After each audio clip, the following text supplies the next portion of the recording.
Swadikap. Hi there, ladies and gentlemen. I'm Peter Denman, and today I'm your host.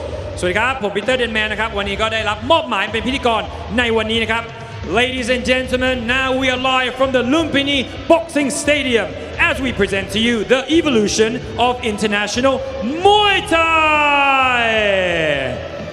It is also known as ศึกมวยไทยครบรอบ68 ปีเข้าสู่ 69 ปีของศึกชิงเข็มขัดลุมพินีแชมเปี้ยนเกิดไก่นั่นเองครับ And today we are live on the Facebook and YouTube known as Lumpini Boxing Stadium. We also live on the application known as Lumpini Muay Thai app.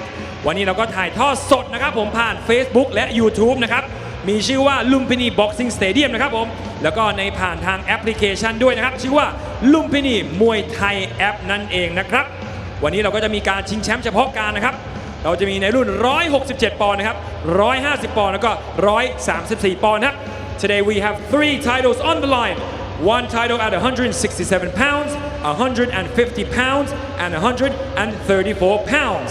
แล้ววันนี้นะครับผมสำหรับนักชกดุเดือดนะครับผมแล้วก็นักมวยยอดเยี่ยมนะครับเอาไปเลยครับท่านละ 10,000 บาทครับแล้วก็ถ้าใครชนะน็อกได้นะครับด้วยแม่ไม้เข่าลอยนะครับจระเข้ฟาดหางแล้วก็ศอกกลับนะครับเอาไปเลย 20,000 บาทครับแล้วก็ใครเตะก้านคอน็อกได้นะครับเอาไปเลย 10,000 บาทครับAnd for the fighter that knocks his opponent or her opponent out with a spinning back kick, a spinning elbow, or a flying knee will receive 20,000 baht. And for the person that knocks the opponent out with a head kick will receive 10,000 baht. Right there, ladies and gentlemen, let's have a look at the fight card. ละครับเรามาดูไฟท์การ์ดกันเลยดีกว่านะครับคู่แรกนะครับก็เป็นการชกกันระหว่างมวยหญิงนะครับผมทั้งหมด103 ปอนด์นะครับพิกัดนะครับผมเป็นการเจอกันระหว่างมาเฟียเพชรมงคลดีจากนครราชสีมานะเจอกับภาวิตาทอต่อแม่ฮ้อยเงินยิมจากเชียงใหม่นั่นเองฮะและในคู่ที่2นะครับผมชกกันในพิกัดนะครับ121 ปอนด์นะครับชกทั้งหมดมวยไทย3 ยกนะครับเจอระหว่างเพชรชมพูปุ๋ยบุญพืชนะครับจากเชียงใหม่นะจะเจอกับเคอรี่โชคบางแสนนะครับจากเมียนมานั่นเองฮะในคู่ที่3นะครับก็จะเป็นการชิงแชมป์เฉพาะการนะครับในรุ่น167 ปอนด์นะเป็นการเจอกันระหว่างคมพิฆาตสตะวันรุ่งนะครับจากกรุงเทพมหานครนะครับเจอกับฮิวโก้ฟิลิปจากออสเตรเลียนั่นเองฮะในคู่ที่4นะครับก็จะเป็นการชิงแชมป์เฉพาะการนะครับในรุ่น150 ปอนด์นะเป็นการเจอระหว่างแรมโบ้มรัตนบัณฑิตจากกรุงเทพมหานครเจอกับเฟเดริก NF ลูกสวนจากฝรั่งเศสนะครับในคู่ที่5นะครับศึกมวยไทยลุมพินีแชมเปี้ยนเกิดไกลนะครับกำหนดชก5 ยกพิกัด143 ปอนด์นะครับระหว่างรักทุกคนฟอร์ดต่อรามอินทรานะฮะจากบุรีรัมย์นะครับเจอเกรเกอร์เกลียดทรงฤทธิ์จากสกอตแลนด์นั่นเองนะฮะและในคู่ที่6นะครับศึกมวยไทยลุมพินีแชมเปี้ยนเกิดไกลนะครับพิกัดนะครับผม126 ปอนด์กำหนดชก5 ยกนะครับเจอระหว่างแสงวฤทธิ์เบญพระราม2นะครับจากบุรีรัมย์นะครับจะต้องมาชนกับพรวิเศษสอโชคมีชัยนะครับผมจากสุราษฎร์ธานีนั่นเองฮะและในคู่ที่7นะครับมวยไทย3 ยกนะครับผมเป็นการชิงแชมป์เฉพาะการนะครับในรุ่น134 ปอนด์นะฮะเป็นการเจอระหว่างเขี้ยวเพชรเกียรติไพศาลนะครับจากตรังนะฮะจะต้องมาชนกับสุไลมาส่วนนะครับผมจากเมียนมานั่นเองฮะในคู่ที่8นะครับก็เป็นศึกมวยไทยลุมพินีแชมเปี้ยนเกิดไกลนะฮะกำหนดชก5 ยกพิกัด147 ปอนด์เป็นการเจอระหว่างปีใหม่มรัตนบัณฑิตจากกรุงเทพมหานครนะฮะจะปะทะกับเดือดผิวผ่องก่อกลางลวกนะครับผมจาก101ครับในคู่ที่9นะครับศึกมวยไทยลุมพินีแชมเปี้ยนเกิดพิกัด149 ปอนด์เป็นการเจอระหว่างวรพลไผ่คงยิมจากบุรีรัมย์นะครับเจอกับอเล็กซ์จิตเมืองนนท์จากอิตาลีนั่นเองฮะและในคู่ที่10คู่เอกนะครับเป็นศึกมวยไทยลุมพินีแชมเปี้ยนเกิดไกลนะฮะกำหนดชก5 ยกเป็นคู่เอกของรายการนะครับพิกัด144 ปอนด์นะเป็นการเจอกันระหว่างเพชรสามารถเพชรเกียรติเพชรนะฮะแอลฟี่สอเดชพันธ์จากอังกฤษนั่นเองครับ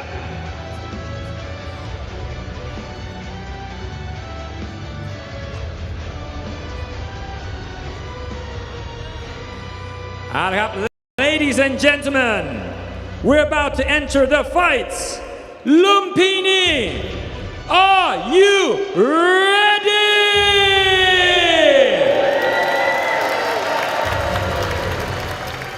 This first bout is a female bout at 103 pounds มวยคู่แรกนะครับน้ำหนักไม่เกิน103ปอนด์นะฮะเป็นการชกระหว่างมวยหญิงนะครับผม Introducing to you first fighting out the blue corner 19 years of age with a professional Muay Thai record of 45 victories 10 losses and 1 bout even representing my Thailand please give it up for ภาวิตาท่อต้อแม่ห้อยเงินเยี่ยม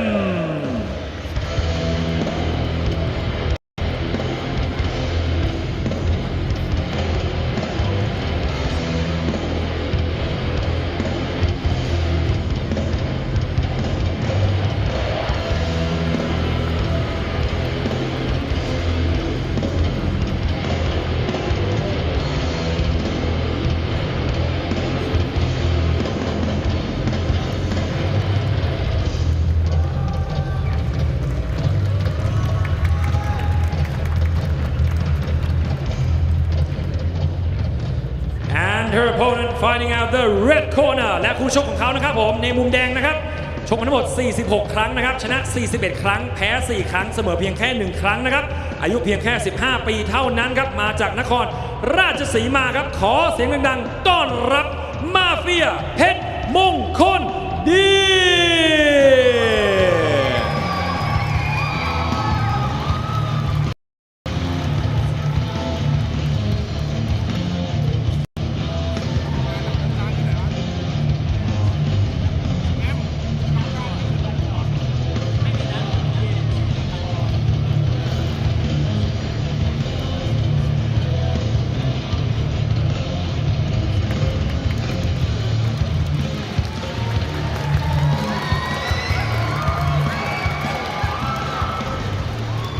And your referee in charge of the action once it begins อาจารย์แพรพลอยเดชชินบัญชร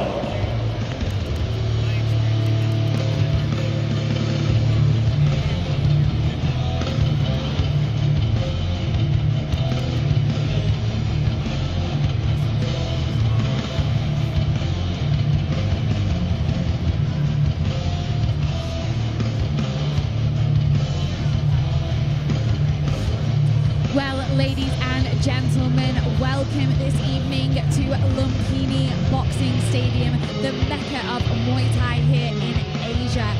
And our first opening bout is to Muay Yings, weighing in at 103 pounds. Now, each fighter will complete the Y crew, an integral part of Muay Thai traditions, where fighters pay homage to their trainers before they go into battle. Here in the ring we have Pawita Thator Mihoi Nung Jim, hailing from the Chiang Mai Muay Thai province, and her opponent in the red corner, Mafia Pedmong Koldi. Yeah, beautiful start to this evening of great fights that we're going to have here. It's been a minute, Eleanor, since anyone has competed for the famous Lumpini Stadium titles. Obviously, Y Crew a huge part of Muay Thai tradition here, so. Yeah, it's not very often that we see fighters actually completing the Y crew here at Lumpini Stadium anymore, as Muay Thai is evolving into the 3-round entertainment circuit. So it's brilliant for this 68th anniversary birthday special that we have all the traditions. Before the stream, we saw a beautiful performance of Boram Muay Thai, which is where obviously Muay Thai originated from. Absolutely incredible for all those here live in the stadium. But this is really beautiful, and each of these girls is they're really putting on a beautiful performance. I would love to be able to do something like this. Yeah, we were speaking just before the broadcast about how actually, prior to or maybe around COVID, that women were not even competing here at Lumpini, especially on a show like a big birthday show. It's absolutely insane, the progression of the sport, especially for women. Obviously, as a female fighter myself, it is just incredible to see the progression. We were saying that it's actually Celeste from Fairtex Training Centre who was the first woman to compete in Lumpini Stadium just after COVID, which is what, 3-4 years ago? Yeah, not very long at all. Other stadiums in Thailand have kind of followed suit as well, but not here yet. So this is this is going to be great to see. Obviously, pushing the women's sport forward. You know, Celeste now fighting on one championship, the inaugural Road to One champion, Celeste, after that inaugural fight that she had here. Yeah, absolutely insane. Like we say, the progression for females in the sport. And just for those watching at home, Muay Ying is the term coined for female Muay Thai fighters. Obviously, we have Nak Muays, which means a foreign Muay Thai fighter. But specifically for the women, you might hear the presenter say Muay Ying, and it is what Thai people refer to as the female Muay Thai fighters. Right. So, yeah, and both of these women, too, having a lot of experience in the ring. You might, maybe young in age, but not in fight experience at all, Eleanor. No, about 90 fights between these girls. Absolutely incredible, with Mafia only having 4 losses and 1 draw to her record, and Parvita 10 losses and 1 draw. So between them, a real percentage win rate. Absolutely beautiful from Parvita here. Incredible wide crew, really just taking it all in and putting on a beautiful display for those watching at home and live in the stadium. Yeah, great. And I do like, the start of the show, it kind of had the feel, it's almost like a hybrid vibe. It's got that kind of entertainment vibe, but at the same time paying respect to the tradition. So here we go.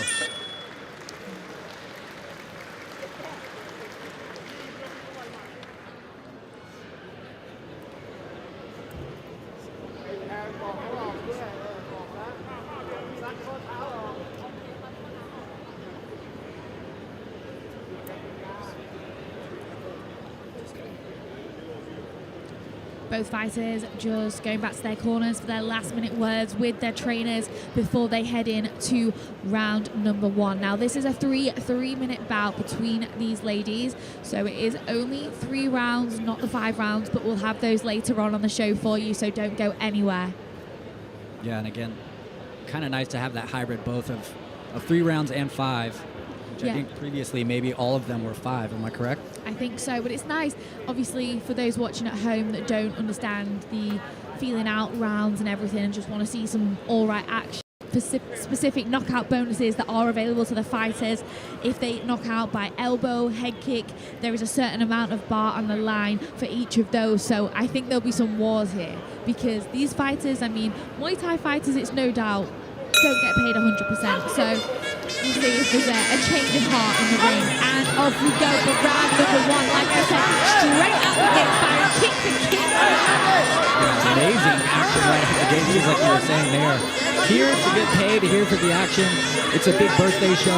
They're off to the races. They are here to entertain, and we saw just earlier then that team of Parvita, as she has the height and the range. She loves to use that team for Mafia, going straight into the clinch, closing that distance down. And keep well, what we love to see in the clinch. Yeah, Parvita doing a good job, kind of freezing, mortifying for a second, then right back to the kicks. Beautiful kick exchanges there between the ladies, but Mafia looking very strong in that clinch. I think that might be her game plan. Straight off the bat, do not give Parvita that distance to fire that teep and those kicks, exactly like we just saw there. That left teep and then scoring with that left kick. You don't want to give her the room to do that, and Mafia is just marching her down and stabbing those knees in. Beautiful vice grip there. Yeah, I like it. Just like her fight name, Mafia, right in there. Right after. That is an incredible fight name. I must say, whoever came up with that one, brilliant job. She's straight in again to the body of Parvita, not giving her that distance, entering with those kicks. She just needs to get straight. Clinch, beautiful lead elbow, straight into that stabbing knee. Parvita returning with the stabbing knees of her own. Yeah, the aggression from Mafia is just really exciting to watch. His first opening bout of the evening, and it is not disappointing so far. I think this actually might be a 2-minute round. I think we might have been a little bit wrong there because I think sometimes Muay they do tend to fight for 2 minutes. Unfortunately, that is the way. But beautiful clinch work, a brilliant left knee into block from Parvita and stabbing it. But Mafia managing to get round that block and lock up. Wow. Fireworks in that first round, Eleanor. There was literally no feeling out. Beautiful Muay Thai, kicks, elbows, knees, everything we want to see in the opening round. So I hope we can take a look at the replays in just a moment. But for now, What do you think, Dougie? I think you are, I mean, they were straight out to the races, also realizing that it's 2 minutes. You have literally no time to waste there. So these ladies were off to the races. Beautiful teeth there from Mafia, trying to get in there, set up her boxing and clinching. Mafia doing a brilliant job of working around that knee block of Parvita. Every time the referee isn't breaking it up, Mafia is keeping it active and locking on a beautiful display of Muay Thai techniques to deal with the range. For 103 pounds, Parvita is so tall for that weight. I don't think I would want to fight her. She's that tall. Yeah, I think that's a good game plan. Trying not to give Parvita any space to operate. Correct, as a shorter fighter, Mafia is trying to get in there and be dirty and hold up to her fight name for sure. Exactly, definitely to pull up to the fight name. So I don't know what their trainers will be telling them in the corner, but if it was me and I was in Mafia's corner, I would be saying keep going forward. Do not give Parvita room to fire those kicks and also those elbows. She is quite good at timing those elbows as her opponent launches in. Yeah, beautiful. And I'm wondering, I think is this also a 2-minute break? No, is this a 1-minute break? 2 minutes. So 2-minute break and then 2 minutes of action again. So they should have plenty of rest here to go just as hard for the next 2 minutes. They should be ready to go again as if it was round number 1, because 2 minutes, it does feel like an incredibly long time when you're in the corner. And off we go for round number 2. Mafia straight in there with a big body kick to start the round, marching forward and just overpowering Parvita to get that lock. They are gripped, locked up tight here. Down to the floor they go.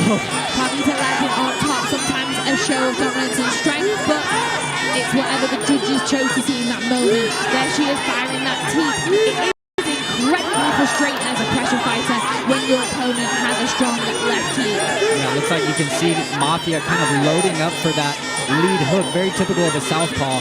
She does have a beautiful style, and a lot of the girls in Chiang Mai, they do have beautiful technical styles, able to piece together strong hands, but also even stronger kicks, and are very quick with that kick for kick, tip for tap from their junior experience fighting on the smaller shows up in the north of Thailand. But Mafia, she is just here to fight tonight. Yeah, Parvita kind of content just to sit back, pick her guard up, hang back against the ropes on the back foot, but she's got to score more, I think. Exactly, and obviously southpaws, they do love to sit on that back foot and fire that body kick to their opponent, but Mafia is just working around that clinch and just really biting on the gum shield and going forward, and just locking on beautiful Muay Thai. Wow.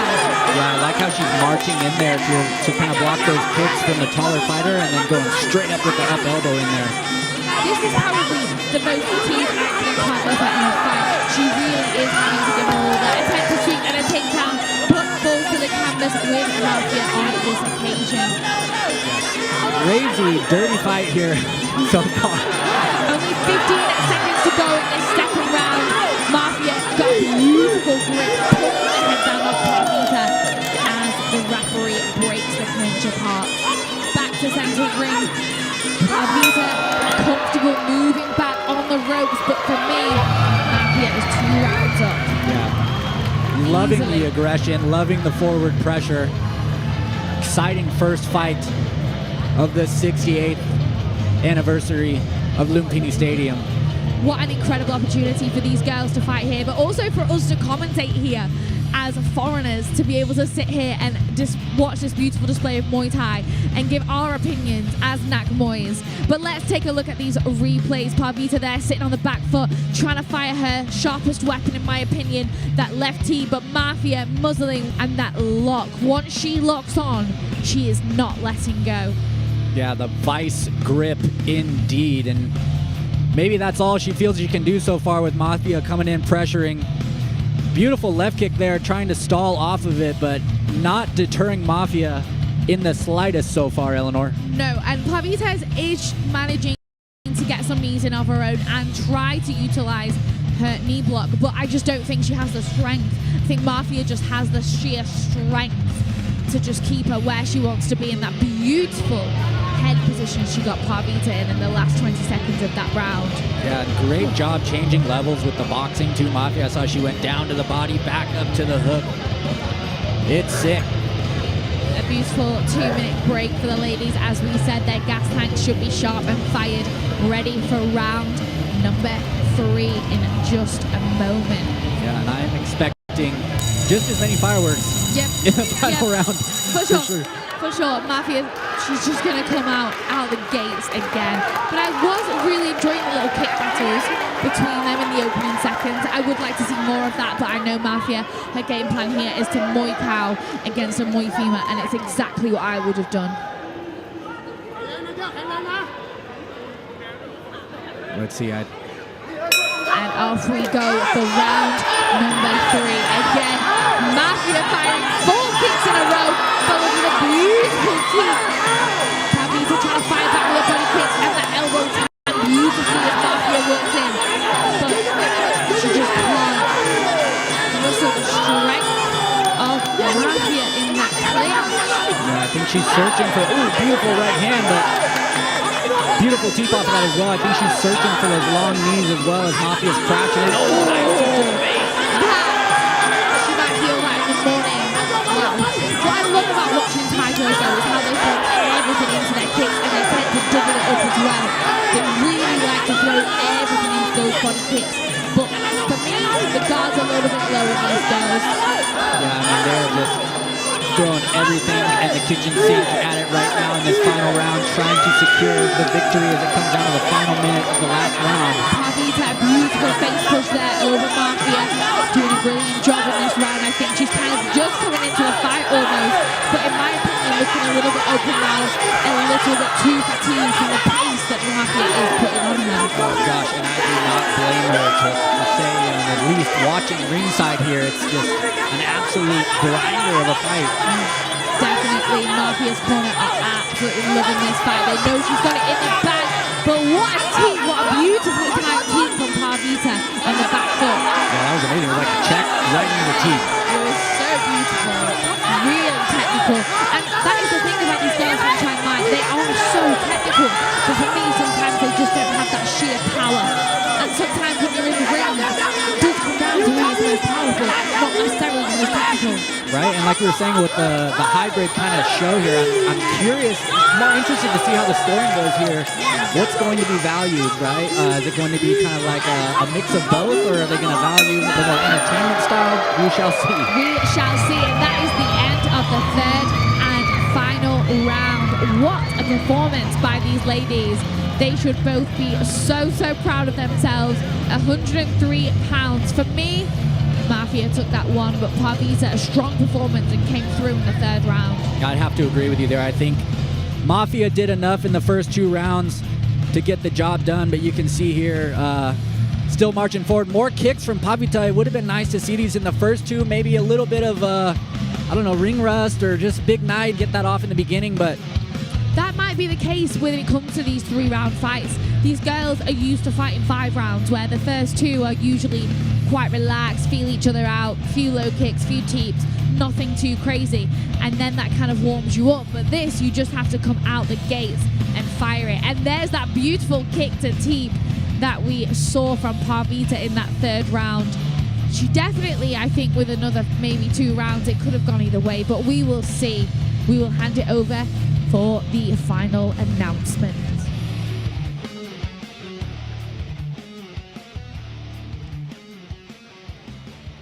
Ladies and gentlemen, we have your winner.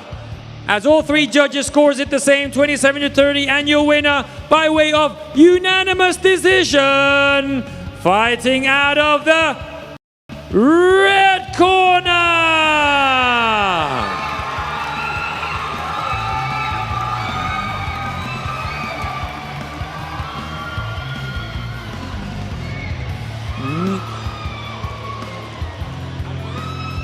Next up, we have a Muay Thai bout scheduled for 3 rounds at the weight limit of 121 pounds. It will be between ขอเรียนเชิญพลตรีวสันต์พึ่งสำเภานะครับที่ปรึกษาผู้อำนวยการศูนย์พัฒนากีฬากองทัพบกมวยไทยลุมพินีนะครับขึ้นมามอบถ้วยรางวัลให้กับผู้ชนะด้วยนะครับ Inviting into the ring พลตรีวสันต์พึ่งสำเภา to come and award the trophy to the winner.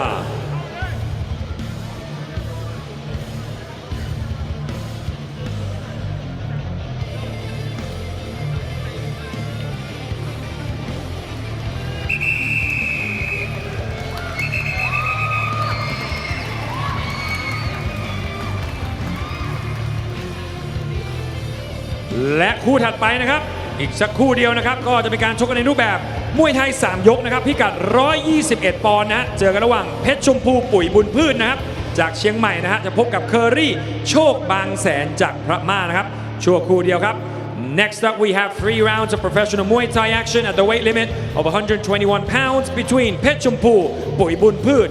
He will be taking on Curry Chok Bang San from Myanmar. Just a minute.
Right then, ladies and gentlemen, we're heading straight to the second bout, scheduled for 3 rounds of professional Muay Thai action at the weight limit of 121 pounds. Introducing to you first, fighting out the blue corner, 18 years of age, official weight 121 pounds, with a professional Muay Thai record of 17 victories, 4 defeats, and no bouts even. Hailing out of and proudly representing Myanmar.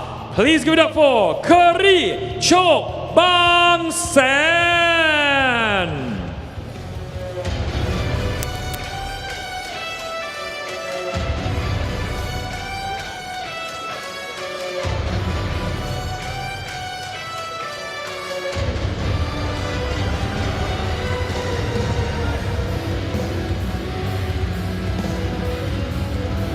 Weighing in at 121 pounds.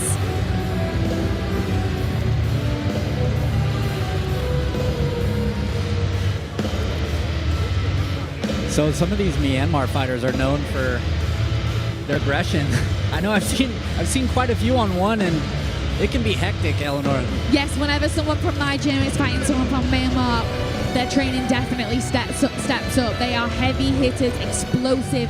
และผู้ชกของเขานะครับในมุมแดงครับอายุ 22 ปีนะครับผมชั่งน้ำหนักได้ 121 ปอนด์นะครับชกมาทั้งหมด 37 ครั้งนะครับชนะ 26 แพ้ 6 เสมอ 2 ครับมาจากเชียงใหม่ประเทศเสียงดังต้อนรับเพชรชมพูปุ๋ยบุญพืช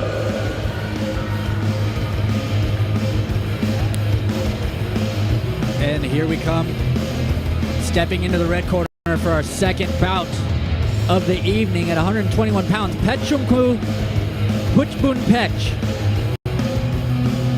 hailing out of Thailand, she's got 37 fights, 29 wins, 6 losses, and 2 draws. Petchampu, training out of the famed Ladyboy Gym, headed up by, I believe, Nong Tu. Yes, she is the famous ladyboy that absolutely stormed through many males in her time. So let's see if she can และ recreate กรรมการ history. ผู้ห้ามบนเวทีนะครับอาจารย์อมรชัยวิสูงเร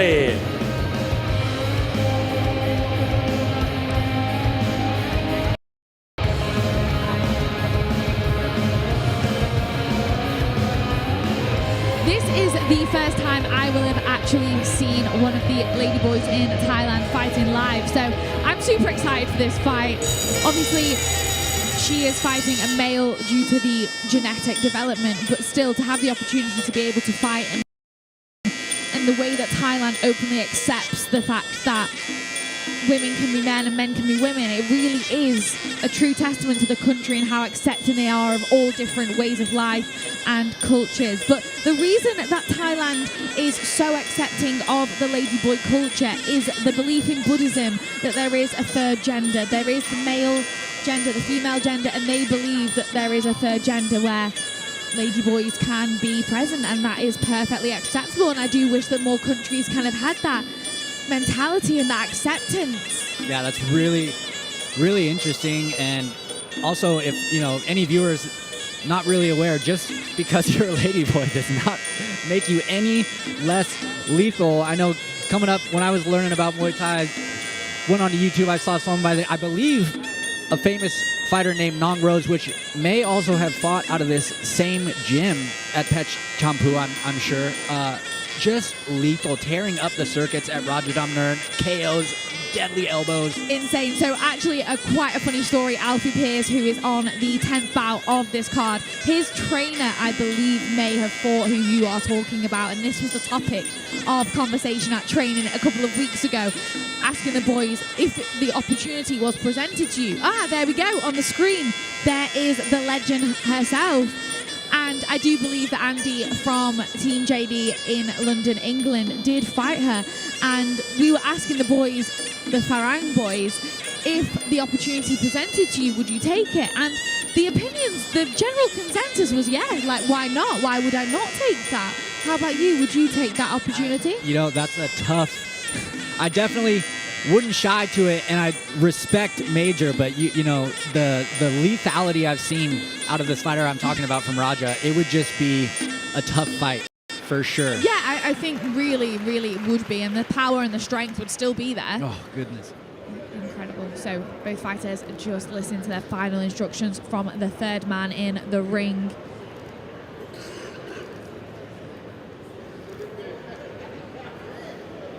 I think this might be the most excited I am for one of the fights on the card.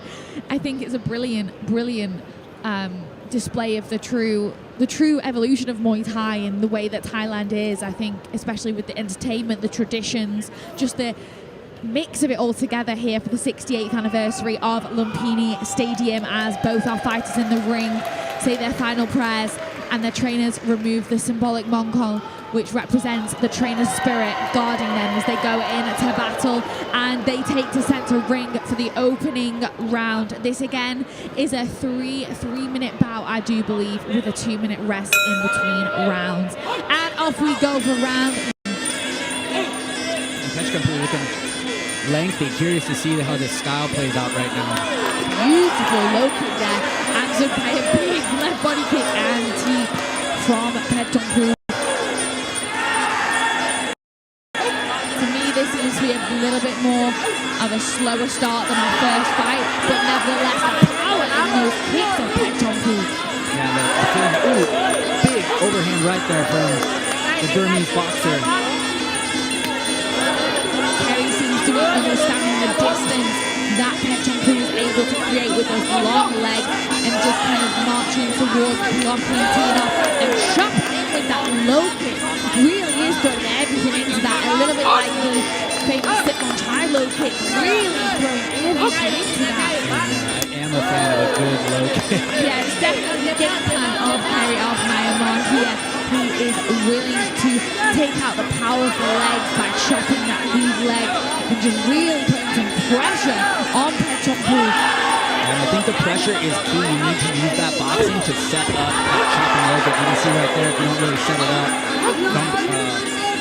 Petchonpul might be teeping, kicking. Yep, using that range out straight into the clinch there. Beautiful vice grip from Petchonpul, stabbing in the knees. Myanmar getting the push over the palm of the face. Nice hand positioning there. Pretty 50-50 in terms of the clinch work, though. Needed a little bit more action for my liking. Yeah, I would say it was beautiful. Almost head kick there. That is the way it whips round. You think it's going to be a body kick, sneaks up to the guard. But Kerry of Myanmar, doing a brilliant job keeping his guard high. He's wary of that high kick. Yeah, Petchonpul. Beautiful attempted step in. Didn't quite manage to capitalise on that. Myanmar locking up the clinch. These fighters not much action in the clinch. Yeah, there's not a lot of knees being thrown. Maybe no elbows so far. Just kind of content to clinch up and stall and wait to be broken up again. Beautiful low kick set with the hands and just chopping right down. That is technically perfect. That is exactly how my coach at home told me to throw a low kick. Chop it up and chop it down. Yeah, I'd like to see a little more elbows there as they engage. Maybe in the second and third round if they get more comfortable here. Beautiful hook to right. There's the boxing. Ooh, that is exactly what we expect to see of an athlete from Myanmar. That explosive pressure with the hands. I think just needs to carry on as soon as he gets in with the distance and closes it down, dropping that low kick. Don't stop, put the pressure on because Petchonpul does not like that pressure. Yeah, I think Kerry definitely looks to be a little bit more comfortable in regards of the hands and the boxing. I think we should keep that on and then add on the low kick. That's right. 100%, and just not give Petchonpul any time to breathe and throw those body kicks. But it's all to play for in Muay Thai. One shot changes the game, I always say, and it's just round number one. It's early days. But we will take a look at the replays in just a moment. But Dougie, I want to hear your thoughts on Petchonpul and how you feel she performed in that round. I think for Petchonpul, that's probably kind of more what you want to do. Get a gauge of your range. You know that the low kicks are coming. I think it's really smart to just work the teep. Keep on kicking. Sorry. It is a 3-round fight, but you definitely need to keep your wits about you when you're fighting somebody from Myanmar that's headhunting. For sure. So I think going into the second round, Petchonpul is going to need to keep up more kicks, but more volume maybe. Yes, I think, and she hasn't really been blocking those low kicks. So if Kerry manages to keep getting those low kicks on target, it really is going to impact the power in the kick of Petchonpul. But it's only round one, and I do really think that Kerry did not step out of first gear. I think he has way more to give. He doesn't even look slightly out of breath, whereas Petchonpul looks a little bit more flustered, took a few more heavy shots to the face. So I'll be interested to see how both fighters come out in round number two and whether they put any more of a show on for us, which I would like to see personally, a little bit more action. And you can see the nice Thai conga line here. Yeah, just a moment ago, I'm sorry, I caused Dougie to stumble on his words because I wasn't quite sure what was walking past me at that point, but...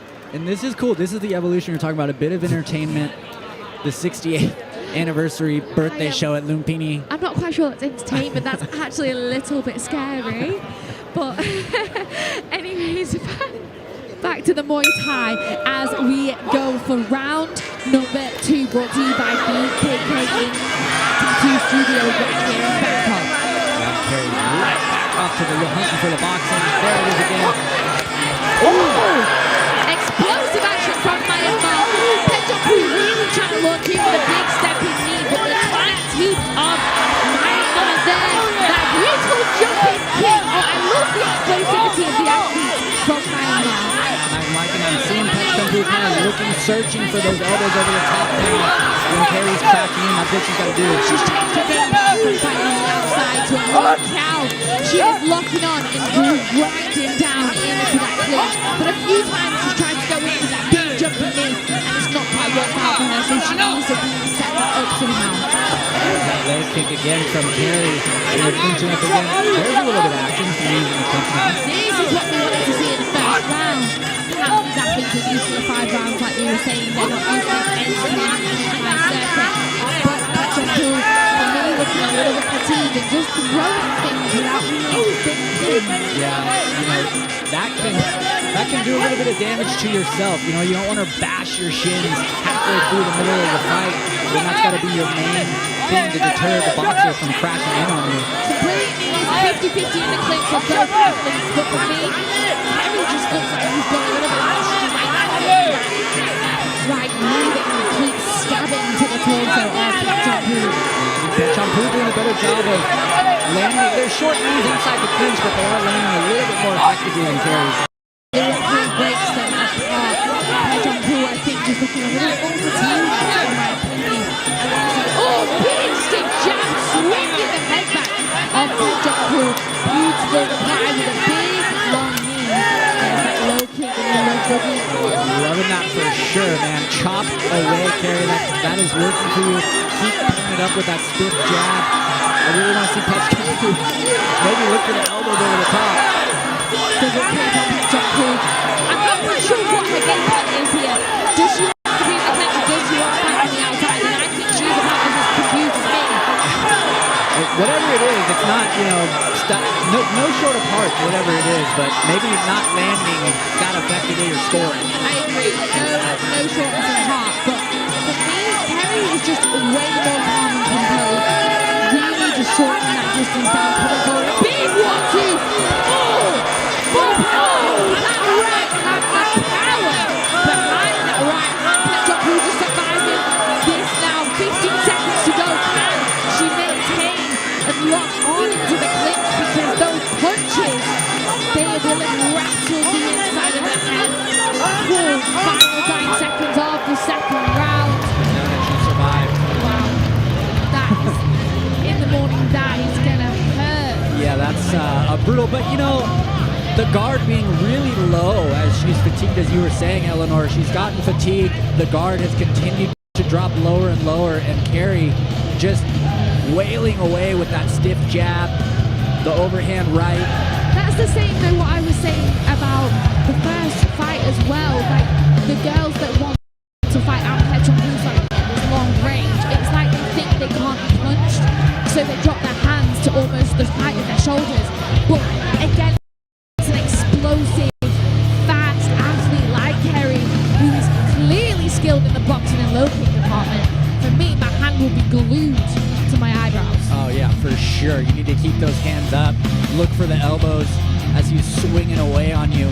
I mean, it's easy for us to say in the commentary box, oh, keep your hands up, do this, do that. I mean, my fight last week, didn't keep my hands up, got a big nasty cut. So I understand when you're in the heat of the moment, you are fatigued, things like that do happen, but for your head to kick back 4 times in a row, I think that's a wake-up call to put your hands up. And here we have our friends.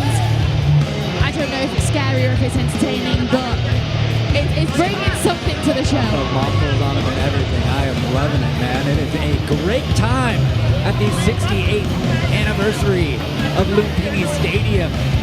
I was pumped to be able to get here and get on the commentary. I was geeking out. The belts are coming back. This is sick for sure, man. It really is beautiful to be able to just share the birthday of Lumpini, where so many incredible fighters have performed. And for these fighters here to have the opportunity, as SKS brings to you this show, to fight at the most iconic stadium in Bangkok, Asia, is just wow. What do you think Pechkampu's game plan is going to be going into this third round? So I think she was having success in the clinch with the knees. I do think it was 50-50, but I do think there was a success there. She had the upper hand of the hand positioning, but she really needs to keep that guard. Yeah, I'm assuming Kerry is. There she goes, straight into the clinch, stepping knee, locks on, but straight away pushes off the angles. Nice deep there from Kerry, swinging the right hand, a big right hand. Pechkampu is a different fighter. Wow. I am loving it. The aggression coming out firing. This is what needs to happen the whole time. But I'm not sure if she's going to be able to maintain this pace for 3 minutes after what we saw in the second round. Straight into the clinch, locking on, trying to find a hook for those knees, but for me, just not enough power. And the elbows are flying now. Are we going to see somebody get cut? Both these guards are dropping as they get a little bit tired with hugging these elbows. There's that low kick. Beautiful parry of the teeth into a low kick from Kerry. He just needs to keep doing that though. Why is he giving Pechompu room to launch in and lock on? Yeah, I really feel like you don't have the, it's not a smart move with these 3-round fights to try to dance off anything or waste a little bit of time. You have to stay on the gas all 3 rounds. It really is. I mean, in the final 3 rounds of a 5-round fight, that's what we're here to play for. We want to see action. We want to see excitement. Muay Thai is entertainment in its finest form. That is what we want to see fighters doing. Pechompu edging back now, but trying to launch in with that big stepping knee.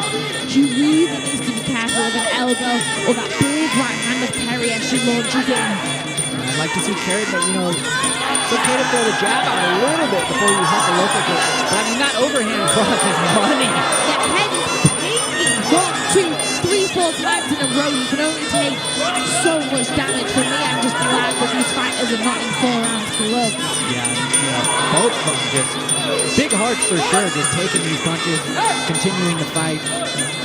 Can't complain here commentating, watching ringside. No, just over a minute to go in the of this fight. Pechompu has put on a much better performance in this round, but for me, I think the pressure and the effects of the punches that Kerry has put on Pechompu, I just think for me that's taking the win. But who knows, the long knees, the stabbing knees, they have been beautiful. Ooh, and that leg kick sent Pechompu flying back into the corner. That leg must not be feeling good by now. She has taken some damage, that's for sure. But for me, her head tomorrow morning. Whew. Beautiful body kicks though. Just looking too fatigued for this fight, whereas Kerry is fresh-faced, but not quite doing much in this round. Yeah. He hasn't actually created much action for himself. Yeah, I don't feel like he's been as aggressive as the first 2. Maybe he slowed down from those first 2, landing a few heavy overhand rights, but as they clinch up again here. He must think he's done enough to take the fight. We will see in just a moment though, after 9 seconds of this round are complete. And that is the end of bout number 2 here at Fairtex Fight in the 125 pounds division. Exciting opening 2 bouts, for sure. Let's take a look at these replays. So Pechompu in the first round, we saw those big long body kicks, but then she changed her game plan and started launching in with those long knees. Ooh, there's that overhand right, man. That is dangerous, that overhand right of Kerry, and I think that's winning the fight, to be honest. Yeah, really, posture. There we go. Oh, 1, 2. Posture kind of plays a lot in scoring here in Thailand. I think so, right, Eleanor? So I think, when your head snaps back like that, even if you're maybe okay, it just... Yeah, definitely effective damage and balance as well. Pechompu was knocked off balance a lot, which is a massive score in Muay Thai. But we will hand it over to Peter to announce your winner. Ladies and gentlemen, we have 3 judges scoring it 27-30, and your winner by way of unanimous decision, fighting out of the blue corner, Curry Chok Bang San. ขอเรียนเชิญพลตรีอภิจุลธนชัยนะครับรองผู้อำนวยการศูนย์พัฒนากีฬากองทัพบกมวยไทยรุมพินีนะครับขึ้นมามอบถ้วยรางวัลให้กับผู้ชนะด้วยนะครับ May I please invite พลตรีอภิจุลธนชัยรองผู้อำนวยการศูนย์พัฒนากีฬากองทัพบกมวยไทยลุมพินี to come up into the ring and award the fighter with the trophy.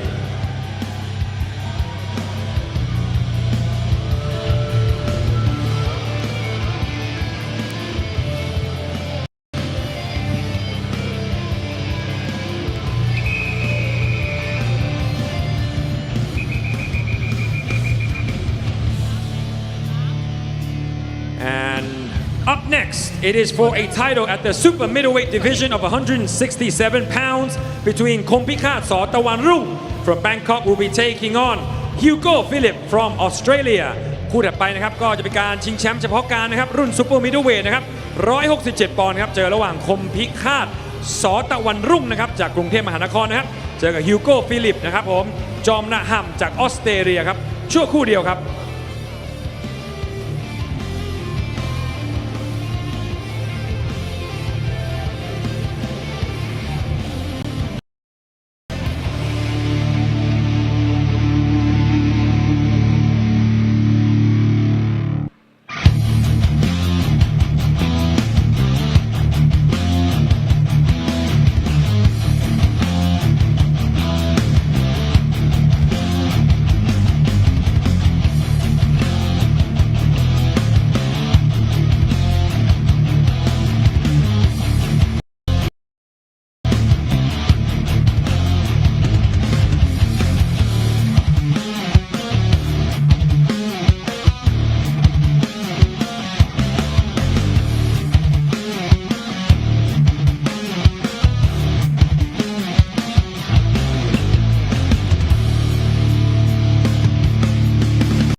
Ladies and gentlemen, this next bout is scheduled for 3 rounds of professional Muay Thai action at the weight limit of 167 pounds, as Thailand will be taking on Australia.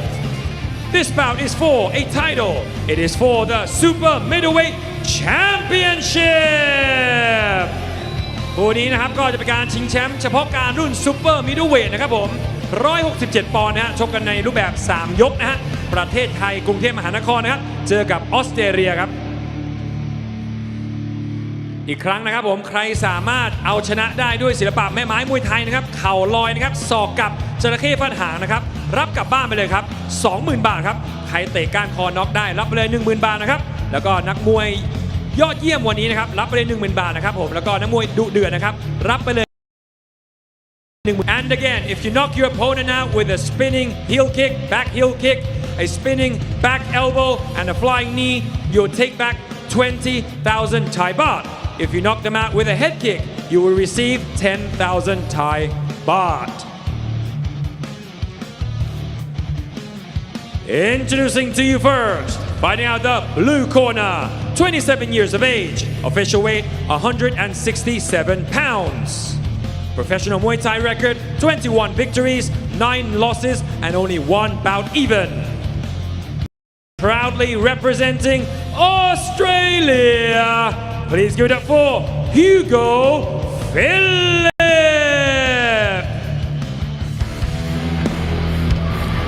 And welcome back for our third bout of the evening here at Lumpini Stadium in collaboration with SKS Empire as we welcome to the ring Hugh from Australia as our commentator, as our announcer called weighing in at 167 pounds. Yeah, amazing. This is the fight I was personally waiting for. Eleanor, I know Hugh. I've had the opportunity to train with the guy. He is an animal, and I believe the first Australian to ever fight for the stadium title. Yes, I saw that on Instagram earlier today. What a privilege, what a special และคู่ช occasion. กในมุมแดงครับอายุ 27 ปีนะครับน้ำหนักชั่งได้ 167 ปอนด์นะครับชกมาทั้งหมด 156 ครั้งนะครับชนะ 123 ครั้งนะครับผมแพ้ 30 เสมอเพียงแค่ 3 ครั้งนะครับมาจากกรุงเทพมหานครเมืองไทยขอเสียงดังๆต้อนรับคมพิฆาตส.ตะวันรุ่ง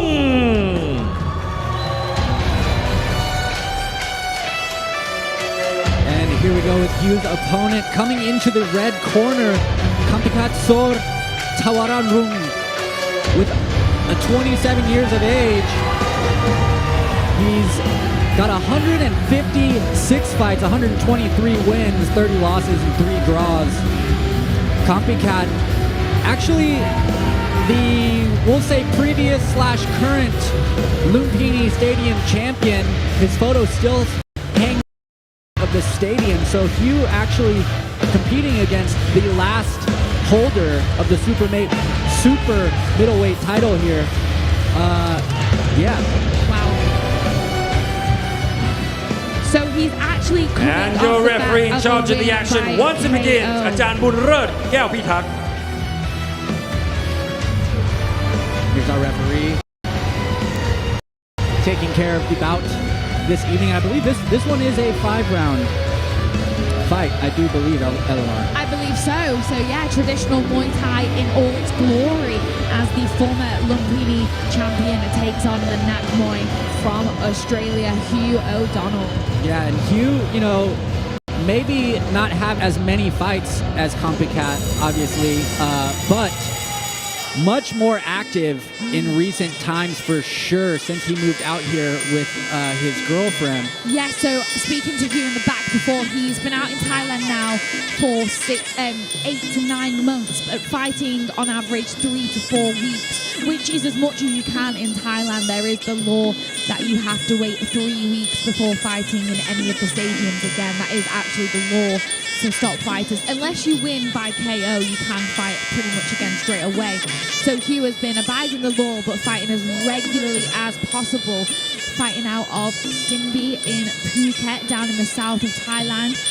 He says he's been training with Fa from Simbi and also Krubo, both specialist in the Muay Thai department, so I think we might see him come with a forward pressure approach. Yeah, and I do know that he is a forward fighter. I do know that this is a step up in weight for him as well, but in speaking to him, I know he feels confident in his activity, and he is a big, strong Aussie. And Copycat, I believe he hasn't really fought since everything was shut down in COVID, so he may be the most recent holder, but this is definitely a really good matchup. It is a phenomenal matchup, and it does say that Copycat's last win was via KO, so he will still have that in the back of his mind, that he's still got that knockout power. He still will have the IQ, but it's just a case of is his body conditioned? Is it ready to go 5 rounds against such a tank like Hugh?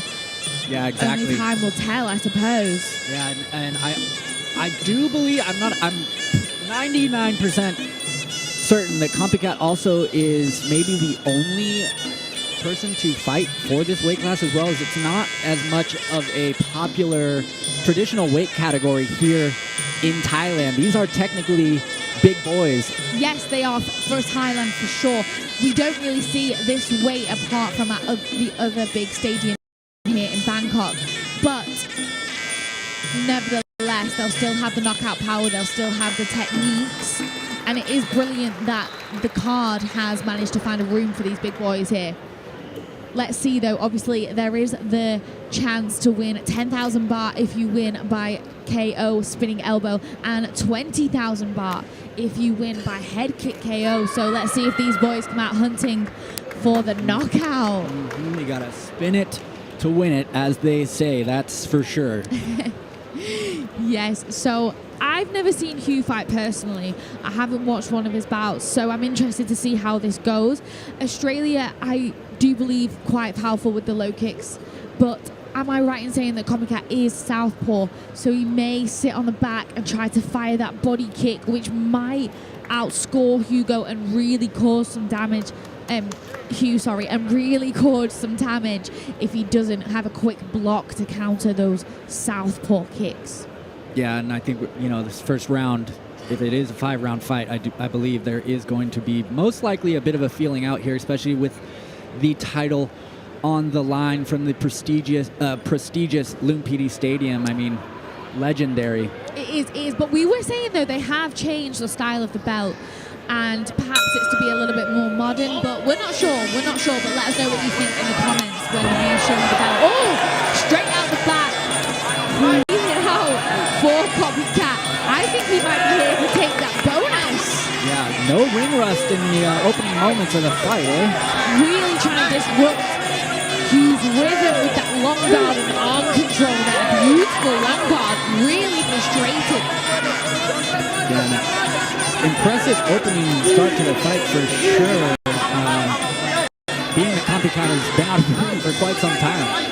Beautiful stepping knee followed by a big elbow there.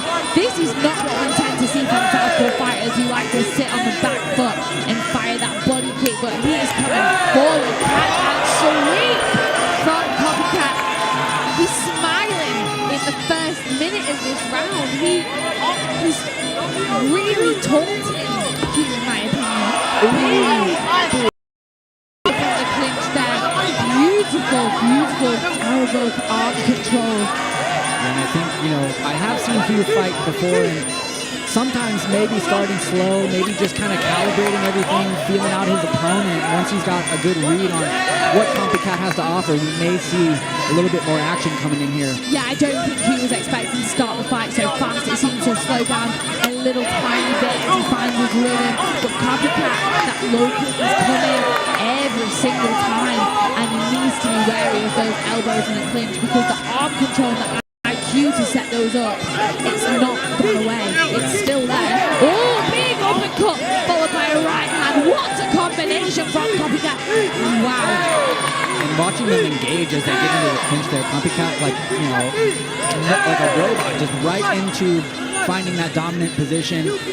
Copycat almost looks like he's sparring at this point. Just then when the clinch broke and he caught the leg, his arms were low. He's just having fun there, a smile on his face, but perhaps that's part of his game plan against Farang, as we are called in Thailand, to just really kind of taunt him. And he has fought many a time, I'm sure, so I'm sure he's not bothered by it. He's swinging round with the knees in the clinch. Really nice work in the clinch. He told me he's been working with Kubo and Ku FA Sydney Muay Thai to sharpen his clinch skills, and they are shining through with those knees against such an experienced fighter. There is no doubt that Thais are still the best clinchers. Yeah, and I do think that I personally have had the experience of clinching with Hugh myself, and he is a very strong fighter in the clinch. So, if he can find a way to make it work for him, if he's got the fitness too, it'll be interesting. He's doing well at keeping his hands up when Kapikat comes in. Beautiful lead uppercut into a right hand, followed by a big kick there. What an action-packed round for round number one. But I suppose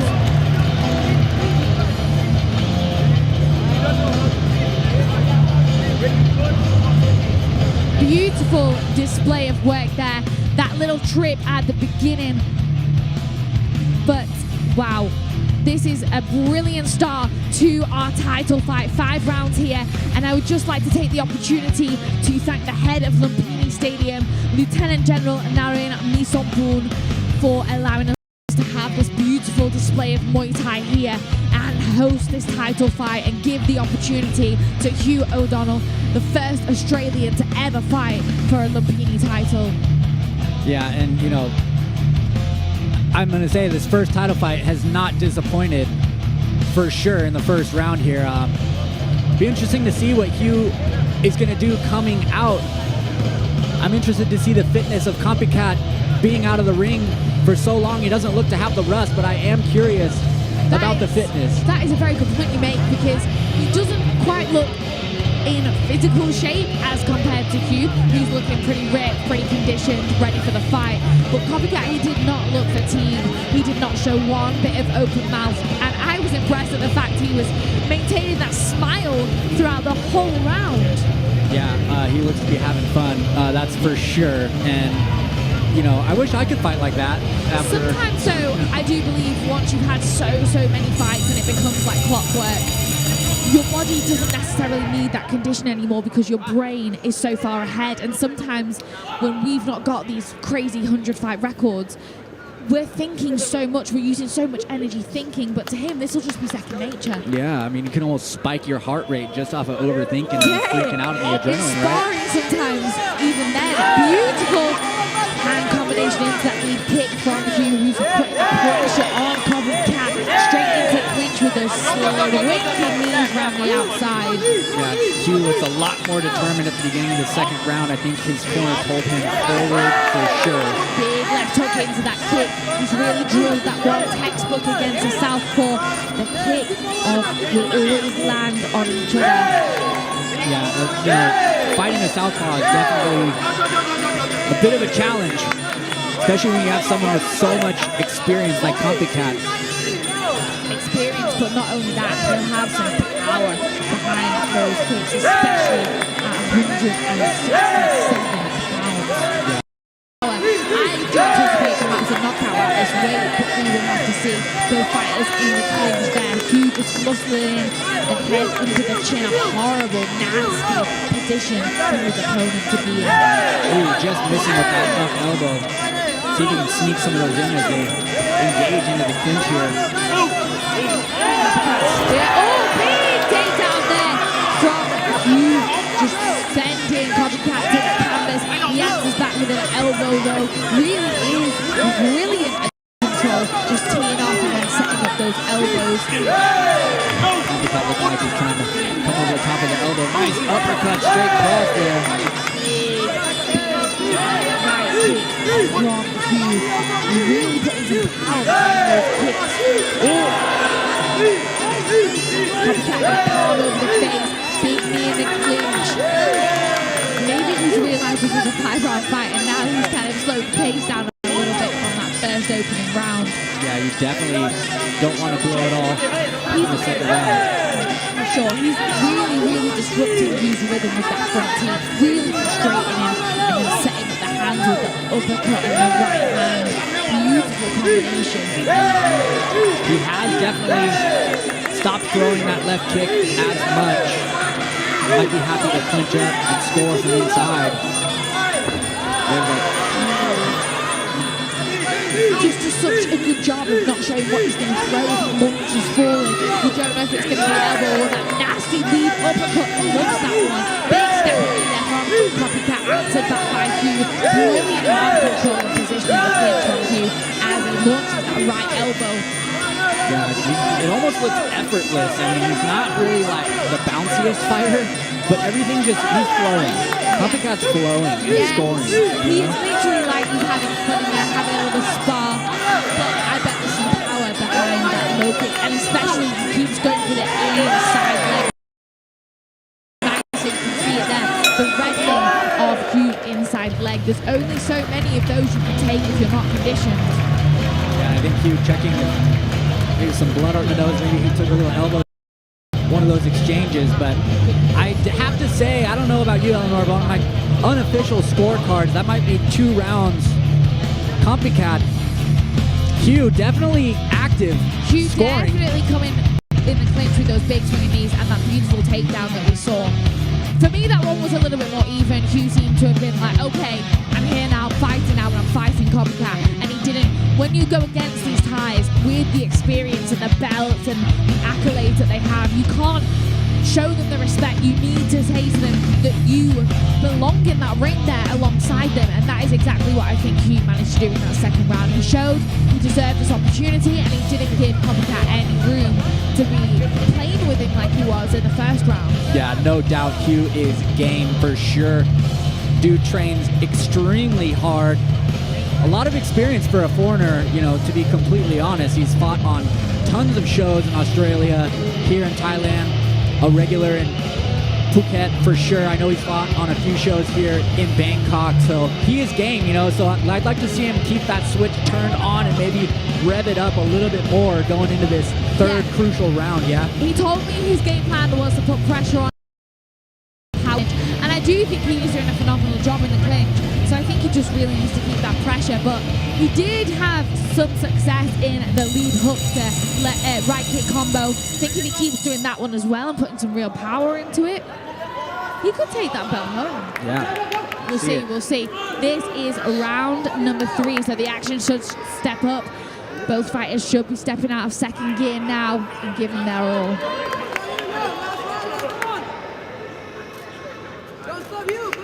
And off we go for round number 3. Big knee to open up that round.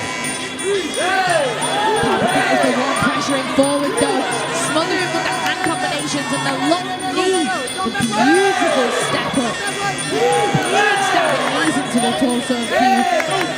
Can't quite find his rhythm in the opening seconds, and Copycat puts pressure on. That's a good knee. Like, he's throwing a good right kicks to start off the round. I want to see some more of that. He's scoring well. Copycat right in the clinch, smothering his opponent. And what he does a brilliant job of is that long guard, so Hugh can't see what he's going to throw next. The smile is not wiped off his face as he goes in with that left knee every single time, finding a hole into the torso of Hugh. He is strong. He's driving him back, but taking a few moves in the meantime. Big left knees from Copycat time and time again, and we know knees to the body, kicks to the body. Big score for Muay Thai. Copycat is a bit of a bulldozer so far in this third round. He is going forward, but this is how the Thais like to play. They go for it in round 3. Round 3 are traditionally round 3 and 4, traditionally the clinching round. So Copycat will be used to going forward in round 3 and 4 and taking the fight to his opponent to get those points in the clinch. There's Copycat eyeing the clock, seeing where he's at midway through. Beautiful timed leg kick there, just sweeping Hugh off balance, but he shakes it off. He's ready to go again. He doesn't give Copycat the respect that he thinks he wants right now. And right kicks landing nicely.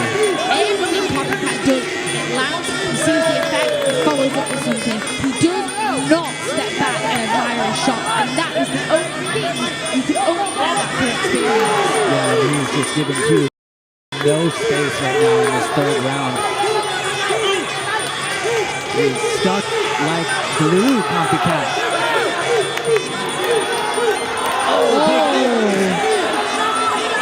Q needs to get those knees back. There we go. Up in the clinch as Copycat pushes off and goes in. Tries to go in for a slice, over that elbow. It's one of those lines though. It's good night. See you later. I do believe I see a little bit of blood coming over the left eye of Q. He may have, I think he's been cut by one of those elbows from Copycat. Now, and from my experience last week, he might just want to see right now. I don't think it's enough and in a position for the referee to call for doctor stoppage time, but it is something that he's going to have to read that left hand up because Copycat, as we saw there, will be trying to find a hole for that right elbow to put an end to this fight early. Yeah, he's going to try to open it, but that left hook has been landing Copycat, telling him to bring it on, but it doesn't feel good if he's calling it out. And that is the end of round. Oh, I think that is the end of the fight. So we are doing a 3-round fight here on our third fight of the evening, which makes a little bit more sense. The pressure from Copycat in that third round, you can see here, was relentless. That was a hell of a fight. Can we please give them a round of applause? ขอเสียงปรบมือหน่อยครับ What a fight between these two athletes. Copycat, I hope he comes back to the ring here at Lumpini because wow, what a performance. Possibly one of my new favorite fighters. Yeah, wow. I mean, talking about having no ring rust. Here we go to the ring for the official decision.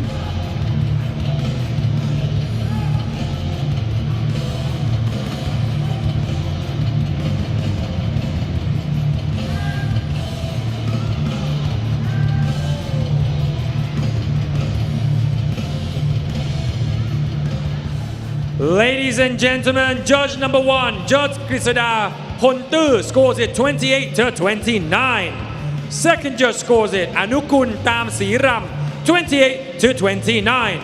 And your final judge Apisak Kamlaiet scores it 28-29. And your winner by way of unanimous decision, fighting out of the red corner, คมพิฆาต ส.ตะวันรุ่ง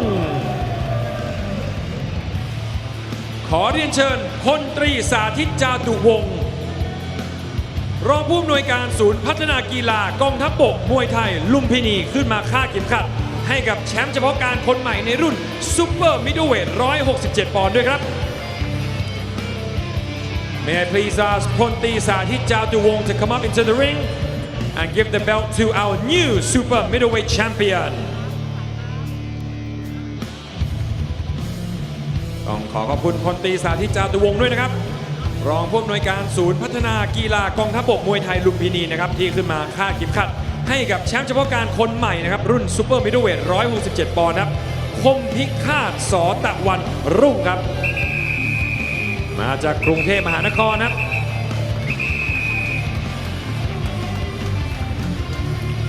และในช่วงหน้านะครับห้ามพลาดนะครับผมชกในมวยไทย3 ยกนะครับชิงแชมป์เฉพาะการครับรุ่นซูเปอร์เวลเทอร์เวท150 ปอนด์ครับเป็นการเจอระหว่างแรมโบ้มรัตนบัณฑิตนะฮะเจอกับเฟเดริก NF ลูกสวนครับ Next up we have another title on the line a title for the super welterweight title between Rambo Moratana Bandit from Bangkok will be taking on Frederick NF ลูกสวน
Next up, scheduled for 3 rounds of professional Muay Thai action at the weight limit of 150 pounds.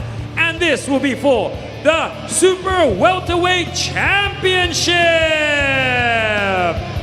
มวยคู่นี้นะครับก็จะเป็นการชิงแชมป์รุ่น Super Welterweight นะครับ150 ปอนด์นะเป็นการชกกันในรูปแบบมวยไทยอาชีพ 3 ยกนะครับผม And again, if you knock your opponent out with a spinning back kick, a spinning back elbow, or a flying knee, you will receive 20,000 Thai baht. If you knock them out with a head kick, you will receive 10,000 Thai baht. ถ้าเกิดว่าน็อกผู้ชกได้ด้วยการเตะหัวนะครับเอาไปเลย 10,000 บาทครับถ้าชนะด้วยจระเข้ฟาดหางนะครับศอกกลับหรือเข่าลอยนะครับรับไปเลยครับ 20,000 บาทครับและสำหรับนักมวยดุเดือดแห่งค่ำคืนนี้นะครับรับไปเลย 10,000 บาทครับแล้วก็นักมวยยอดเยี่ยมนะครับรับไปเลยอีก 10,000 บาทนั่นเองครับ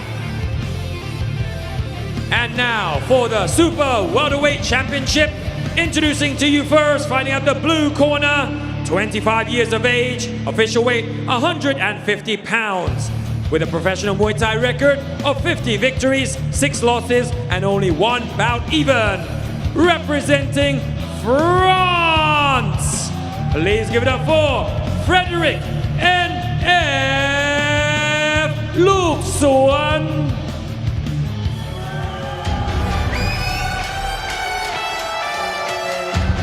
Representing France, we have Frederick NF from Luc Swan Gym here in Bangkok, weighing in at 150 pounds with a record of 47 fights, 40 wins, 6 losses, and 1 Frederick draw. N.F. ลูกสวน from France is now entering the ring as he will be competing against Rambo Moratana Bandit for the Super Welterweight title.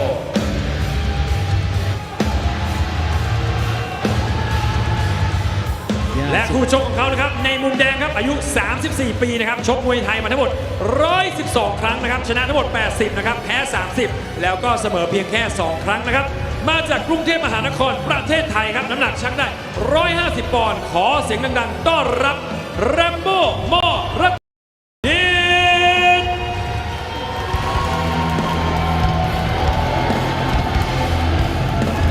And here we go, coming into the red corner, Rambo Moore Ratanabundit, famous fighter, obviously here from Thailand, 112 fights, 80 wins, 30 losses, 2 draws. Rambo เข้ามาในเวทีแล้วก็คือแรมโบ้มอรัตนบัณฑิตนะครับผมอายุ 34 ปีจากกรุงเทพมหานครจะมาชิงแชมป์รุ่นซุปเปอร์มิดเดิลเวทในค่ำคืนนี้นะ And your referee in charge of the action wants to begin อาจารย์พิเชษฐ์กหกสิทธิ์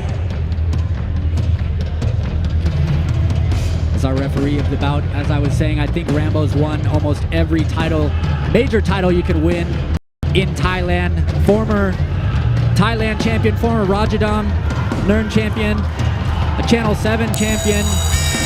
I mean, this would be like the holy trinity of stadiums or something if he wins this, Eleanor. I mean, that is some resume, that's for sure. So, welcoming him back to the ring here at Lumpini Stadium. Perhaps he can put his name on that Lumpini Stadium belt. What an incredible opportunity. So his last fight was a win via KO against Pet Saifar PJ Wichit Pet Uwi. So I'll be interested to see if he's still got that confidence coming off the back of a KO. Tends to play into fights when you know you've got that knockout power behind you, especially at 150 pounds. These are some more big boys. Yeah, big enough indeed to see some knockout power for sure. Talking to Frederick, he's been here preparing for this bout the last 2 months here in Thailand. Quite a record himself. Only 6 losses to his 40 fights.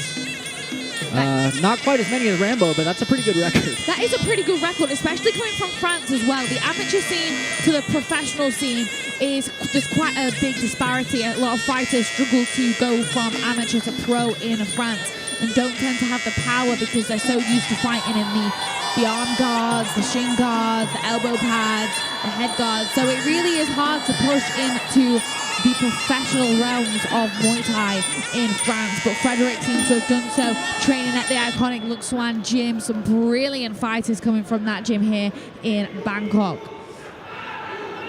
Our referee just doing the last minute checks before our fighters head back to the corner for the sacramental removal of the Mongol. Yeah, and we'll see if these two come out with some urgency like the past few fights so far here tonight. First rounds have been a banger so far, Eleanor. Honestly, it's been such an entertaining first few fights. Obviously, this is for another title, and I would just like to take a moment to thank some of our sponsors here at Lumpini Champion on December 8th. We've got SKS Empire, BKK Ink Tattoo Studio, and V Media Sport. So thank you to our sponsors for making this 68th birthday possible.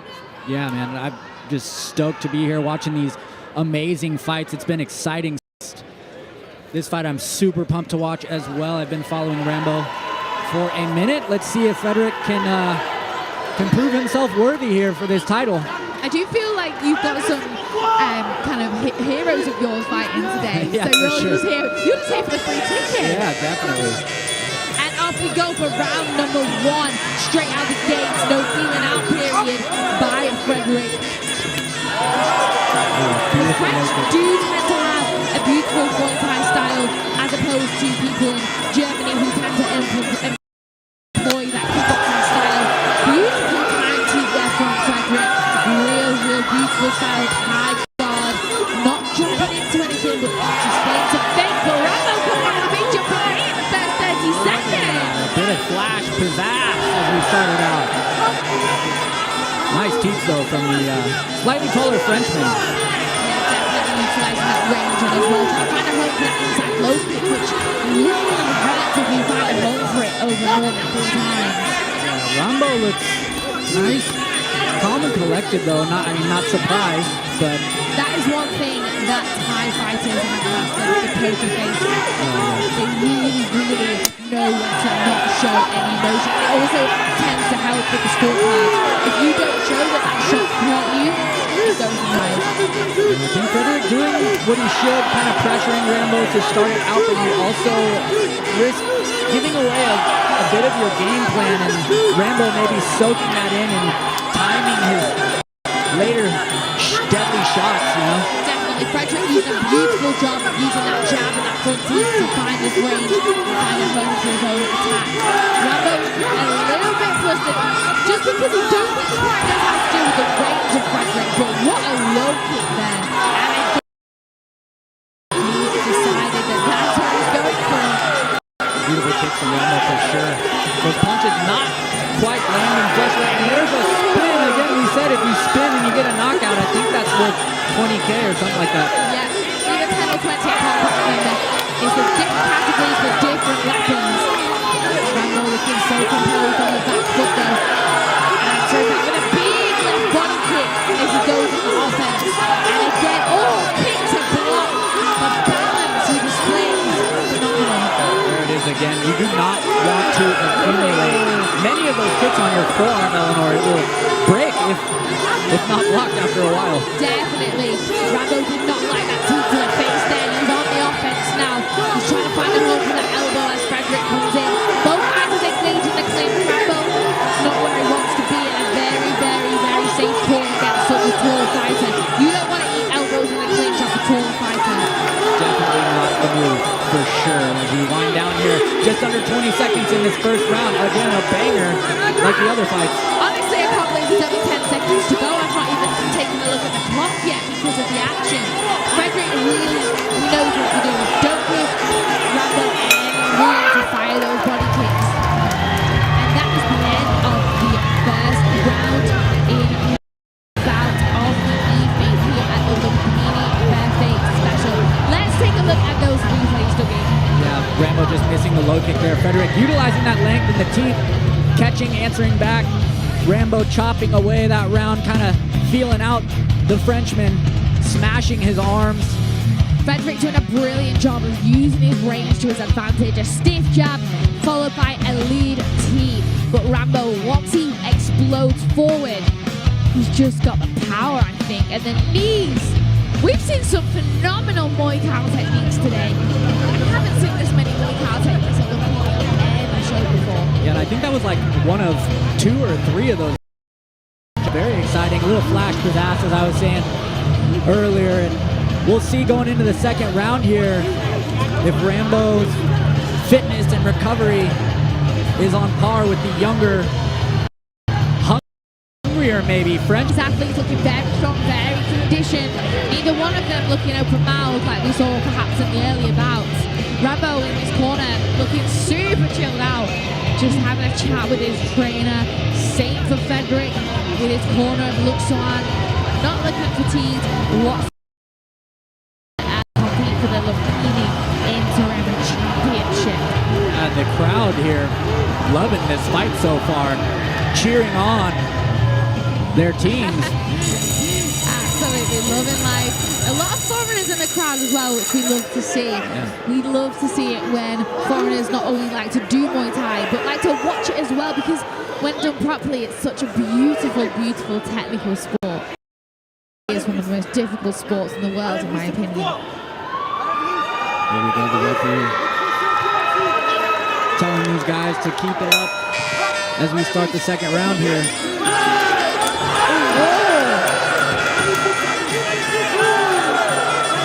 Frederick marching to start off this round. Oh! That kick to the face is nasty. Rambo really got riled up in the first round when he received one of those, so I'll be interested to see how he deals with this one. Yeah, the teep to the face is just straight disrespect in the sport of Muay Thai, that's for sure. It really is, but it really looks good to the judges though if you're back on the face team. Rambo almost loses his calm, collected composure. I think he knows he needs to do something, perhaps elbow or cut Frederick in the second round. And he looks smaller, but maybe obviously a little bit more experienced in the clinch. Frederick not quite able to land those knees in that last exchange. There's a little one. I will say that when Rambo throws something, he has way more power than Frederick. That teep to the face again is really riling him up the wrong way. Yeah, Rambo just kind of wrangling him around off the wheel, having his way on the inside here, scoring knees, yanking down on Frederick, pulling that weight down. Exactly, that vice grip around the neck is nasty. You do not want to be. Oh, big double elbow there from both fighters as they clap into the clinch again. Rambo really, really strong knees in the clinch, swinging up and over every single time. You can just see him feet off the ground, just fully latched on, yanking down on Frederick. Teams to the faces time and time again. Frederick just looking big, as I spoke to earlier, getting swept there, but looking big and looking strong, but Rambo marching through. Frederick, that stiff jab, he needs to utilize that stiff jab again. He does have the technique in the clinch, but Rambo is just that little bit stronger. I mean, if I've been clinching every day since I was probably 10 years old, I have that strength too. Yeah, for sure. I mean, the walking knees coming in, though, from Frederick have been money. I'd like to see him kind of find a home for those knees again. Yeah, using the range, using those long limbs of his. But Frederick, I think I spoke too soon, looking a little bit fatigued, a little bit open mouth, but he sweeps Rambo to the canvas out from the clinch. He's happy with himself for that one, I think. Man, 30 seconds left in the second round. He sweeps again. Looking bigger, stronger maybe, the Frenchman. I think it's just the range. Rambo perhaps, I'm not sure what way he used to fight at back in the day, but I don't think it would have been this heavy and such a tall at that point. Yeah. Frederick, though, not shying away from the more experienced Thai. This is exactly what you got to do for sure. And that is the end of round number 3. Who do you score that one for, Eleanor? For me, Frederick. I think he managed to find his rhythm, disrupt Rambo, but Rambo had to clinch and always finish with his knee in the upper hand position, which is where you want to be, up and swing it over the top. Strong knees, as you can see. Rambo yanking down on the Frenchman trying to nullify. Good right kicks from Rambo. Rambo's going to have to pull something out the bag here, and I think he knows it. I also think he walked into a pretty nasty elbow of Frederick. A little tiny bit of blood and a bit of an egg developing on the left-hand side of his head that he's going to be conscious of protecting now. But it's all to play for, nevertheless, for this Lumpini Interim Championship belt that we have right here on display. Yeah, and as you were saying, there's a bit of a new design. It's got leather now. It's all gold. Yeah, it's reminiscent of the WMC belts that you see on Instagram these days when we have our athletes posing with them in bed and as such, those leather straps. But for me, I like the old-fashioned ones. Yeah. I like it, the stripes, the Thailand colors. For me, that's a real stadium belt, but nevertheless, they're here, they're fighting for it, and they deserve it just as much. Yeah, I think you're not complaining if you get the opportunity to fight for this legendary, prestigious accolade, the Lumpini Stadium title. Exactly. As we go into round number 4. Frederick looking pretty pumped up heading into this final round. I think we're going to see some serious aggression out of the Frenchman. Off we go for this third and final round. Sorry.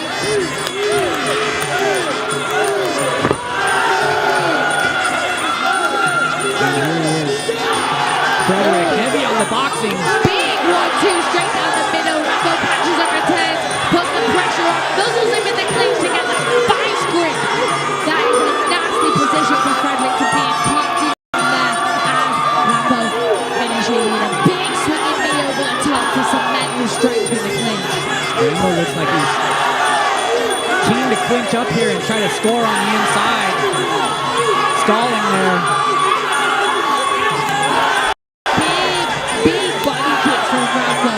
He's found his rhythm in this fight now. Frederick not looking as sharp as he was in the earlier rounds. Trying to keep this pace up for 3 rounds. What a nightmare. That front kick though is paying dividends if it works, but Rambo straight in with those body kicks. Again, same as Kakika, just almost playing, almost sparring. Yeah, once they lock up on the ropes there, he's doing a great job nullifying anything coming from Frederick. Big body kick, big score there. Just playing, block and return, textbook Muay Thai. Ooh, good block on the knees there. He snuck another one in after. Frederick going for the sweeps again. Those have been working for him. But Rambo just using that superior IQ to set up that big knee block and strong as well. The strong base, Frederick couldn't get around that. Jumping knee again from Rambo. Looked to have fatigued a bit, but right back into the clinch with the knees.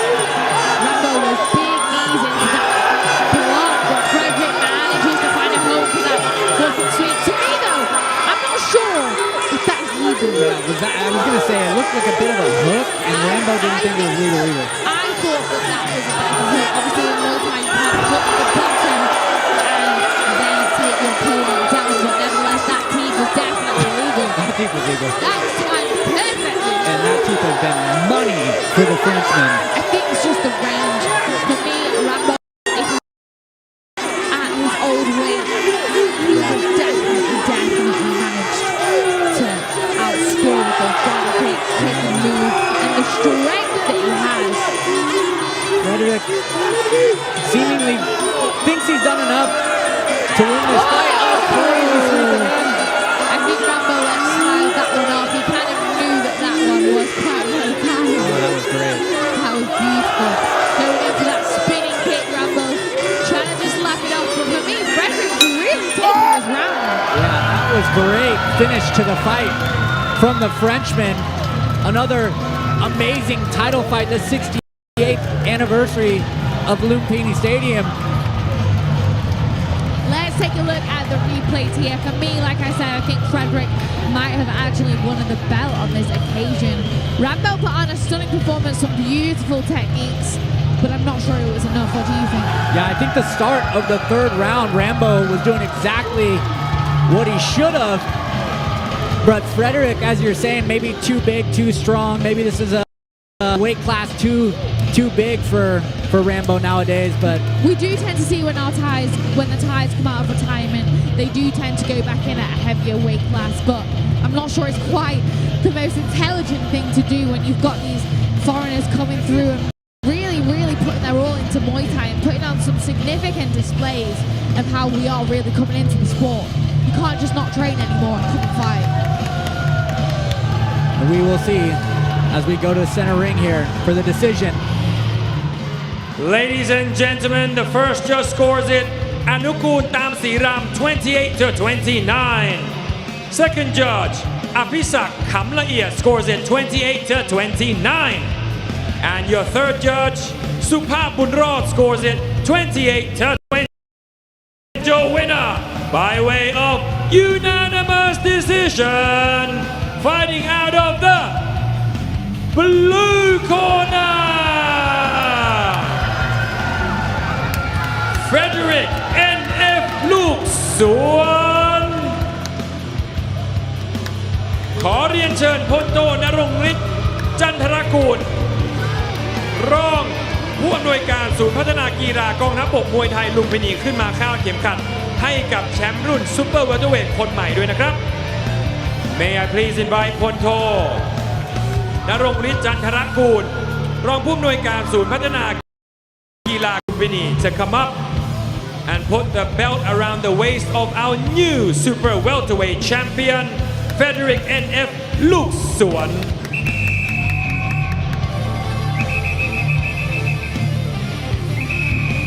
ขอขอบคุณพลโทณรงค์ฤทธิ์จันทรกูลด้วยนะครับที่ขึ้นมามอบเข็มขัดนะครับ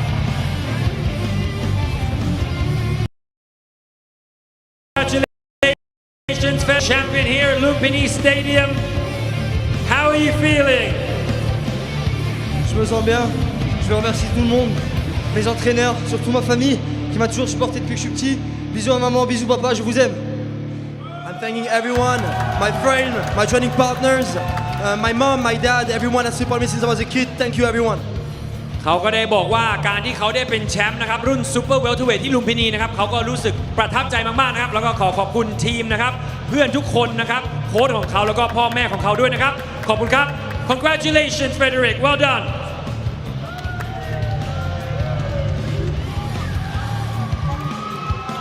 Next up ศึกมวยไทยลุมพินีแชมเปี้ยนเกิดไก่กำหนดชก5ยกนะครับน้ำหนักพิกัด143ปอนด์นะครับเป็นการเจอกันระหว่างฟอร์ดตอรามินทาจากบุรีรัมย์นะครับเจอเกรเกอร์เกียรติทรงฤทธิ์จากสกอตแลนด์ครับ Next up we have Thailand versus Scotland at 143 pounds we have รักทุกคนฟอร์ดตอรามินทา taking on Gregor เกียรติทรงฤทธิ์ in 2 minutes time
Ladies and gentlemen, this bout is scheduled for 5 rounds of professional Muay Thai action at the weight limit of 143 pounds.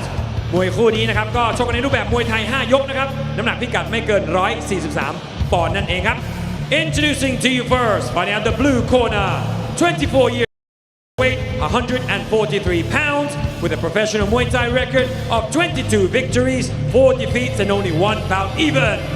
He's hailing out of and proudly representing Scotland. Please give it up for Gregor Grietsamrit.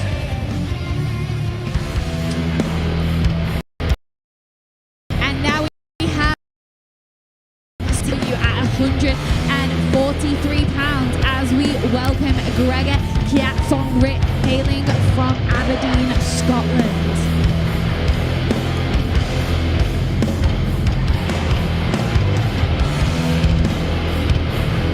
Good to see more of these Scots here in Thailand.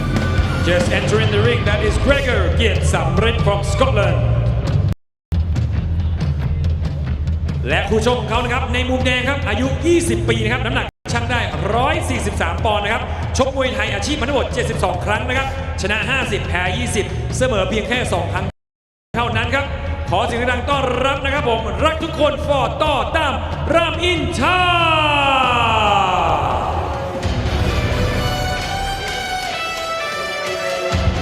And here we go, bout number 5 coming into the red corner.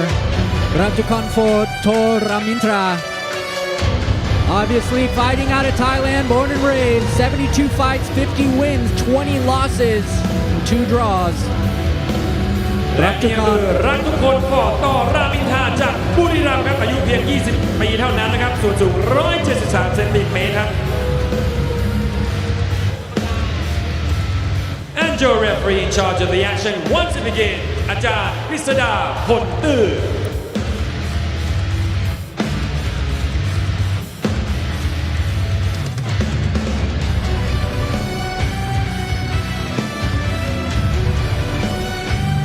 So our first 5-round fight of the evening here.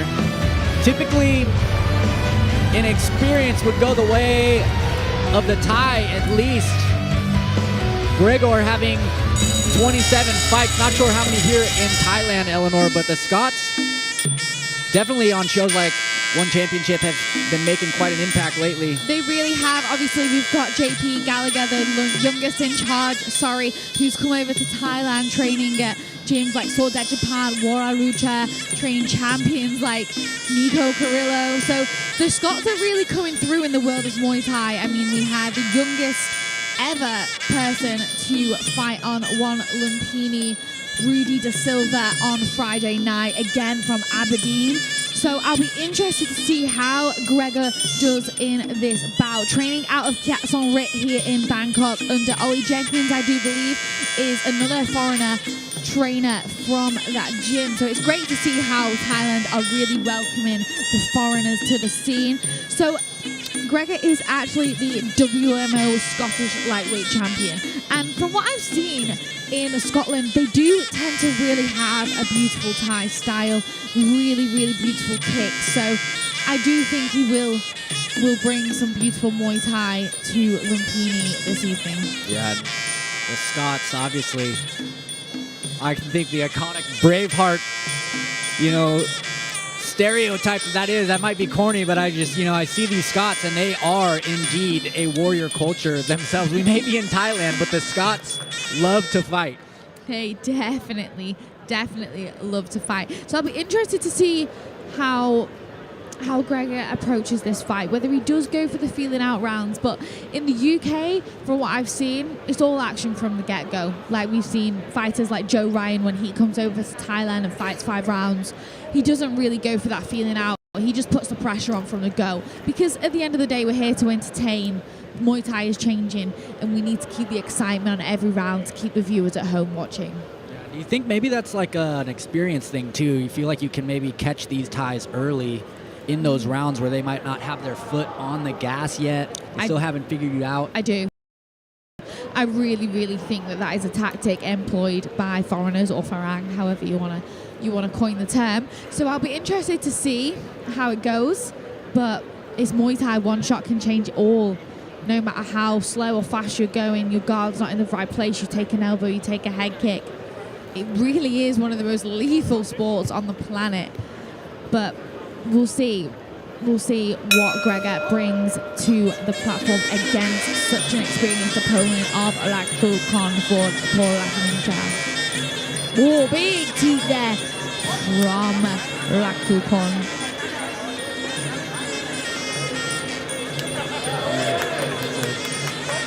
Stiff trading of inside, little shin to shin action. Gotta love it. Raktukon forward for Laminta taking the southpaw position and stabbing in that right teeth.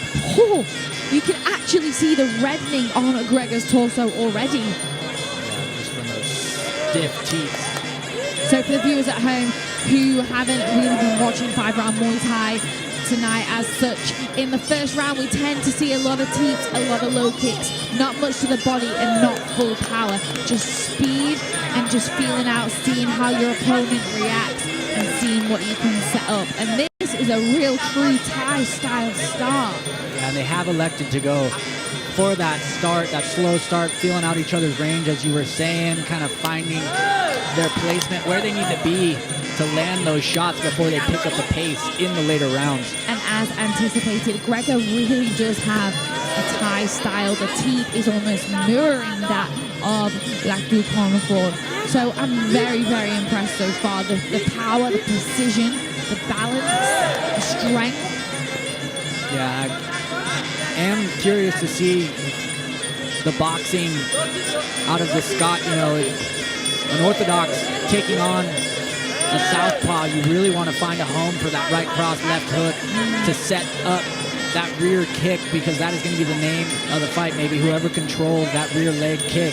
So Gregor has fought on one Lumpini, and as we know, one Lumpini is really the best platform if you are a Muay mat, Muay sock specialist. And he did manage to drop his opponent 3 times in the first round, winning by TKO. So his boxing, I do believe, will be sharp, especially to fight in those 4-ounce gloves previously.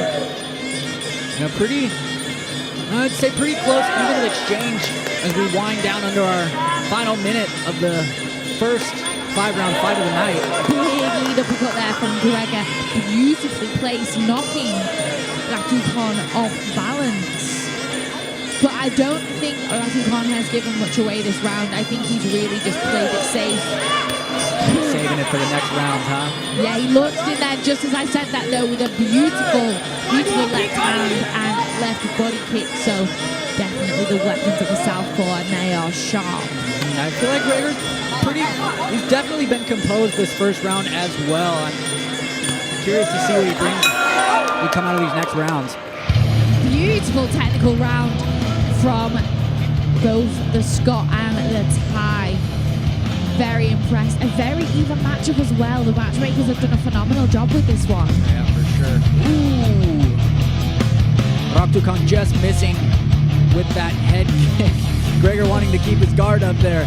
Yeah, Raktukon has got a nasty left hand on him, that's for sure. Really snaps through the guard of Gregor. And that's the hook, the left hook that's gonna give dividends in these later rounds and set up that rear kick of Gregor for sure. Maybe he can find a better home for it as we head into the second round. Yeah, he did try and find a few times that left hook, just especially if that lands on the chin of Raktukon. Could be good night, see you later. But let's see, it's round number 2. I expect a little bit more pace, a little bit more power, but not too much yet. And there we have the owner of Jitmungon. Obviously, we have Alex Jitmungon here later tonight, so she'll be here supporting him. Obviously, the boss of the famous Iron Man, Rotang. Yeah, man. Absolute Thai royalty here at Lumpini Stadium. Love to see it. And this break again, 2 minutes, these fighters should come out completely recharged. Traditional 5-round 2-minute breaks here. Yes, I think for us sat here, 2 minute feels like a little bit longer, but for the fighters in the corner, it might not necessarily. By the time we've got the corner instructions, and there you can ready see to go. Some more Muay Thai royalty. That was just the father of Ramon Deckers, I believe, a legendary, obviously foreigner, pioneer in Muay Thai. I'm sure he'd been on more than a few birthday shows at Lumpini himself back in the day. And off we go for round number 2. I have seen that Gregor is a fan of the low kick. He does like to utilize that. Whether he can do so as effectively against a southpaw, we'll see. And they are letting off with a bit more power for these rear kicks in the second round. Still utilizing their teeps. Ratikon doing exactly what we would expect from a southpaw, luring them in and firing that body kick. Both fighters in the clinch for the first time. Big knee from Gregor there, trying to push that palm over the face, but Ratikon has got a strong grip. Oh yeah, he went down on the neck of Gregor there, scoring some knees. Curious to see how that develops. There's that big left hand of Ratikon, which I think has the knockout power. It really, really does. But he did come off a loss via KO in his previous bout with Great Fana. So I'll be interested to see how his chin is, perhaps, because it does have a real lasting effect if you do come off a KO and not take the necessarily break needed to almost physically repair, but also mentally repair. That can really, really play a part on a fighter's mental capacity in the ring. Part for sure. Maybe with 72 fights, not as much, but might be somewhere floating around a little bit. I think it's up to Gregor to test the chin. Throwing some cheeky up kicks there. Oh, big Superman punch by Gregor there, but cheeky grab on the ropes. I don't know if the referee saw that one.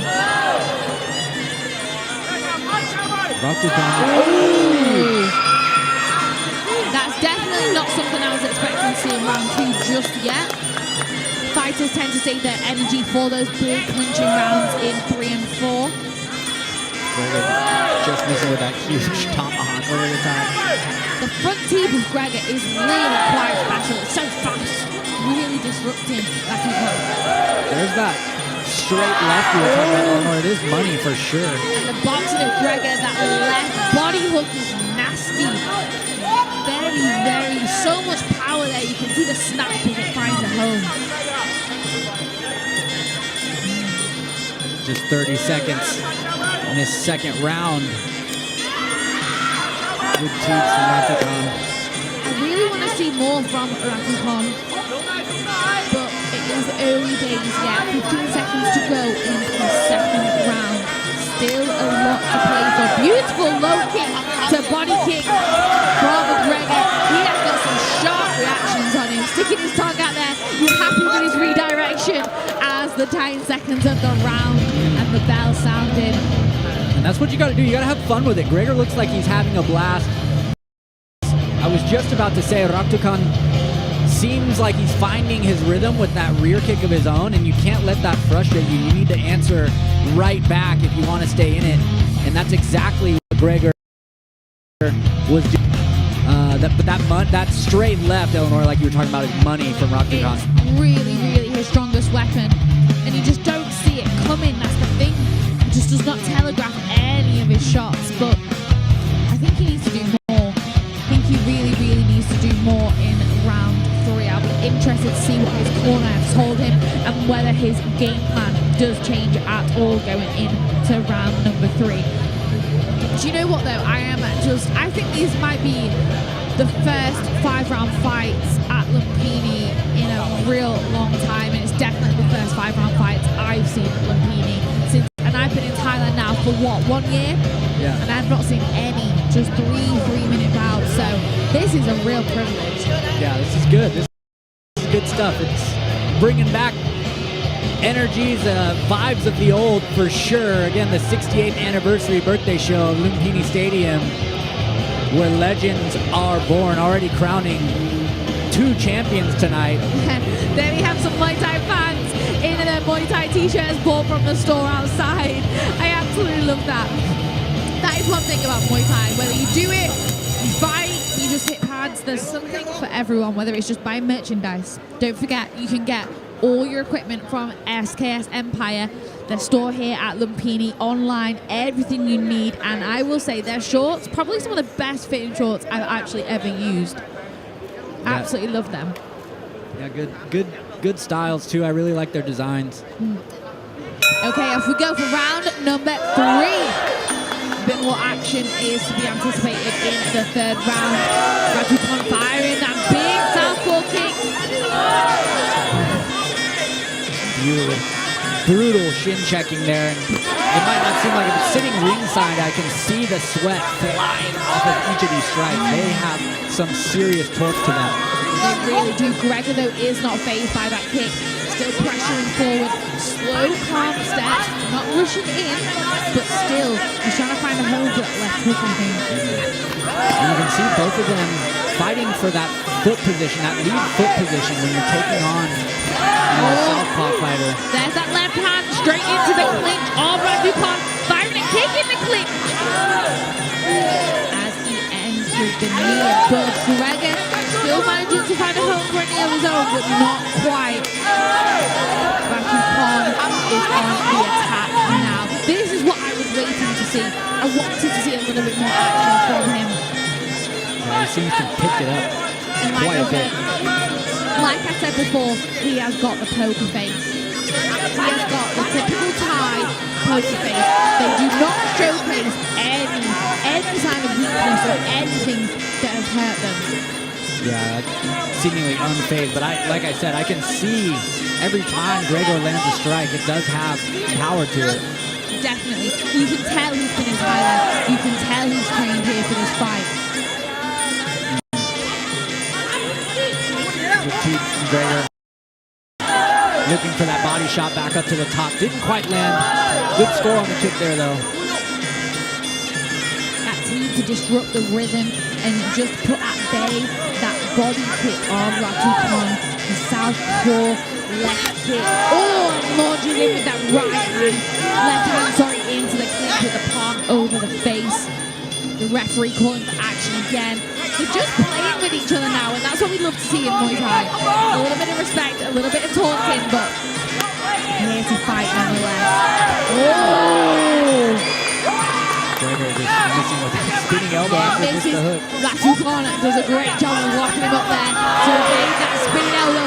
He has been listening to Peter Denman announcing that there is an extra bar bonus if you win by spinning elbow. Do not forget, I think it's 20,000 baht. Yeah, a good 20K on top of your fight purses. Some It nights goes to a walk long way away. in Thailand. Yeah, it Definitely goes a long way in Thailand. 20 seconds to go in this third round. Do you know what? I want a little bit more action from both fighters here. Yeah, the final moments of this round have slowed down a bit, but still firing with venom. Yeah, Gregor has some power in those punches as he goes for that elbow again, but Raducanu just too quick, too slick, and locks him up, taking him back. Not necessarily a score. Some people at home, I do think they think that that's a big score. It's not, but it is a showcase of dominance and just maybe superior IQ if you're able to lock up your opponent as they launch in. Gregor, I want to see more body shots, more left hooks, and more low kicks. Yeah, I want to see him step in a little bit more as he goes in to just a little bit out of position. I mean, definitely has some power to it. I can see, as I was saying, ringside, but maybe just the positioning, the range a little bit. But here we go into the final rounds. Final rounds. I mean, for round number 3, for me, there wasn't enough action. There wasn't enough action in that clinch. And fair play, Raducanu did step it up, but he needs to step it up more. Like, this is Lumpini. This is the birthday of Lumpini. I want to see action. I want to see elbows. I want to see blood, sweat, and tears. And I'm not seeing it right now in this fight. Ready for all the action. Eleanor over here. I got to agree with you, though. I mean, being on my experience personally, I know you, a professional fighter as well, they'll often have meetings pre-fight, and they'll tell you, you know, whether you win or lose, you fight with heart and you have a good performance, we're always going to bring you back. So it's with, you know, in these fighters' best interest to really indeed put on a show, go for these extra bonuses, you know, put a show on for the fans, especially on an occasion like this. I completely agree. I could not have put it better myself, Dougie. I think they really need to start pressuring now. But Gregor, fair play to him. He has been really showing a beautiful range of techniques, and I'm so impressed by his teeth. He really, really does emulate that of a Thai, and sometimes you can just tell as foreigners, we just don't have the same movements, the same relaxed vibe as someone that's been doing it for the whole life. But Gregor, for me, beautiful Thai style. Like riding a bike for these guys almost. It's crazy. Second nature. There we go, Gregor coming in with that mean lead hook. Trying to find a home for that one. But Raducanu just coming in with that southpaw body kick. And again, time to perfection. Yeah, I mean, that rear kick from Raducanu is already let off 3 or 4 of those in the start of this round. And each one, ooh, followed up by that uppercut, rear hand. There it is again. Beautiful combination. And it is almost textbook of the southpaw. We saw in the earlier bouts. Man, Gregor's head snapping back from that last straight cross from Raducanu. Yeah, that uppercut lead hand combo of Raducanu is similar to that of Copycat that we saw in the earlier bouts, and perhaps it's a southpaw favourite we like to see. Oh, Gregor landing a little elbow there. I don't know if it was too clean, but it was definitely a good elbow. They clinch up here again, break in action. Feeling each other out with that lead hand. Oh, big elbows from Raducanu. This is what I wanted to see, and this is what I wanted to see early doors. Utilising that straight into the clinch, both athletes. Gregor, though, he goes into the clinch, but he doesn't fire his knees quite as quick. And I know it's easier said than done. You want to get that arm control before you fire the knees, but against a Thai like Raducanu, who's just that one step ahead now. Oh! There it is, the shot that I've been waiting for, the power behind that overhand. It just opens up the rear kick off of that too, you know, it just goes back and forth, switches back and forth with his timing. Raducanu looking so relaxed here, teeing off, just playing with Gregor, who's still putting the pressure on though, still giving his all, coming forward. What a sweep. The timing on that. Gregor looking to his corner for just a little bit more encouragement. He's still all to play for. He's really done some phenomenal techniques of his own. Raducanu. Just locking him up, yeah. Just shows the superior level of IQ, in my opinion. Yeah, he's looking really comfortable as this 4th round winds down here. He's just throwing that straight cross, jabbing, moving out, setting up his rear kick. Hands are low, which to me is almost a sign of taunting. It's a little bit like, come on, have you got any more to give right now? I'm not worried, bro. Yeah, it literally is like that. But Gregor's got blood coming from his face now, perhaps from an elbow.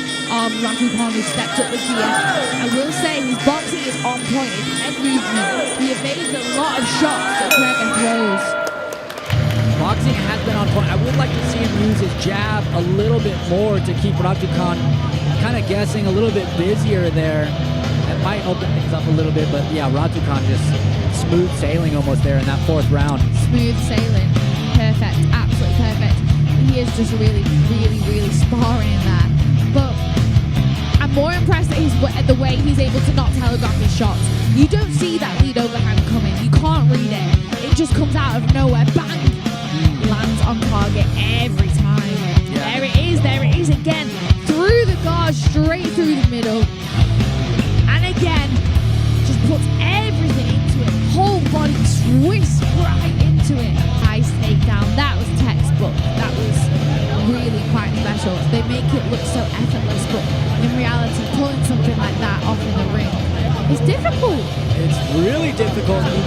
This is where movement and circling, especially when you're fighting a southpaw, you want to fight for that lead foot position and circle out. You don't want to step straight in because you are stepping right into the power shots of the opposing fighter. That rear punch, the rear kick. I'd like to see Gregor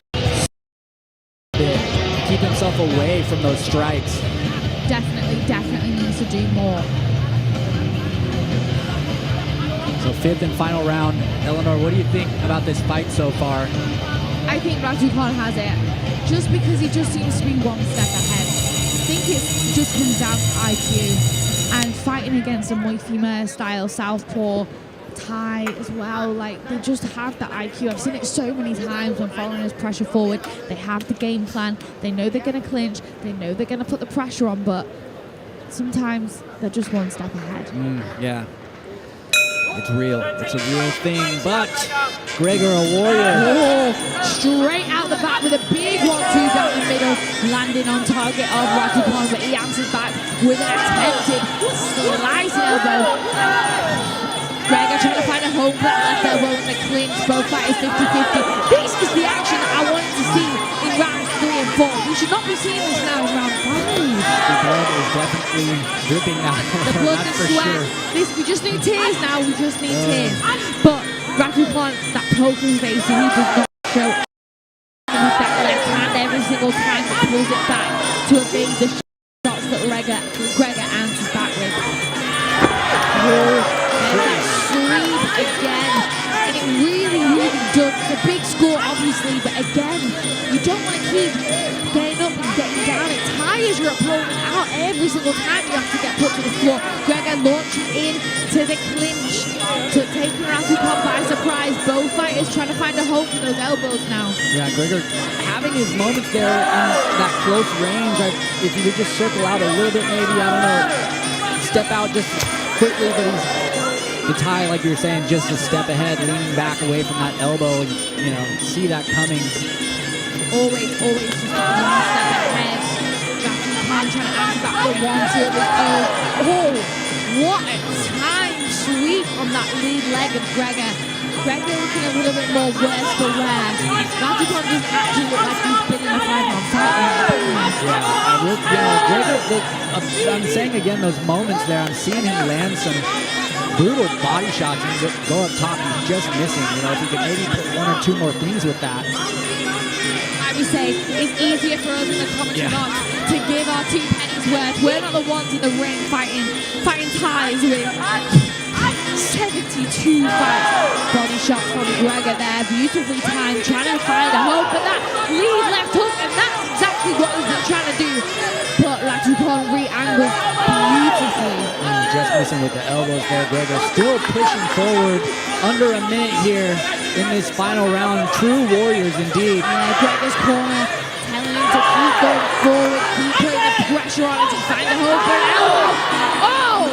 This is exactly what he should have done from the get-go. He should have not shown Ratukon any mercy in that first round. Ooh, 30 seconds. Do you think he can cut him off?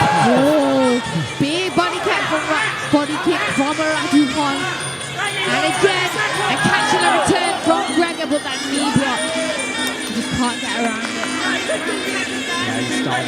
Definitely think Gregor's corner telling him to go forward in the dying seconds, boxing elbows.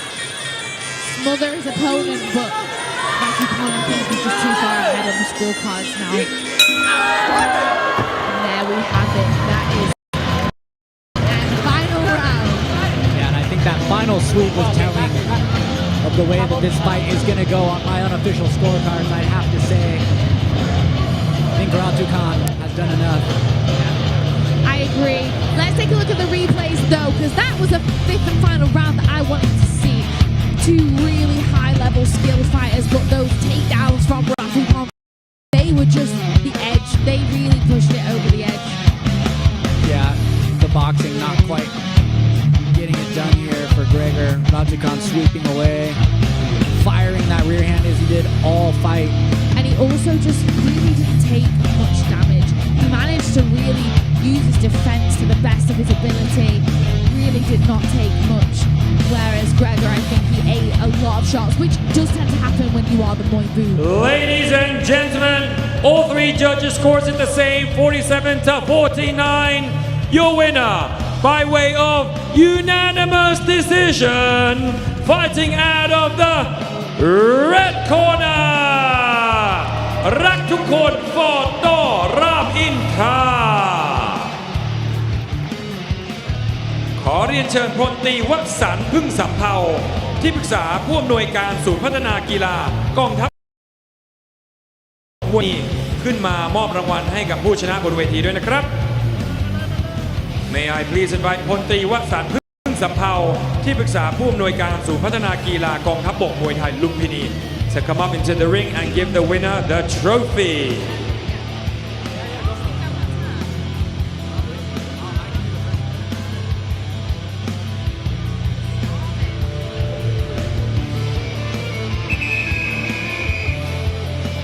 Can we please give them a round of applause ขอเสียงปรบมือให้ผู้ชนะหน่อยครับ Next up at 126 pounds scheduled for 5 rounds of professional Muay Thai action it is between แสนวริศ เบญพระราม 2 he'll be taking on พรวิเศษ สอโชคมีชัย from สุราษฎร์ธานีหลังจากนี้นะครับผมก็จะมีคู่ต่อไปนะครับชกในรูปแบบ 5 ยกนะครับน้ำหนักพิกัดไม่เกิน 126 ปอนด์นะครับผมเป็นการเจอระหว่างแสนวริศ เบญพระราม 2 นะครับเจอกับพรวิเศษ สอโชคมีชัยจากสุราษฎร์ธานีครับชั่วครู่เดียวครับ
Ladies and gentlemen, this next bout is scheduled for 5 rounds of professional Muay Thai action at the weight limit of 126 pounds มวยคู่นี้นะครับก็จะชกกันในรูปแบบมวยไทย 5 ยกนะครับผมน้ำหนักพิกัดไม่เกิน 126 ปอนด์ครับ Introducing to you first, fighting out the blue corner, 20 years of age, weighed in at 126 pounds with a professional Muay Thai record of 60 victories, 15 losses and no bouts even.Representing Surathani. Please give it up for พรวิเศษ สอโชคมีชัย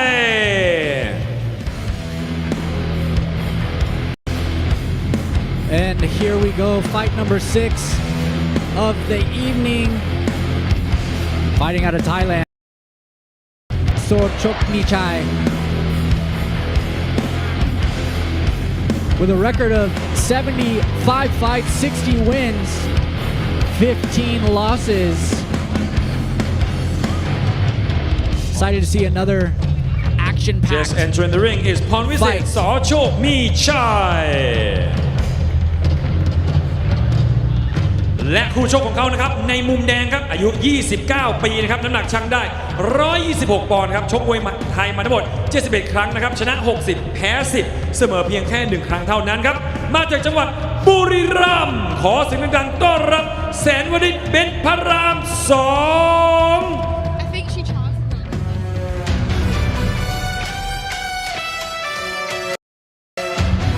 And stepping in to the red corner, we have Sayan Rolik Benparam, hailing from the Buriram province of Thailand.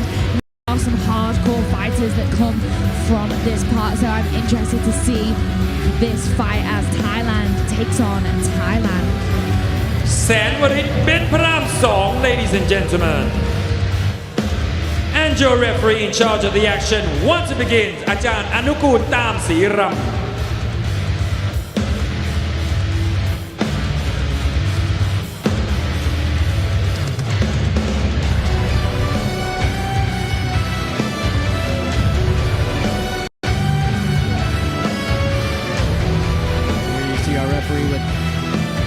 Final preparations before we get going here. I believe our fighters will be doing a wide crew, a long tradition of Muay Thai, obviously, especially here at the prestigious, famous, legendary Lumpini Stadium on the 68th anniversary here. Many call this the Mecca of Muay Thai. Been a great night of fights so far. A lot of these fighters have had some amazing tattoos as well. Just want to give a shout out to our sponsor, BKK Inc. They've tatted many Muay Thai superstars here in Bangkok, the likes of Tawan Chai, one championship superstar, Jonathan Haggerty, and many more. So make sure to check out BKK Inc. Tattoo Studios in Thailand. Great sponsor here for us. And both boys just taking it in here, kneeling to the floor to pay homage to their trainers, their camp. It really is quite a beautiful part of the sport, and I do hope it's something that never dies. I would hate to see the Y crew go away. Just, there's so much history and culture here. It's not just about the blood, guts, and glory and the belts, It really is a sport based on tradition and respect as well. What I love about Muay Thai is these fighters, they're going to go in the ring and they're going to absolutely tear each other to pieces, but afterwards, they'll be best friends. Yeah. Kind of crazy. I know people that watch other combat sports, they kind of see that and they're like, why are these guys hugging? What's going on? Yeah, they're used to that trash talking, different kind of environment, but not in Thailand. We don't have that. So let's see what these two. I think, is this our first Thailand versus Thailand? Or no, I think we've had our first couple bouts were Thailand versus Thailand. Yeah. Thailand versus Myanmar. It's our first male Thailand versus Thailand bout. So it will be interesting to see how they start and how much respect they pay to each other. Now, I'm interested to see how Pormisset does perform. So he's fighting out of Saw Chokni Chai, which is quite a friendly gym of the Saw Japan camp, which is where I train, and our head trainer's brother is actually a trainer at this camp, and he specializes in Muay Sok techniques. So whenever he comes, Xavier is always running over to say, can you help me with my elbows? Can you help me with my elbows? So I'll be interested to see if Pormisset does utilize those dangerous weapons. Yeah, and these guys fighting at 126 pounds too. They should be lightning fast. Pretty exciting to watch. Lightning fast, but nevertheless, they will have some power. Oh, big stabbing deep there from Sayan Oaret. And we have another. Ooh! Ooh! What in the world? Leg kick. That is all she wrote, ladies and gentlemen. A win in the red corner for Sayan Oaret. That was a short but sweet story. Unfortunately, Pormisset has not stood up from the canvas yet. Perhaps something went, something pulled. I'm not sure, but he's in some pain and discomfort there. Yeah, maybe something torn. I mean, that is, I think people kind of underestimate the brutality of these low kicks when placed right on the button where they should be. Let's see here. Take a look. Oh! He checked it. I mean, he was going for a check, but I'm not sure if it was the knee. And if that is the inside of your knee there, I think I'm right in saying that could be your PCL. yeah. I mean, definitely you've got all kinds of connective tissue in there that just, when you smash a shin across it. It really did take a split second and he felt that one. I mean, I'm so disappointed. That would have been such a great fight. that would have been a great fight, but I mean, I can't hate on Senwar. I mean, what a way to come in and collect a Ladies paycheck. and gentlemen, and your winner by way of first round TKO, fighting out of the red corner,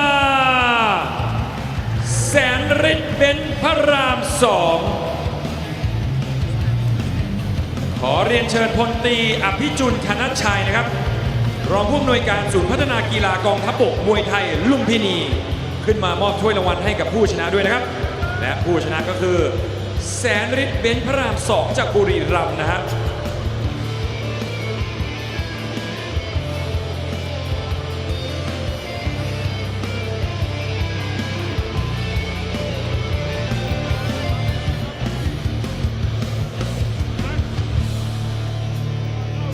ขอเสียงปรบมือนะครับ Can you please give him a round of applause ต้องขอบคุณพลตรีนะครับผมอภิจุลธนชัยด้วยนะครับที่ขึ้นมามอบถ้วยรางวัลให้กับผู้ชนะของเราในค่ำคืนนี้ด้วยครับ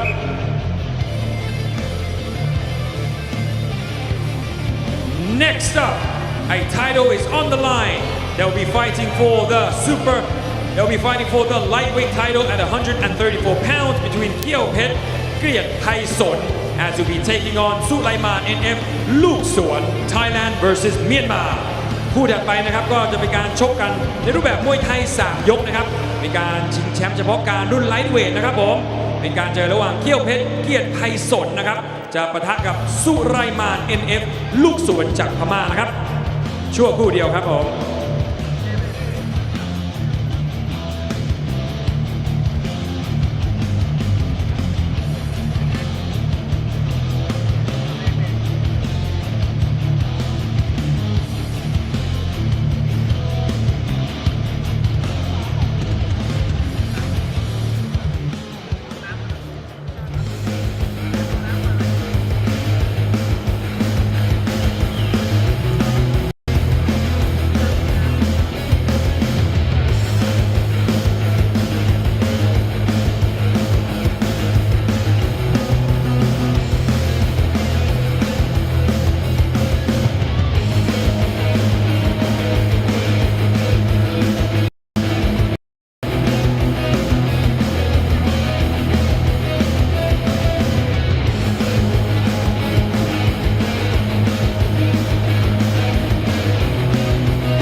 Ladies and gentlemen, scheduled for 3 rounds of professional Muay Thai action, this bout is for the Lumpini Lightweight Championship.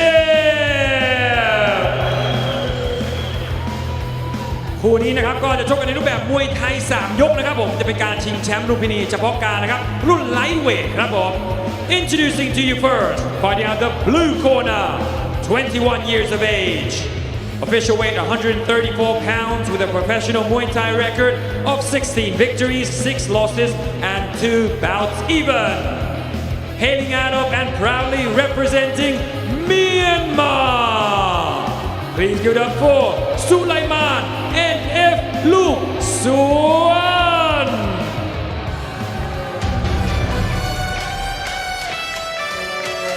And here we have Sulaiman of Myanmar, Luke Suan stepping into the ring now. He is no stranger to the Lumpini Stadium, fighting on one Lumpini Friday night fight and having success in doing so.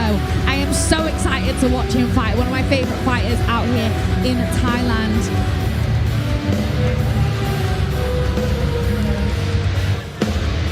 Entering the ring is Sulaiman NF Luke Suan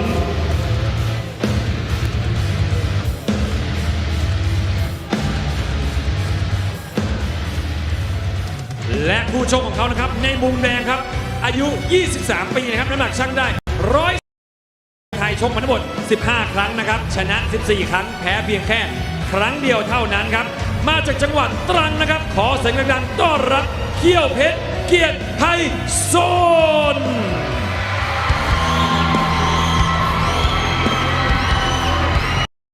Coming into the red corner, Kiopet Kiet Praisan, 23 years of age, 15 fights, 14 wins, only a loss, a single loss to his name.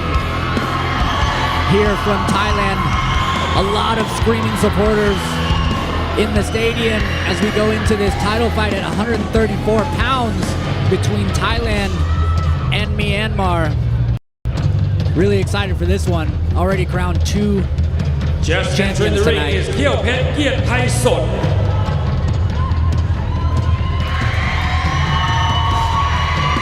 And your referee in charge of the action once it begins อาจารย์บุญเลิศแก้วพิทักษ์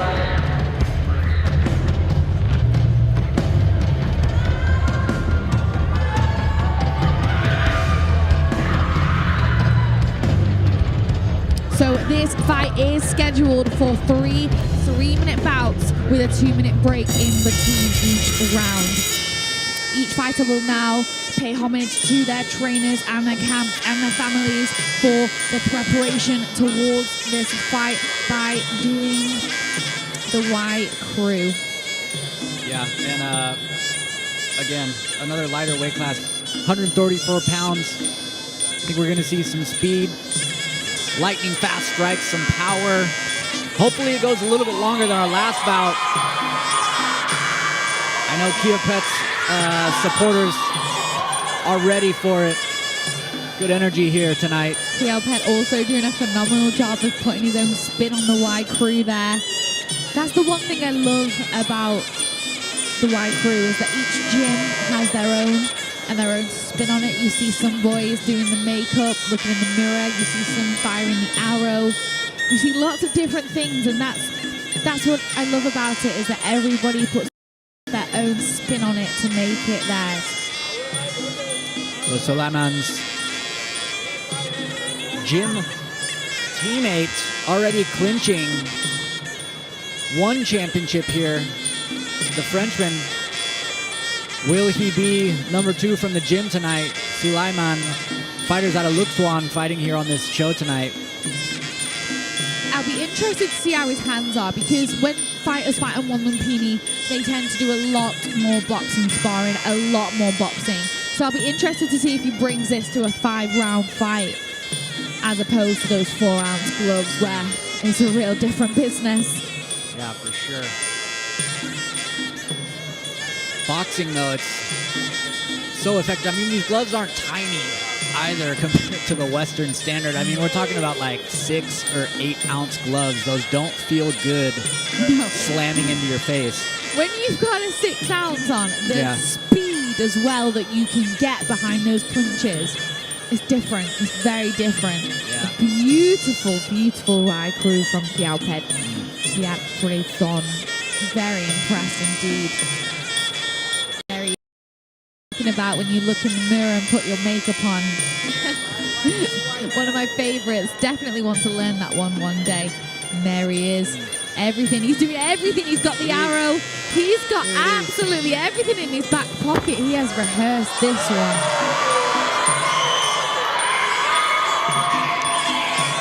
It's almost reminiscent of when the New Zealand rugby players perform the haka as a form of intimidation, when this arrow is pulled out and you stand there and pull it. I remember Alfie, who was fighting actually in bout number 10, when his opponent did this, he pretended to catch the arrow and break it. And it was just such a... the crowd were going wild. It's really quite something. They put a little bit of entertainment there for us.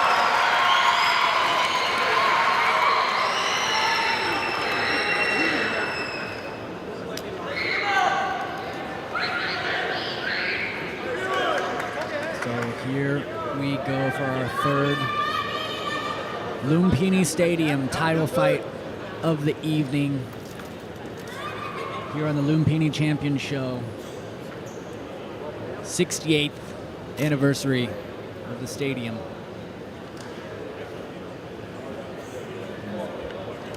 Trainers' final blow to their fighters before kicking off.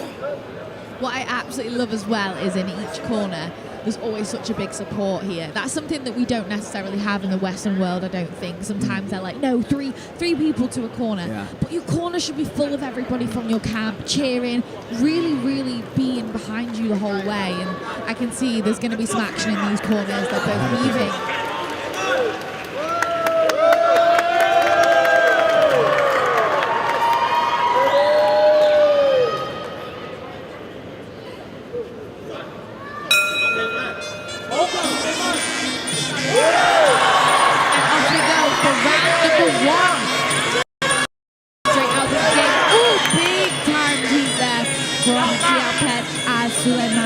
Tries to pressure forward. Lightning fast. Very exciting. A lot of action.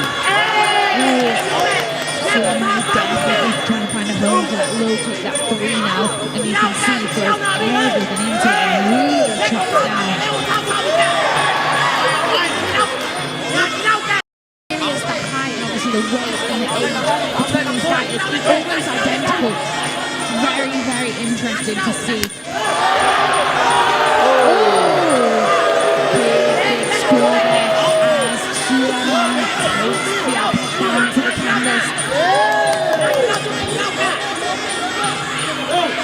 There is action, but they are still very cool, calm, and collected. Calculated.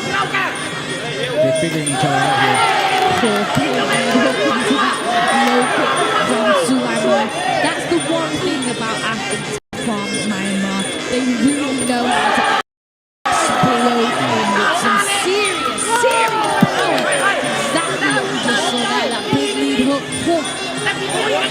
Thrown with intention for sure. Right? So still really efficient with the energy in between exchanges, flowing here, but then just launching, like you were saying, at full power. It really does kind of, no matter how your experience is, sometimes when someone just launches at you, you take that quick second to react, no matter how quick the reactions are. I love the jab from Suleiman. I think like you were saying, that entertainment circuit, boxing style, showing a little bit. Definitely. Didn't quite manage to capitalize on that catch. Kiao Pet showing phenomenal balance there. But he's almost trying to start this like a 5-round fight, whereas Suleiman is comfortable with this kind of fighting with the explosion, the following up with the big hands. Feel that just missing with that. Just to remind everybody, if you get a knockout with a head kick, that was a slip really through the ropes, unfortunately. Both fighters in the clinch for the first clinch exchange. Kiao Pet, beautiful tight sweep there from that knee block. Absolutely phenomenal job. Suleiman scrambled to his feet. You never want to show that that bothered you, no matter what. You hit the canvas, you get up as quick as you can. Right back up as quick as you can. 10 seconds to go. Quite exciting round. first round. He does the contact catches and sweeps Kiapet to the canvas. That was the one that he was looking for. This is, again, like I say, the matchmakers here at Lumpini for this SKS show. Phenomenal job. 15 to 24 fights, similar win rate, both exactly the same height, 134 pounds. Really, really, really good matchup between Thailand and Myanmar. I love Suleiman scoring with his boxing, but then kind of finishing with a kick into a sweep. Really putting the combinations together, utilizing all of his weapons. That's what you want to do. This is Muay Thai. You want to be versatile. You want to score with everything effectively.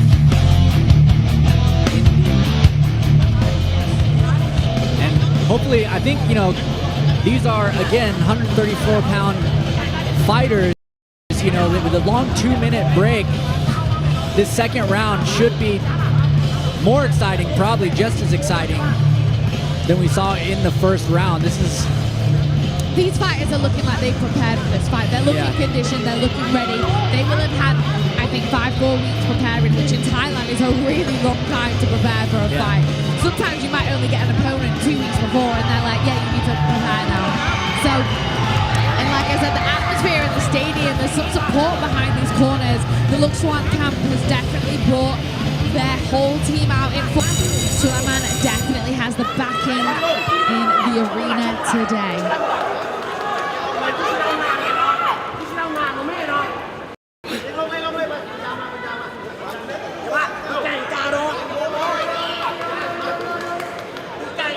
The referee calls the fighters to center ring to start the action for round number 2.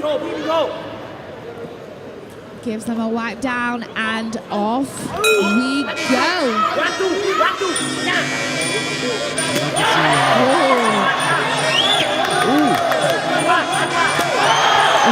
That clipped on the head, but he wasn't bothered. Suleiman launches right back in with an answer back. Man, it really is a game of inches. Kiapet is definitely a move play using those kicks. Suleiman right in front of him though. Just needs to be careful. He's doing something that I'm also very guilty of, catching the kick. And he did manage to get that sweep, but there's only so many of those kicks you can take to the body before it starts to really hurt. Yeah, slamming the shield into the ribcage. Not the move. But you can score effectively off of the sweep. For sure. You can answer back, perfect, but just really, sometimes you can even just sustain a broken rib from that because it's that hard, even at 134 pounds. Oh, definitely. These dudes are explosive. Beautiful step into that smooth left kick from Kiapet. Oh, and again, the action, this is the action we want to see in a 3-round fight. Straight into the clinch, acting in the clinch, knee for knee, both fighters muscling into each other. The referee no need to break it up. And Kiapet slams into the canvas, landing on top. I'm wondering if Kiapet's corner told him to play the clinch. He seems to be a little bit more comfortable, active, flying into it and then scoring as they clinch up. He's not sitting, he is sitting back foot, but also exploding forward, which is what I like about Kiapet. He could easily just sit on the back foot and score. He's launching in those big step-on knees, big scores, straight through the middle. I think he might have found the weakness of Suleiman in the clinch. Yeah, for sure. His corner is hyping him It's exactly as well. the cheers in the corner of Kiapet. Kiapet Price Storm is phenomenal. And he looks really composed too. I mean, he's just marching forward at Suleiman. Suleiman's output has definitely gone down compared to the first round. Definitely, that was a very, very nice performance by Suleiman. Just over 30 seconds to go in the second round. For me, it's 1 round to Suleiman and 1 round to Kiapet. So I'll be interested to see how the third and final round plays out. If we're making it far, that is intensive deep to the face. Oh, Kiapet is going for that bar bonus for the head kick. He is just smooth operator. Our friend would always say, in the clinch there, I think that round, as you're saying, Eleanor, definitely has to go to Kyoto. Yeah, definitely. It's one piece in my eyes.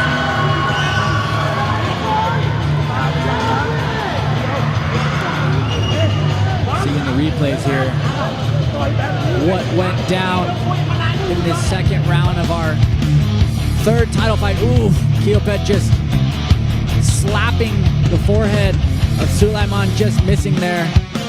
Sulaiman still trying to catch that kick and then launching. It's worked a couple of times, but it's not working every single time.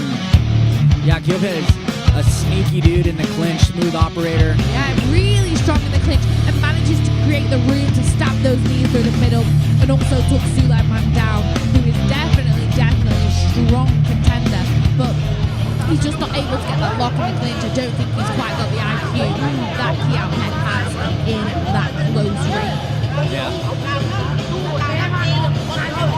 I love how animated these corners get when they're telling you what to do. You know, there's all kinds of signals: kick, and knee, and then clinch, and then knee again. I think that looks like it may be the game plan going into this final round: is lock on, stabbing knees, frustrating Sulaiman.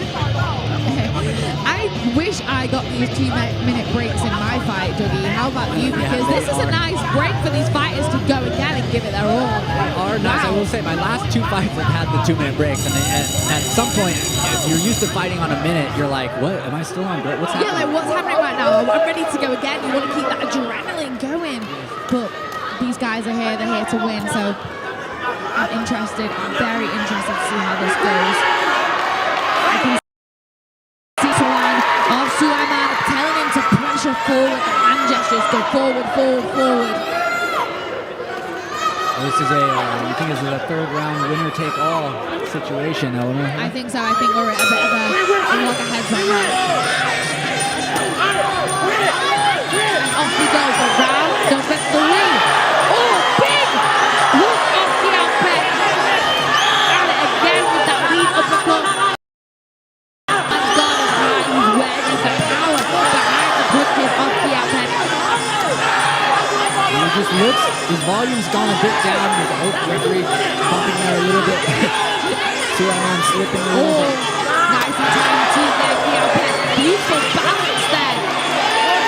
As Sulaiman did catch the kick again, but nullifies the clinch work of Kiopet. I want to see him in that clinch again because that was really high level clinch work. Again, Myanmar launching forward with the big 1-2. Explosive power. I don't think he can teach that. I think it just comes naturally. These guys just 134 pounds, lightning fast, launching their kicks into each other. Kiopet just kicking away the second round and then the start of this round as well. He's doing great with it. This really is some high level Muay Thai score boxing. Oh!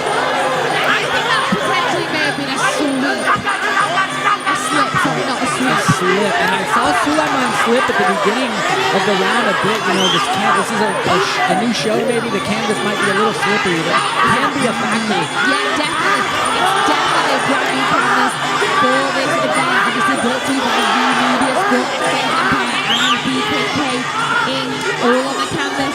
But nevertheless, fighters need to be prepared to fight it. Oh, it's a what a takedown from Kiopet, the Muay Cow specialist in the ring right now, absolutely schooling Sulaiman in the clinch.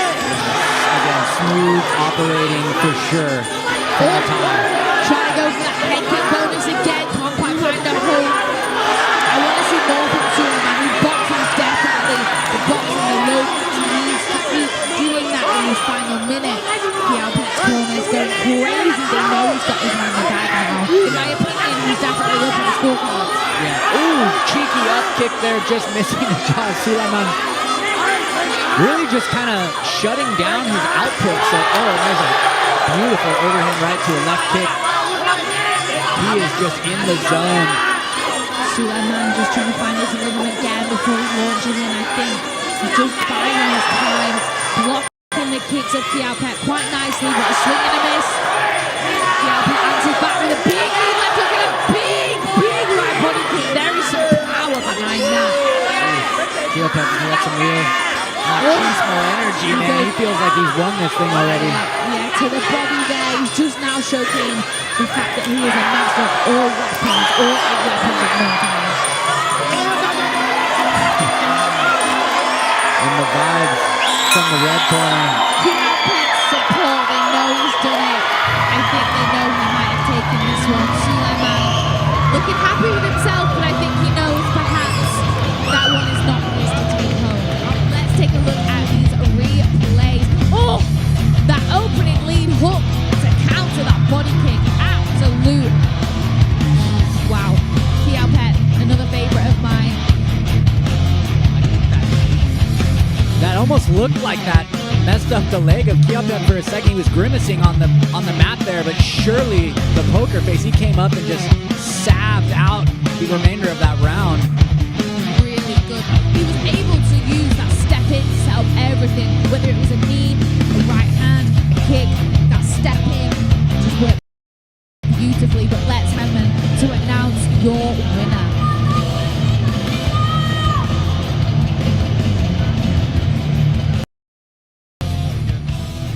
Ladies and gentlemen, the first judge, Grisada Pontu, scores it 27-30. Second judge scores it, Anuson Tam Siram scores it 27-30.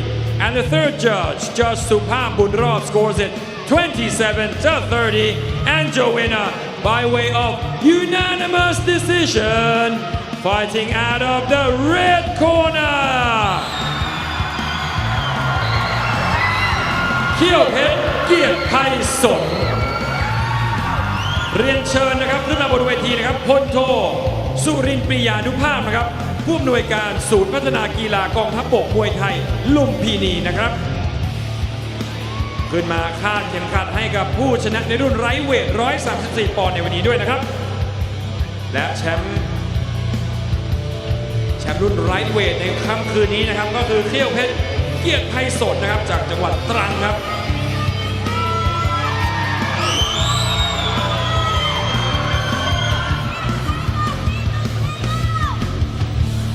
ขอขอบคุณพลโทสุรินทร์ปริยานุภาพนะครับร่วมหน่วยการกองทัพบกมวยไทยลุมพินีด้วยนะครับที่ขึ้นมาคาดเข็มขัดให้กับแชมป์คนใหม่ครับ Can we please give him a round of applause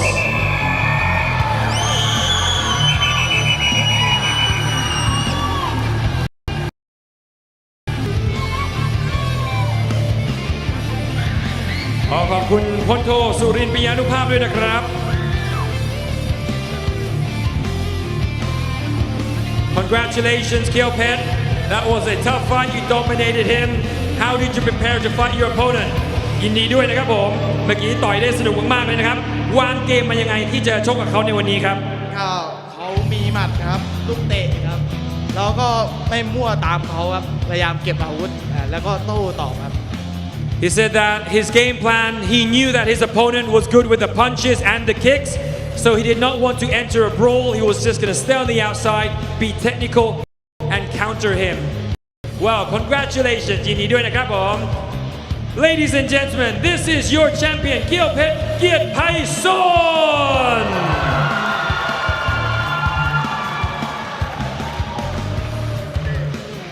Next up, scheduled for 5 rounds of professional Muay Thai action at the weight limit of 147 pounds. It will be between ปีใหม่มรัตนบัณฑิต taking on ผิวผ่องก่อการลวกผู้ถัดไปนะครับชกในรูปแบบมวยไทยอาชีพ 5 ยกนะครับน้ำหนักพิกัดไม่เกิน 147 ปอนด์นะครับเป็นการเจอกันระหว่างปีใหม่มรัตนบัณฑิตนะครับเจอกับผิวผ่องก่อการลวกครับ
Ladies and gentlemen, the next bout is scheduled for 5 rounds of professional Muay Thai action at the weight limit of 147 pounds มวยคู่ถัดไปนะครับชกในรูปแบบมวยไทย 5 ยกนะครับน้ำหนักพิกัดไม่เกิน 147 ปอนด์ครับ Introducing to you first, find out the blue corner, 19 years of age, official weight 146 pounds. A professional Muay Thai record of 20 victories, 10 defeats, and 5 bouts even. Roy Thailand. Please give it up for Piu Pong Ko Kan Luak.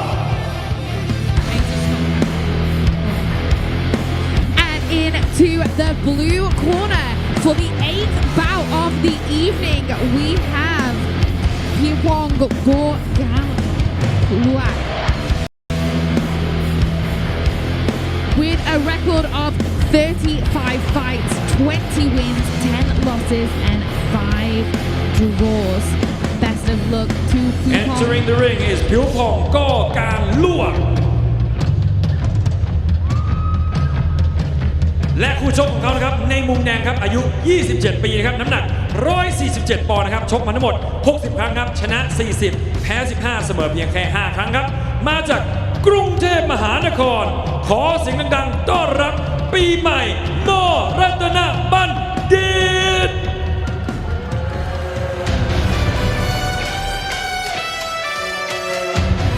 And here you have Pimai M. Ratan Bandit, 27 years of age, 60 fights, 40 wins, 15 losses, 5 draws. Entering the ring is ปีใหม่มอรัตนบัณฑิต And your referee in charge of the action อาจารย์พิเชษฐ์กหะกสิทธิ์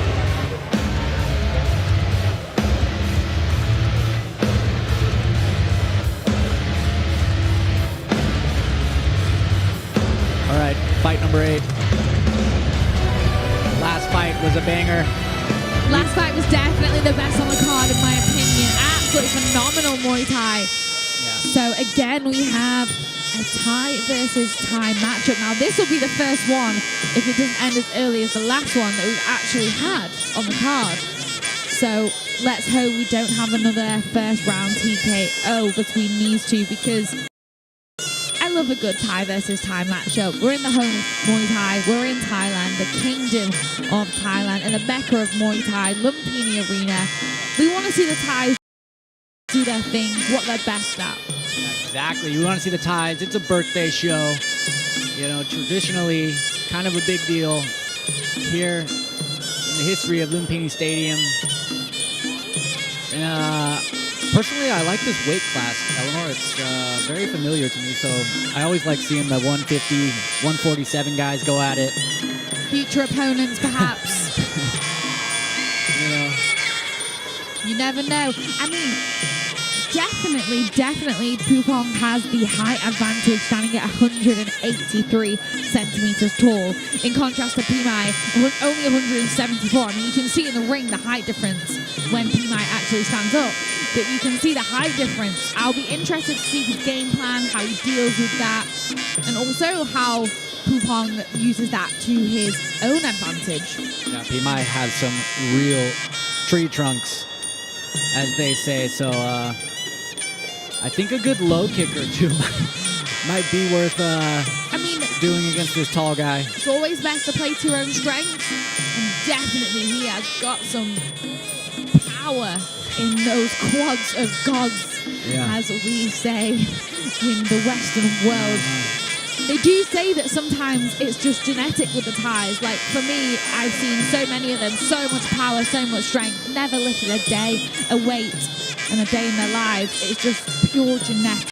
It's genetics for sure, and you know, just like anything, what you do as a kid growing up, you know, genes being a huge part of it, but also your development as a human being. When you're out there running daily, your calves are going to become gigantic. Yes, they're going to become definitely conditioned to the impact of the 10K runs, 12K runs. They're kicking the pads for hours and hours every day. And beautiful white crew as well. Yes, both beautiful, definitely. really just taking it all in as he seals the ring and goes back to the red corner. Beautiful there from Pimai.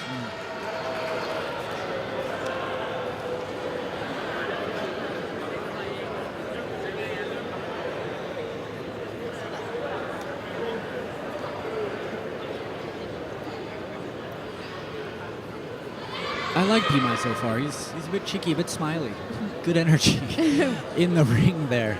You know, a little more stoic is Pipong, but I'm definitely so intrigued to see how they deal with this height difference and whether Pupong really uses it to his advantage, because I've seen in the most recent fights where there's been this much of a height disadvantage recently, I've seen some terrible KOs, and perhaps the worst one I've ever seen so far by a knee to the head. I'll be interested to see if he goes to pressure forward, uses boxing, but evade the clinch, or whether he feels like he'll be stronger in the clinch.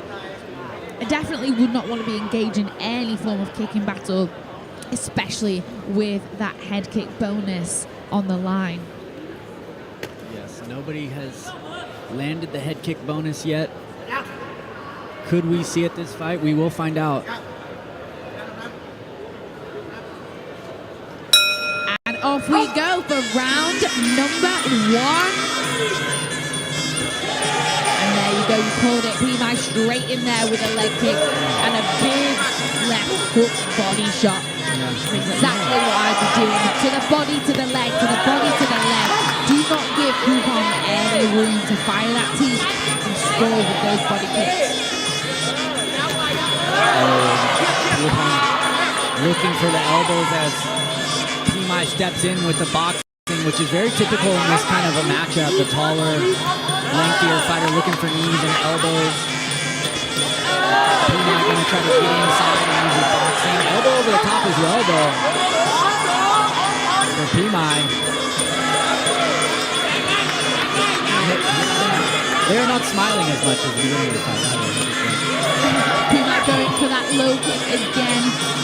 Oh, big attempted slicing elbow from Pupong. That is definitely something that I would be doing if I was a taller fighter. That slicing elbow and kick on the top of the head. Yeah, over the guard, huh? When you have that height advantage, you kind of come down over the top of the guard. It's a good strategy to use when the taller fighter. Really nice left kick so far. It doesn't look insanely technical, but it's really effective. He's found his range with it. Just kind of tapping it ready to low kick. There's some power behind those low kicks to take somebody off their feet like that and then get straight in there with another and another. That's the game plan, and Pimai is not missing a beat.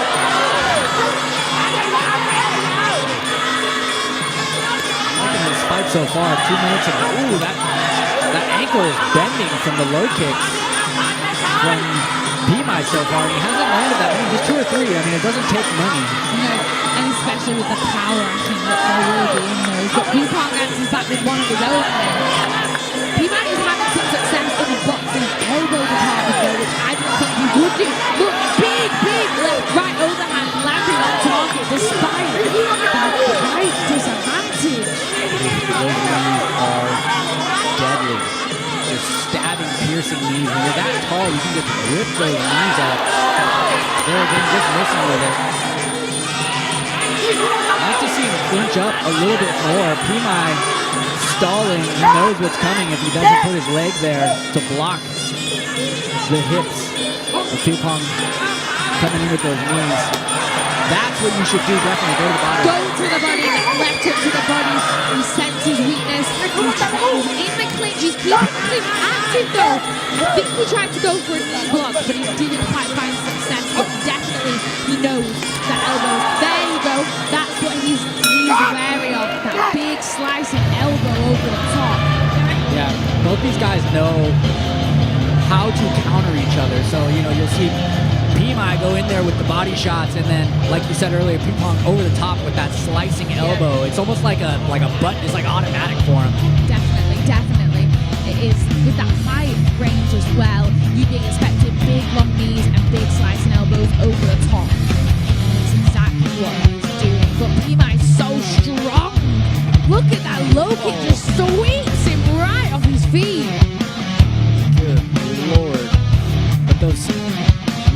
from Pilpong. If he can find some better placement with him in this second round, those are no joke. That's something that Pimai is not going to want to deal with, and that's definitely going to stop him coming forward, chopping the leg. So, I'm sure round two, Pilpong's corner is going to tell him more knees, more elbows. His kicks, I didn't see Pimai too bothered by it, but the knees and the elbows. Yeah, that elbow over the head, if that lands, that is honestly good night. So I'm very interested to see how this one pans out. 2 minutes, it feels like a lifetime.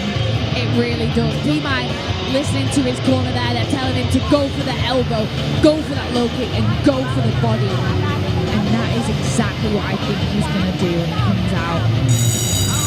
That is such an advantage being the taller fighter with those knees and elbows, but it does leave you a bit exposed in the mid-region.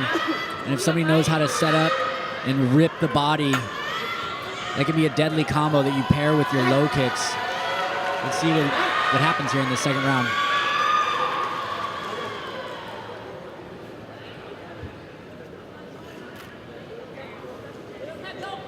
Just final check, I think we had a mouthpiece issue, but we are back at it. Big long knee to open the round from Pilpong. Pimai in the clinch, locks him up. He does not want to be in that clinch, and I think that's a very clever position because if Pilpong manages to grab his head and pull it down. Oh, big takedown there. Just the pure strength behind Pimai. And again, just throwing him around. I think we might be triggering this for MMA fight. Borderline double leg there, but here we go, kind of locked up in the clinch. No action and break. Oh, those stabbing elbows coming down on Pimai. He needs to watch out. He doesn't seem too phased though. He's got the typical poker face. He's ready and raring to go in center ring as Pilpong steps in with those powered long knees, landing on target every single time. But Pimai, his guard's high, he's wary of the elbows. This is the action that I want to see though. This is what Muay Thai is. This is a good matchup of styles right here. I'm loving it. Despite the height difference, both play into their own strength. And both have success.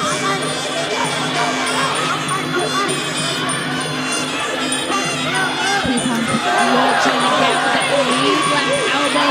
Pimai managing to stop him from getting in the clinch. Not many knees in the clinch. He's got a big overhand from Pimai and a big hook. Yeah, it's slowing down a little. I mean, Pilpong looks to be making a bit of a comeback here in the later part of this second round here. I mean, it's hard to keep that pace when you're getting stabbed with knees to the midsection. I mean, you're literally in the air. He knows he maintains a range, but Pimai is going to chop his leg, and I definitely think that Pilpong fell those leg kicks in the first round, and he does not want to play at that range anymore. Oh, big knee, those big elbows, the lengthy legs on him, just able to stab him in, and then keep the fight to the arm. Just missing with that elbow again. Pimai trying to sweep, didn't get it that time. Stalling, very smart move, stalling. You don't want to take any more of those knees. It looks to be bothering him a little bit. He just looks maybe a little fatigued. Hitting another knee there. Oh, big knee from Pimai and a big right elbow. And again, this is elbow for elbow exchange. Prize has not been blood yet. This is sick. This is well deserved. Okay, matchup right here. Ooh, beautiful step out hook. Pilpong just going in for the spear over and over again. And I think that Pimai can make that step out hook a little bit better. Wow, amazing second round. The crowd loving the action. Supporters here in Lumpini Stadium. It's one apiece for me, so it's all to play for. Yeah, I'd have to agree. I think first round maybe went to Pimai. This round definitely Pilpong. Those takedowns, though, absolutely phenomenal. But I think as soon as Pilpong got a really strong lock, Pimai, he couldn't do much. He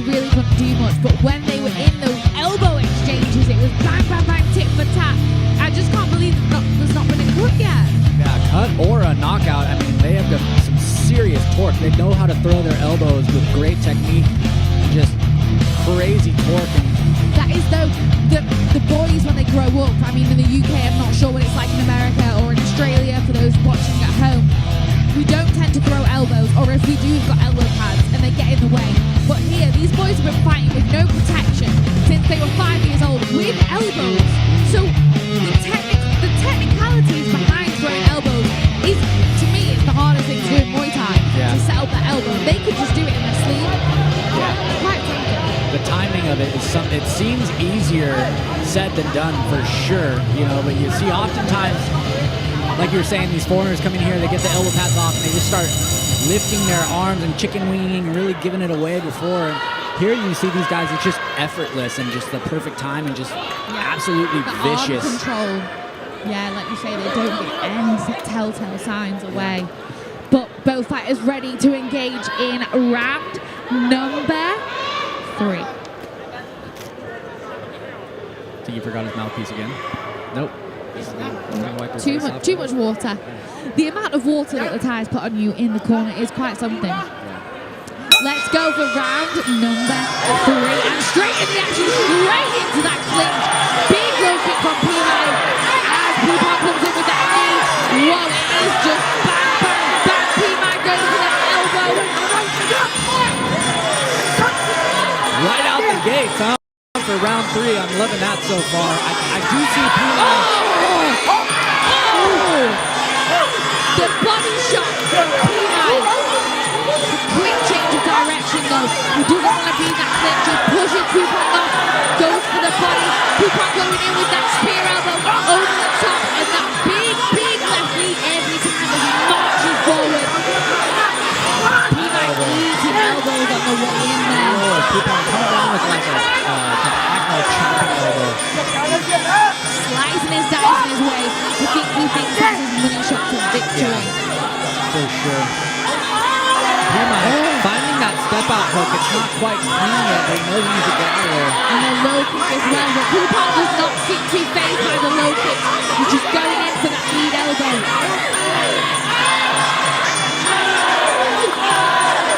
Oh man, he is like throwing it in there right now. Kupon is marching, lean, elbowing. That is He is reminiscent of the Alfie Pierce that we will be seeing in 2 fights time. very frustrating style to have to deal with indeed. You just can't give him room to breathe, not room to even think for a split second. Beautiful movement there from Kupon. Followed up with a big right elbow. Pima locked on the clinch, managed to get the knee over the top. A good position to be in on the ropes. And this is where the difference in height. Oh! He didn't score the knockdown. Pima has got some support in the stadium today. Wow.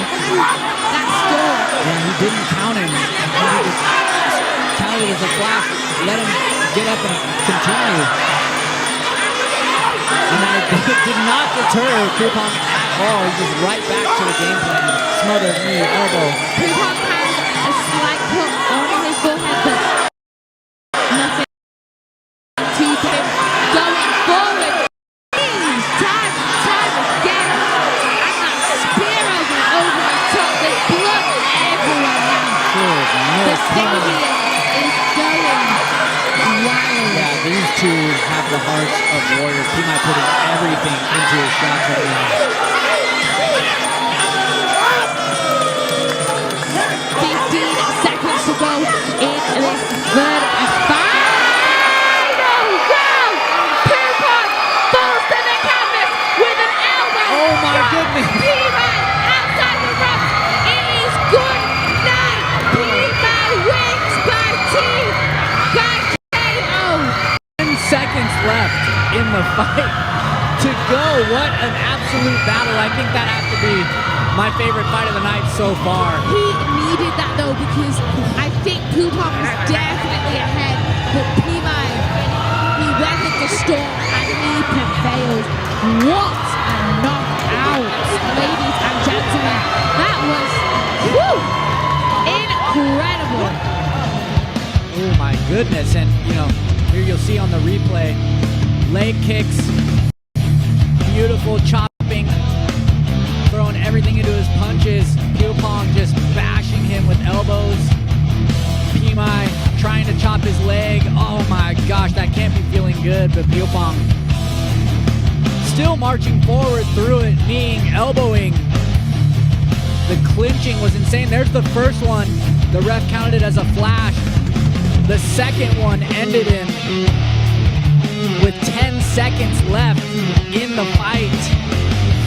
This was nothing but straight electricity. The 8th night of the fight, the 68th anniversary birthday show. Here we go, center ring for the your decision. winner, third round TKO, fighting out of the red corner, ปีใหม่มรัตนบัณฑิต เรียนเชิญพลตรีสาธิตจาตุวงศ์นะครับรองผู้อำนวยการศูนย์พัฒนามวยไทยลุมพินีนะครับขึ้นมามอบถ้วยรางวัลให้กับผู้ชนะด้วยนะฮะปีใหม่มรัตนบัณฑิตนะครับผมปีใหม่มรัตนบัณฑิตนะครับมาจากกรุงเทพมหานครครับ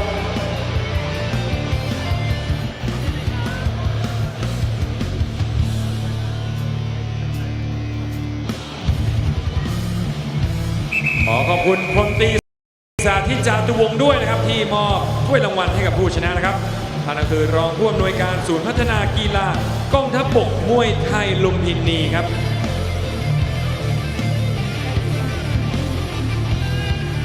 Next up, scheduled for 5 rounds of professional Muay Thai action at the weight limit of 149 pounds.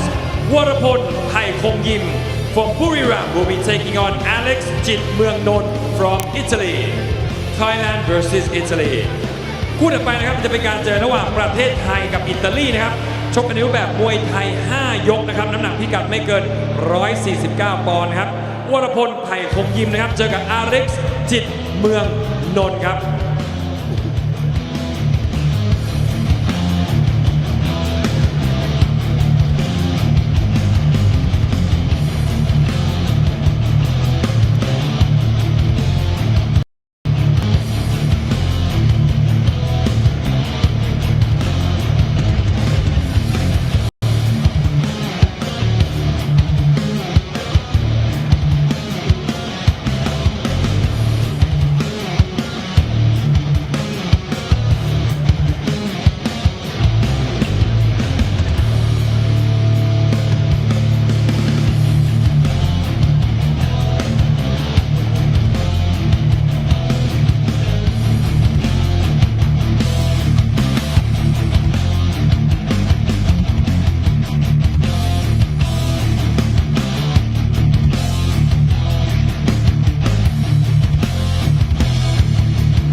Ladies and gentlemen, this next bout is scheduled for 5 rounds of Muay Thai action at the weight limit of 149 pounds คู่นี้นะครับผมก็จะชกกันในรูปแบบมวยไทย 5 ยกนะครับน้ำหนักพิกัดไม่เกิน 149 ปอนด์ครับ Introducing to you first, fighting out the blue corner, 23 years of age, official weight 148 pounds, with a professional Muay Thai record of 50 victories and 20 losses with no bouts even.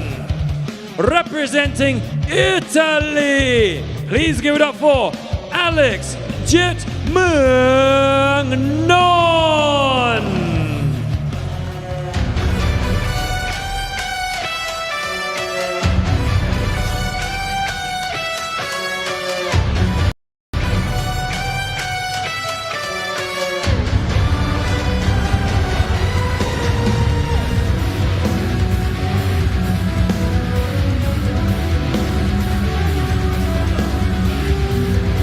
Just entering the ring is Alex Jit Mung Non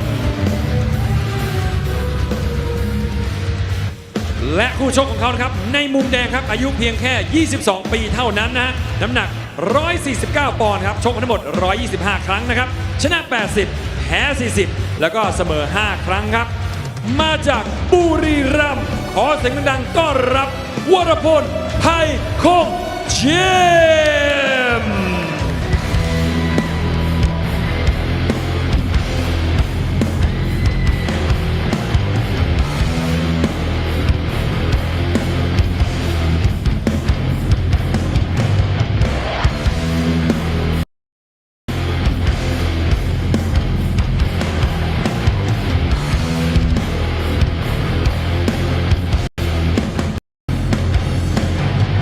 Entering the ring is Warapon Pai Kong Jim.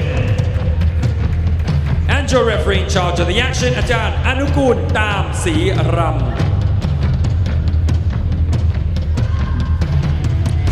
And here we have our 9th bout of the evening, and what an entertaining evening it has been so far. We just saw Pimai knock out Pupong in a phenomenal elbow KO, and now we have is Tom Warapon against the Italian Ferrari Alex Jit Mung Non, and I know for a fact that Dougie is so excited for this fight. Yeah, this is a matchup I've been waiting for all week.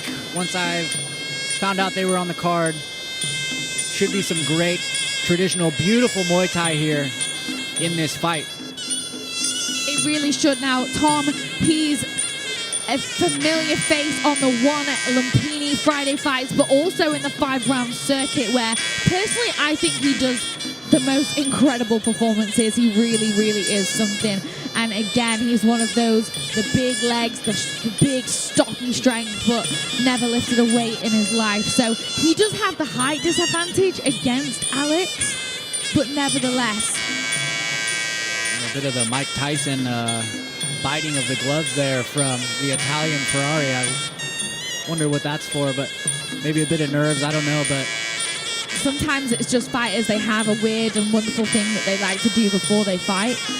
Yeah, I mean, also, you know, speaking of the entertainment versus 5-round styles, Alex Jit Mung Non, the Italian Ferrari, is no stranger to the one Lumpini stage as well. I think, you know, he is a former Thailand national champion in the 5-round circuit, which is one of the major belts of Muay Thai that the greats will clinch. I believe Tawan Chai was another winner of the Thailand champion title as well. But as I was saying, Alec fighting on one Lumpini, I think maybe the 5-round more traditional big glove style suits him a bit better. I know he's had some trouble with the Russians and the small gloves. Yeah, so it'll be interesting to see. Both these fighters are coming off the back of losses, so they'll be here to prove themselves and redeem themselves. Both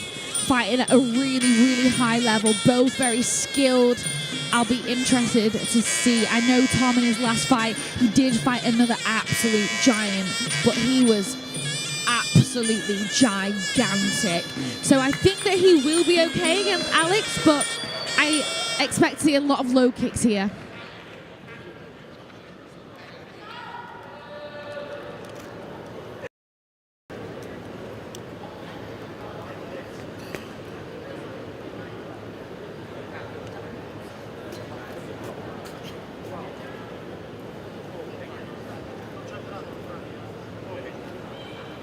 And there we have Chet Dejapan in the corner of Tom Warapon, no stranger to Lumpini Stadium himself. He has got an accolade of fighters fighting under him at the moment. Tonight, Sitachai Dejapan won at Kiatpet Radadamnan Stadium, so let's hope we can make it 3 out of 3 for the Dejapan camp. And there we have the owner of Jitmungan Stadium herself. Absolute Thai Muay Thai royalty in the building today to support Alex from Jitmungan.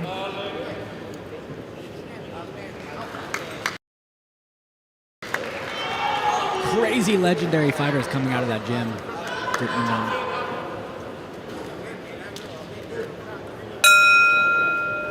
I mean, there's no doubt that there is some crazy fighters. We've got Rob Tang himself coming out of that gym. Papiak, who's made his return recently. But there's Tom taking the southpaw position. Very calm, very, very relaxed. He has brilliant footwork. He's able to move in and out with power and force so quickly, so effectively, using those fakes to set up everything. But Alex seems to be the one on the front foot here, despite having that height advantage. He's been in Thailand for a very long time, fighting on the stadium circuits. Definitely not going to be bothered here. Very collected, very cool. Tom just parrying off those taps, going for that leg kick. No power yet. I think he's just feeling out, which is why I think he is brilliant in the stadium circuit as well.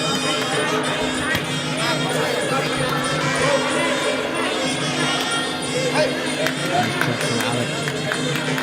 Feeling out his opponent. Tom is shifty. I'm just flipping that tooth away like it was I'm nothing. trying my best not to just talk about Tom, but I've seen how he trains and I know what he's capable of. And he is one of the hardest workers at the gym. He does not cut any corners. He does it all. Look at him smiling. It's great to see him enjoying himself back in there. It's been a long time since I've seen a smile on his face in the ring. Alex is firing those kicks though, doing a brilliant job. Tom's not quite blocking the body kicks yet. And then we got another southpaw orthodox matchup here. We've had a lot of those. Oh, there we go. Tom exploding with those fast hands that I know he's capable of.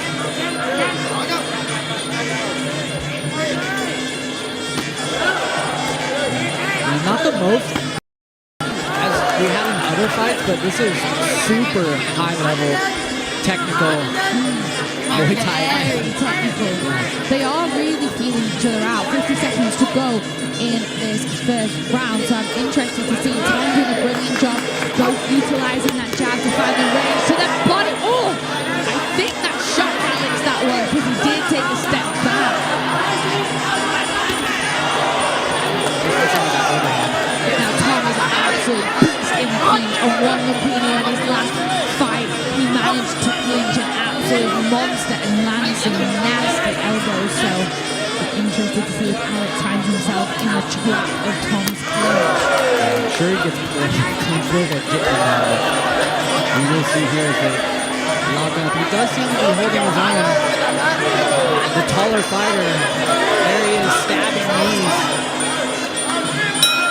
Definitely has the strength. Both fighters, phenomenal job, nodding to each other as a sign of respect, that they respect the skills of their opponent, and skills they do have.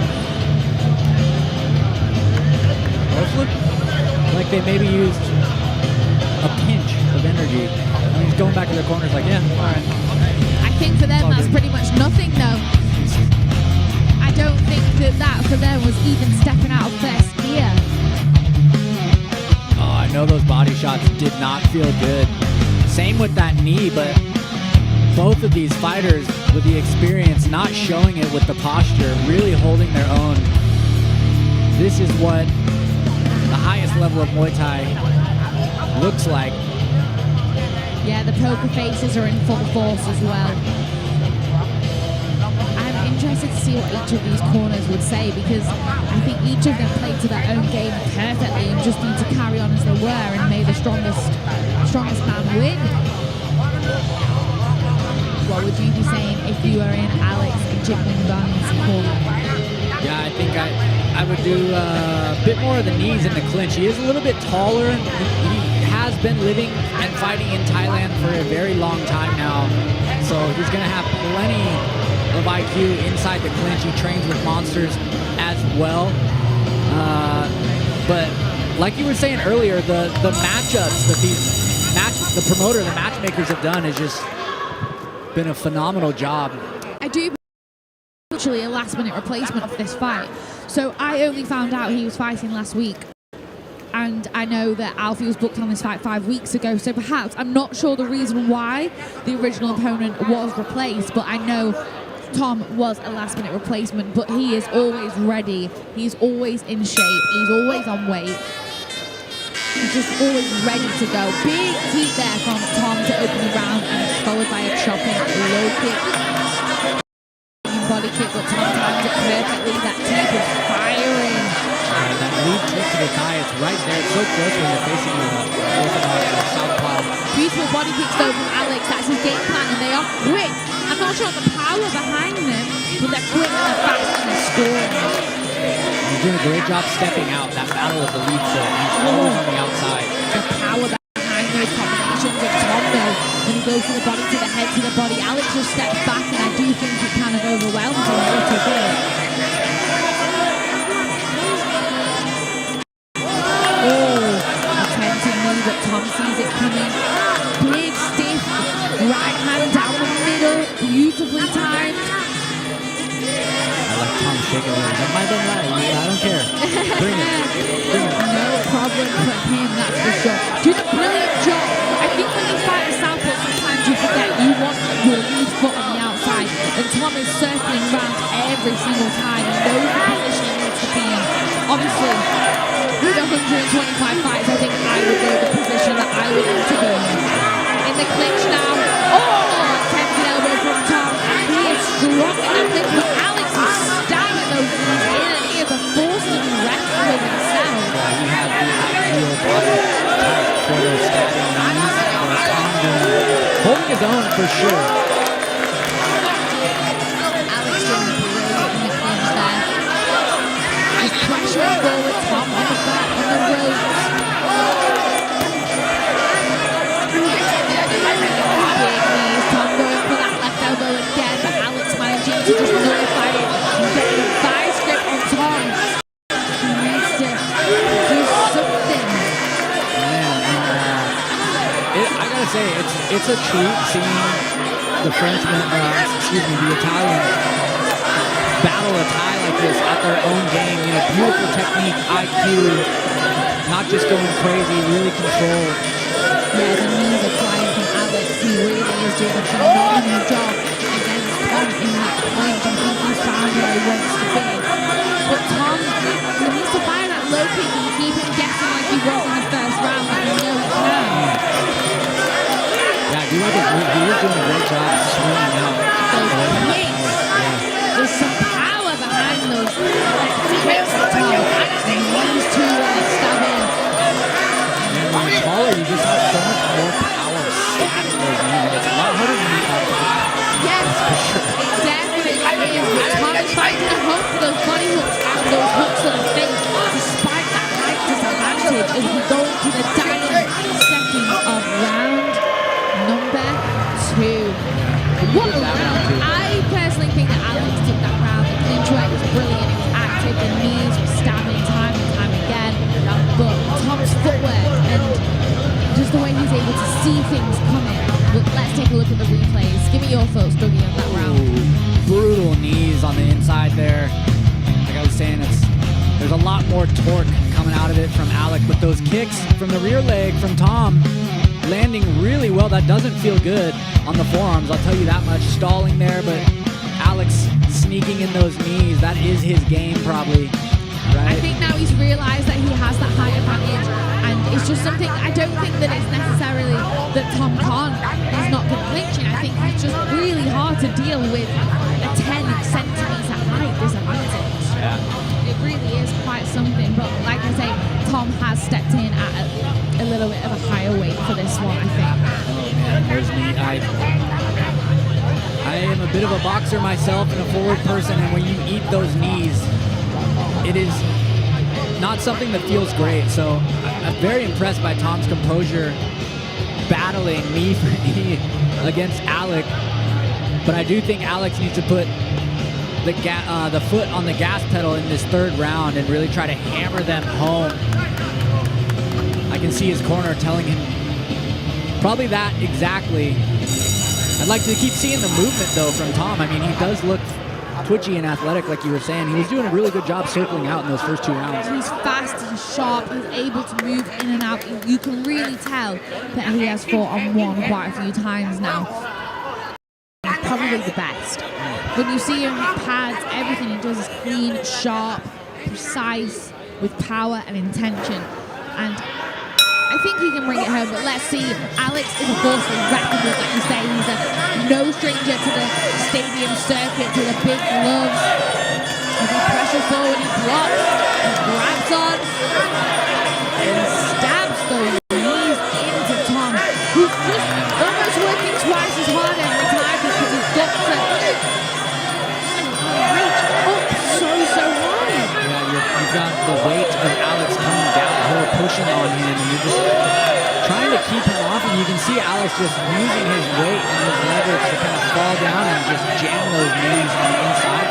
It's like a chess match, watching them fight for a clinch position there. It really is. Tom jumping in that head under, trying to lock up the clinch, just stabbing those knees in, trying to nullify Alex's game plan and get back to the boxing range, which is where he's having the best look. Beautiful team. The technique on that team, phenomenal. This is what Alex wants to do. Smothering him and then just stabbing knees and elbows. And you see there Tom just missing. It's a lot harder to knee up and elbow up for sure. Yes, definitely. Again, I want to see more low kicks from Tom. I think he was having success, but I think the pressure, Alex is just not giving him room. He really is just marching him down. Pushing down on him with his body, using gravity to his advantage. Tom should fire those body kicks just like the one we saw there, because Alex has not clocked a single one. Really good IQ, stepping out outside the lead leg, leading with the front hand, and then firing off that rear leg. Tom smiling every time he gets that big score, launches in with those hands. He's on the back foot, but he doesn't look uncomfortable. Alex has range. The range he has with his arms to set up those knees. They're battling for the dominant position. They know each other's elbows are coming. This is a true masterclass. This is some real high-level clinching. 40 seconds to go in the third round. P-Chart there in the corner, one of the best trainers in Thailand, is caught Tom to send those elbows.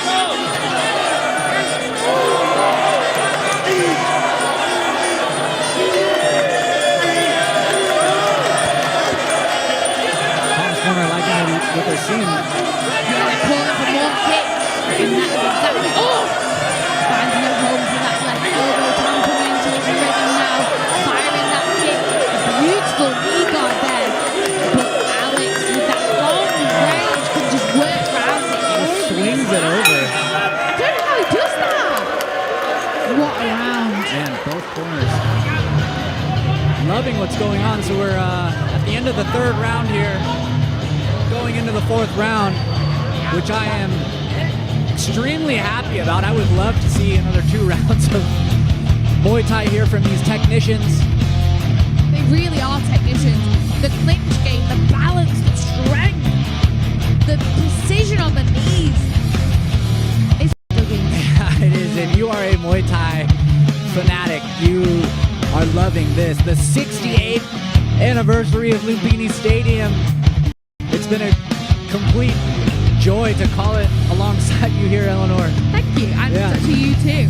But this is real high level Muay Thai. And this is what we want to see here for the birthday of 68 years. Yeah. Absolutely incredible. I mean, the stadium's undergone modernization, it's changed location. There's a lot that has happened here in that time, so to celebrate it all is phenomenal. And thank you again to our sponsors, V Media and BKK Ink Tattoo Studio here in Bangkok for bringing us this alongside SKS Empire, who provided everything from the ring to the canvas to the kits to the gloves, ankle guards, absolutely everything. Alex's corner screaming in his face. Time to turn it up, buddy. Telling him to throw more knees, not surprising. This is another great matchup of styles. This is like legendary fights come from is just the style. The styles do really make fights. Styles make fights. They make fighters and they make fights. That's one thing I learned about when coming to Thailand. You can just specialize in one type of fighting. And off we go for round number 4. Big jumping into there from Tom. Out back to the knee hook. Tries to find a hold for the elbow in the clinch, but Alex locks him up so nicely. That big knee over the top. Strong position to be in on the rope. Tom with some beautiful leg work there. Kick to teeth off the bat. And again with that body kick. Ooh, he's getting shifty on us. He is fast. He is fast with that footwork. The best, honestly, the way he moves. And for a pretty big guy as well, he moves fast. Fighting at 149 pounds.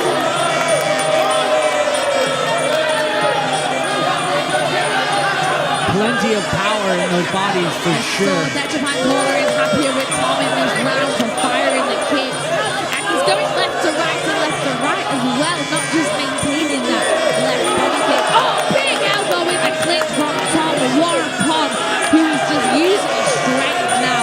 Alex trying to get that knee over, but Tom has stopped it. He is well within his run now. Trying to still march forward. But Tom just shifty, technical, the movement so good.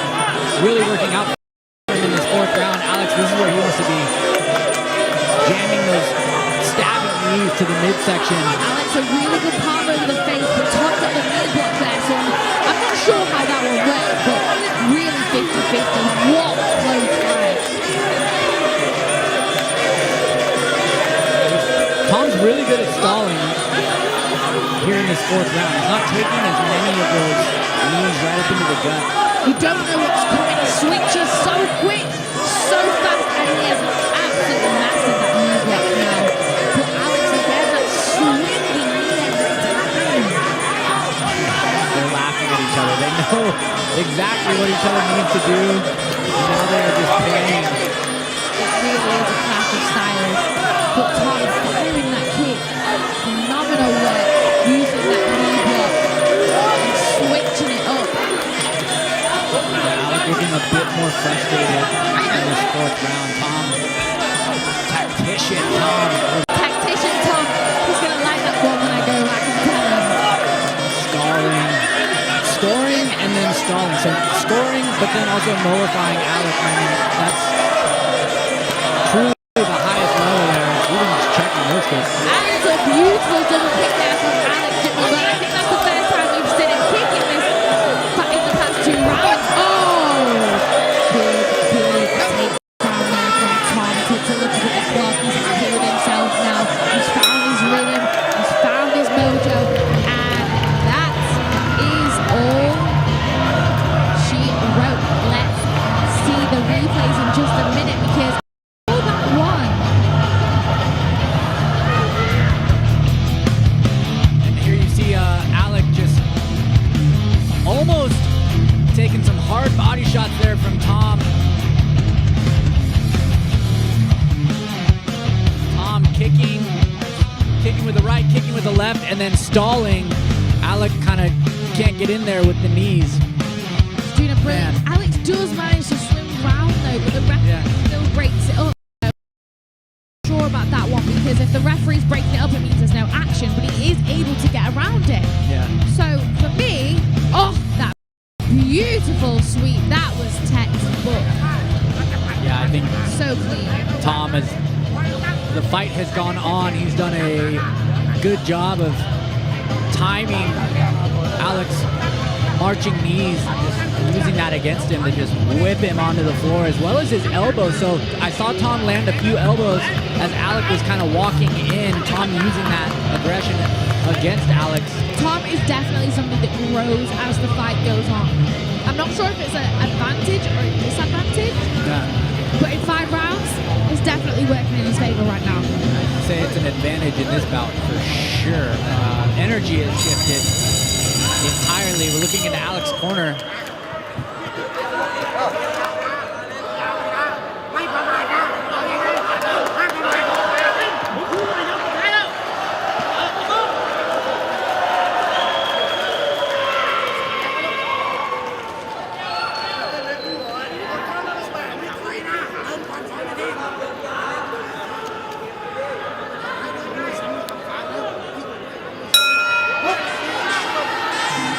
And off we go for the 5th and final round here at Lumpini Boxing Stadium. Yeah, this fight so far has been an absolute pleasure to watch as a fan, but also call. Definitely some real high-level techniques. Tom goes in with that double jab, just disrupting everything before he fires that body kick. But Alex has popped on to the fact that he needs to block those body kicks now.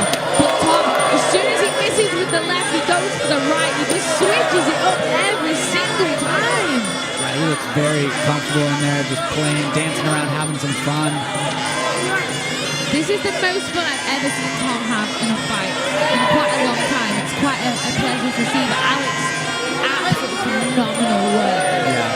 For a foreign to go against somebody with 125 fights. I mean, Alex's resume is It's not bad. it's not bad, let's be honest. 70 fights at age 23. Wow. Dedicated his whole life, moving to Thailand to train Muay Thai. Doing it like they did it back in the old days. And that is what we love. Yeah, you got to be good for a Jitman Gong to buy your contract. Your contract in there.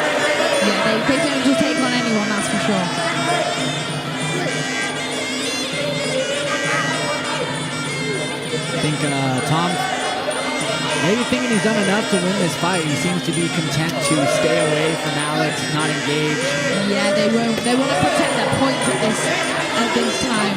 His corner telling him to move, keep moving around. You'll probably just see him teeing off in a moment. But Alex, maybe he knows he's not done quite enough yet, so he's just going to keep putting the pressure on. Tom, his footwork is so light on his feet, in, out, in, out. Both laughing at each other, having so much fun in there. I'm having fun watching. They think they've done enough dancing round. And this is something I think maybe the casual, foreigner audience might not understand. When both fighters feel like they've done enough and taken the win, why should they engage? Why should they take any more damage when they know they've done enough? To them, it's them saying to the judges, look, I put on this performance, I've won. It's up to you now. So we'll see. Just dancing around, 20 seconds to go. You'll see this a lot in stadium circuits, things like Channel 7, Jippon Stadium, Omni Stadium. They tend to just kill the last few seconds. The referee won't necessarily ask them to engage too much because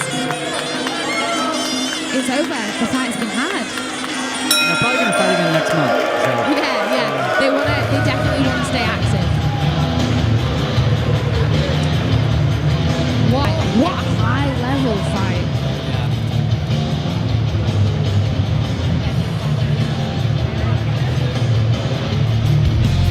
Here you can see in the replays, exchanging kick for kick. They went in this 5th and final round.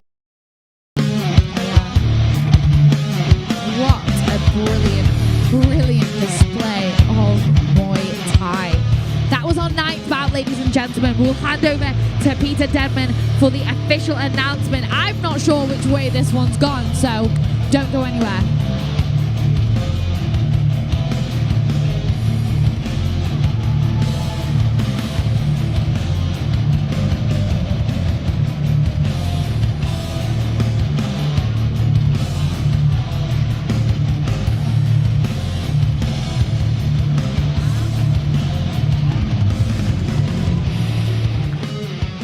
Ladies and gentlemen, all three judges scores it the same, 47-48. And your winner, by way of unanimous decision, fighting out of the blue corner, Alex จิตเมืองนนท์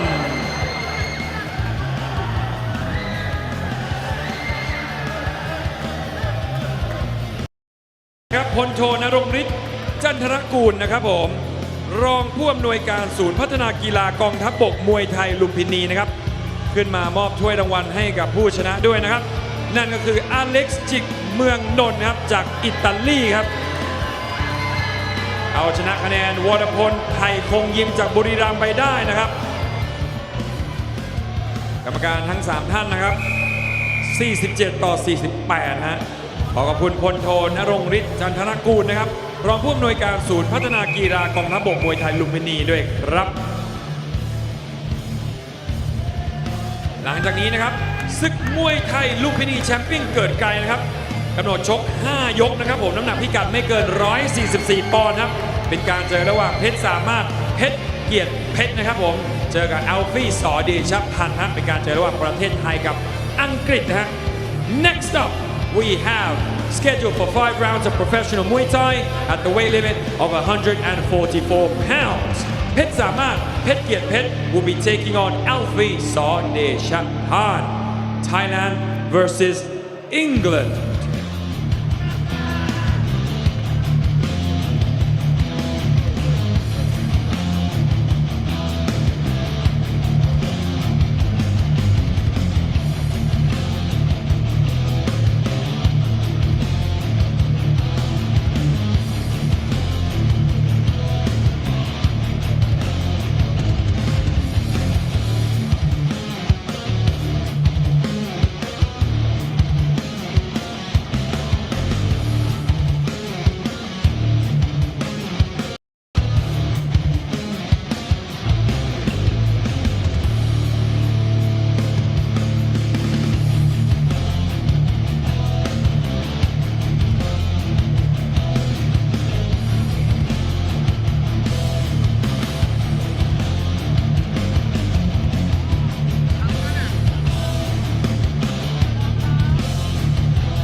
Ladies and gentlemen, now it is time for the main event of the evening.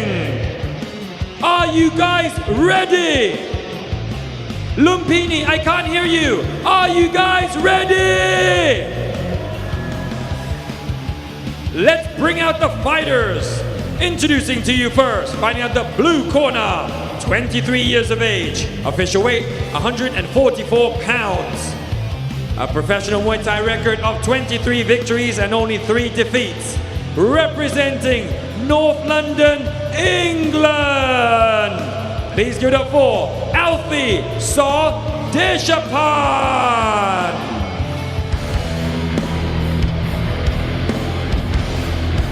And here we have Alfie Saodeshapan for his final fight of 2024, and a big one it is, a 5-rounder, exactly what he Entering told the us he ring is wanted. Alfie Saodeshapan.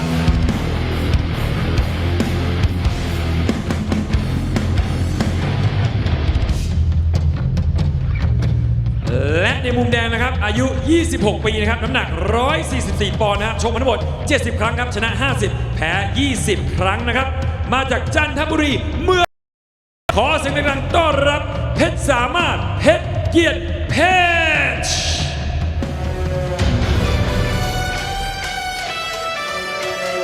into the blue corner for the final bout of the birthday show here at Lumpini. 26-year-old Petsamak Pet Kia Pet, 70 fights, 50 wins, 20 lost. A formidable opponent for the fighter out of the UK. Excited for this one here. Entering the ring is Petsamak Pet Kia Pet. Your referee in charge of the action, Grisada Pontur.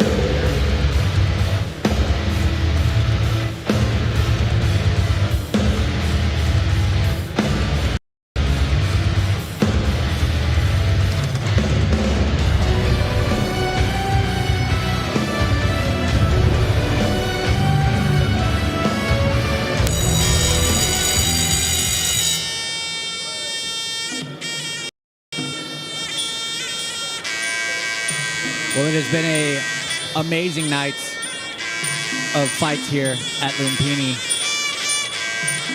Yes, and we are on to our 10th and final bout. Now, this is another 5-round fight, similar to what we just saw previously, as both fighters pay homage to their trainer, to their family, to their camps, and display the Y crew. We have Alfie Sordejapan in the blue corner and Petsamak Petkiapet in the red corner as Thailand takes on England. Yeah, I mean, now, if I'm not mistaken, this SKS show here at Lumpini, of course, but Alfie, a former or current SKS champion? Yes, right? current SKS champion, won that back in February this year at Omnoy Stadium. Yeah, very cool. So Alfie, 26 fights, but no stranger to the SKS promotion. He's fought here at Lumpini before previous last fights. He was also on some tournaments, I believe at RWS. So very experienced young man from the UK. And he's going to use that experience against a Thai with 70 fights. Yeah, it is something, but Alfie, he never lets anything get in his way. He's so confident in himself and his own ability, but still manages to maintain a humble approach. He trains very, very hard. I can say that, I've witnessed it firsthand.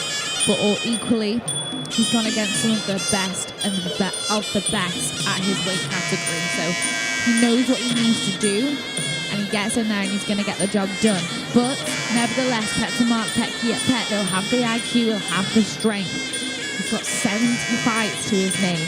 Like we say, these guys have been doing it day in, day out. And that is the conclusion of the Y crew. The final one we will see this evening here at Lumpini's 68th birthday special.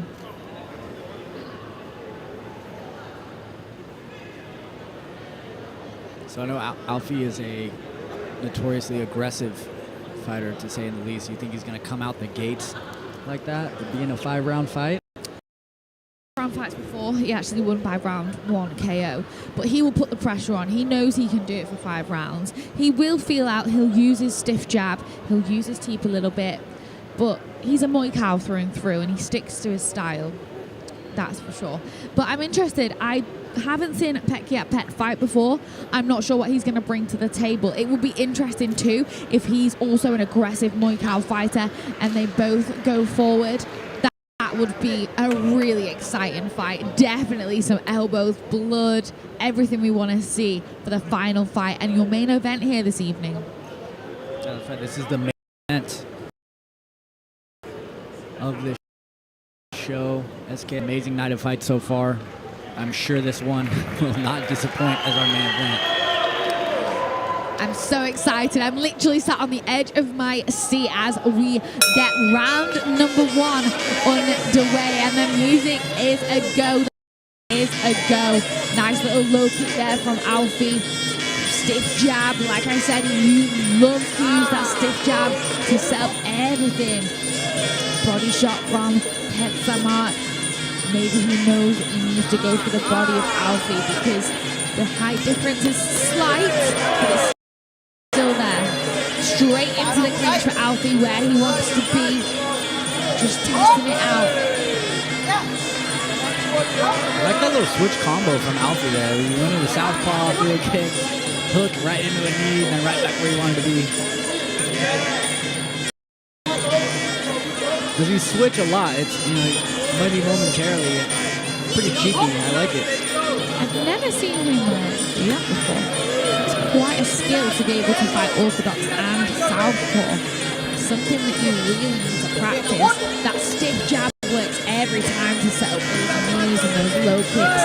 Big 1-2 through the middle from Alfie Pierce from the UK. Petsamart firing that kick, tries to fire back with a punch, evades the hands of Alfie. Steps up Alfie straight in there with his hands. He's really been working on his hands since his last fight and for his last fight against Petsamart from Source. He really worked on his hands for that fight. So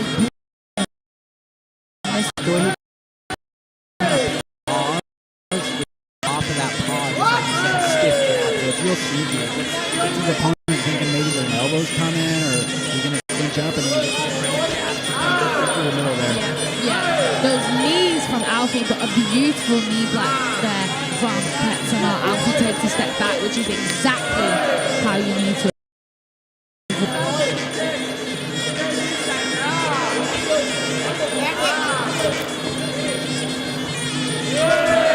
Big left elbow in the clinch there from Alfie, and that stiff jab again. Petsamart doing a good job trying to keep his game face, poker face on, but he doesn't look like he's liking those jabs very much. He's really struggling to find his rhythm, and that's exactly what Alfie is planning to do. He looks so comfortable in there with his hands. He's letting his hands go. I've never seen that before. I'm liking the confidence out of the young. Yes, very, very confident, very composed. But Petsamart, no stranger to 5-round fights, also confident, also composed, not giving much away yet. He has gone for a few long knees though, so perhaps we are going to have 2 more cows on our hands. Here we are, first round, but it is heating up already, just under 10 seconds here.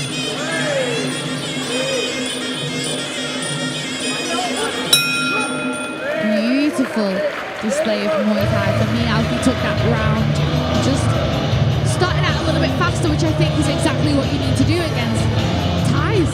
But let's take a look at the replays in just a moment. I'm interested to see your thoughts on that round, Dougie. Yeah, a little kick there from the Thai, but Alfie just marching in, hand over the face, landing knees. Mixing it up, really all the weapons. I mean, he is a taller forward fighter, but you can see knees there, searching for elbows. Elbows not there, back to the knees. The Thai, not really knowing what to do, but stalling. It's nice to see him trying some new things, trying to use those kicks, switching to southpaw, switching stances. Similar to that we saw off Tom in the previous fight, he was able to use his footwork to set up his shots. It's really something that's underutilized in Muay Thai, using that footwork.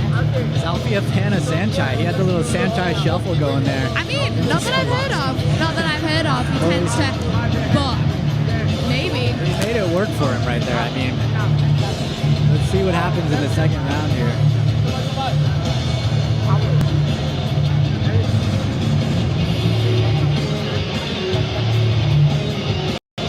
They've got a lot more to give, that's for sure. That was a very tame first round. Yeah. Very tame. That was the feel-out round. I'm excited for the second, third round.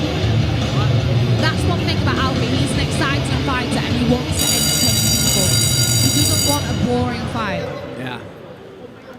And the people love it, man. That you become the people's champ for sure. Win, lose, or draw. Just go out, guns a-blazing.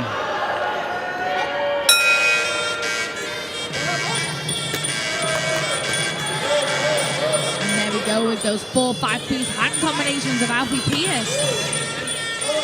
Petsamart looking comfortable on the back foot, using that arm control to keep Alfie at a distance where he can.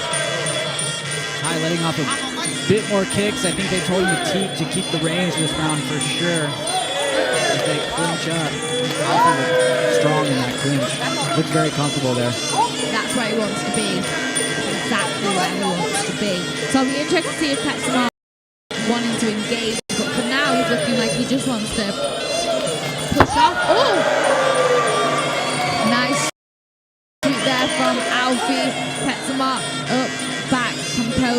center ring.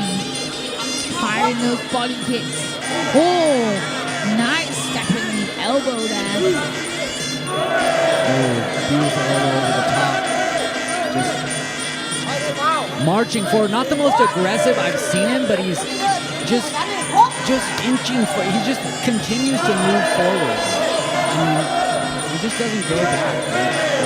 It's really hard to deal with somebody who's putting that pressure on you, and especially somebody that's gonna fire those elbows, not afraid to get into a war. Sometimes people, they know they need to fight again next month, they don't want to take the damage, but Alfie, he's not bothered, he's gonna get into a war with you.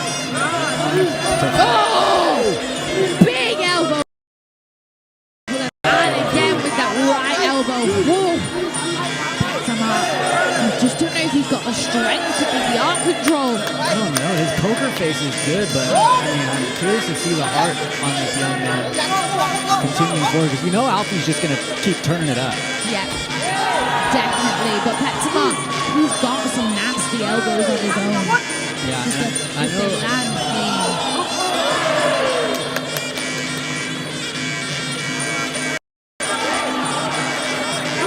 Oh, beautiful knees there. He just finds a way to march through. If one knee's not there, he just steps, marches through, finds the other one. It's just a wheel of combos that, you know, one's not there, just keep going forward. Ooh. That was a big one, but Alfie shook it off, and in he goes again for the clinch. Petsama just using that jab to keep him at bay, definitely utilizing his feeling out round, but Alfie's not letting him. He's not letting him. He does not want to give him the opportunity to move around, fire that jab, and fire that kick. Similar, you know, you do have to be careful as the pressure fighter not to catch those elbows coming in. You do. You have to be aware that you're going to take some damage. You're going to take some heavy shots.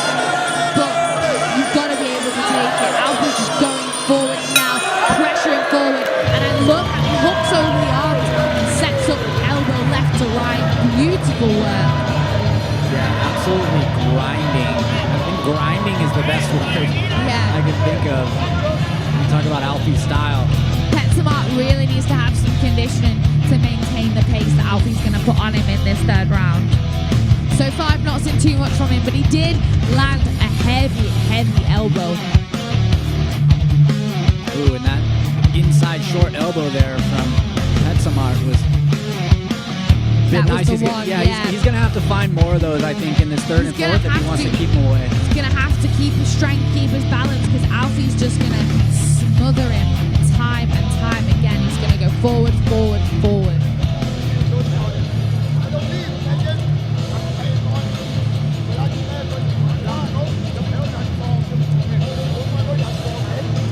There's P-Chat in the corner of Alfie Pierce, one of the most incredible trainers I've had the honor to work alongside in my time in Thailand. Technically so perfect, but has the most incredible Muay Mat pad style. Xavier as well, Alfie's best friend here in Thailand, supporting him for the Lumpini birthday show. Nonetheless, Petsama, he's got his trainer, he's talking to him, he's giving him harsh words, and he's telling him exactly how he needs to face the force of Alfie Pierce. And Javi's got like 12 bandages on his face. I mean, I feel like everyone from Dechapan is just an animal.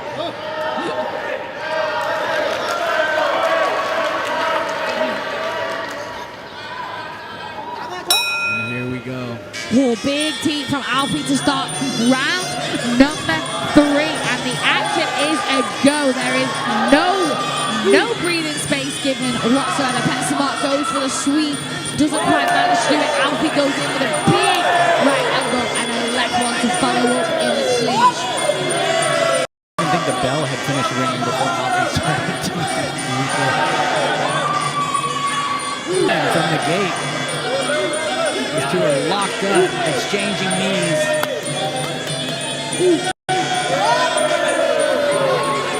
Petsama manages to get that right knee over outside, which is a very dominant position to be in on the rope. But Alfie firing a hand followed by a kick straight into that clinch. Not just launching in there, setting it up beautifully with that body kick. Yeah, and he seems to time like even if he takes a kick right there, he seems to find a way to step in right after. Yeah. Like automatic, knows where to be to land the knee. Nice work from Alfie there, catching to that big knee. Petsamart locking up the clinch. Sneaky knee there. I think the referee called for a break before that knee was given. See Petsamart hunting for that elbow as they engage. Trying to slip it in real quick as Alfie crashes in. Those elbows, Alfie just keeps putting them in. Don't know how his head's taking anymore. And again. Oh. Halfway through the round. Halfway through this absolute war of the third round so far. Both corners cheering them on. Petsamart goes in for that big long left knee. Beautiful work.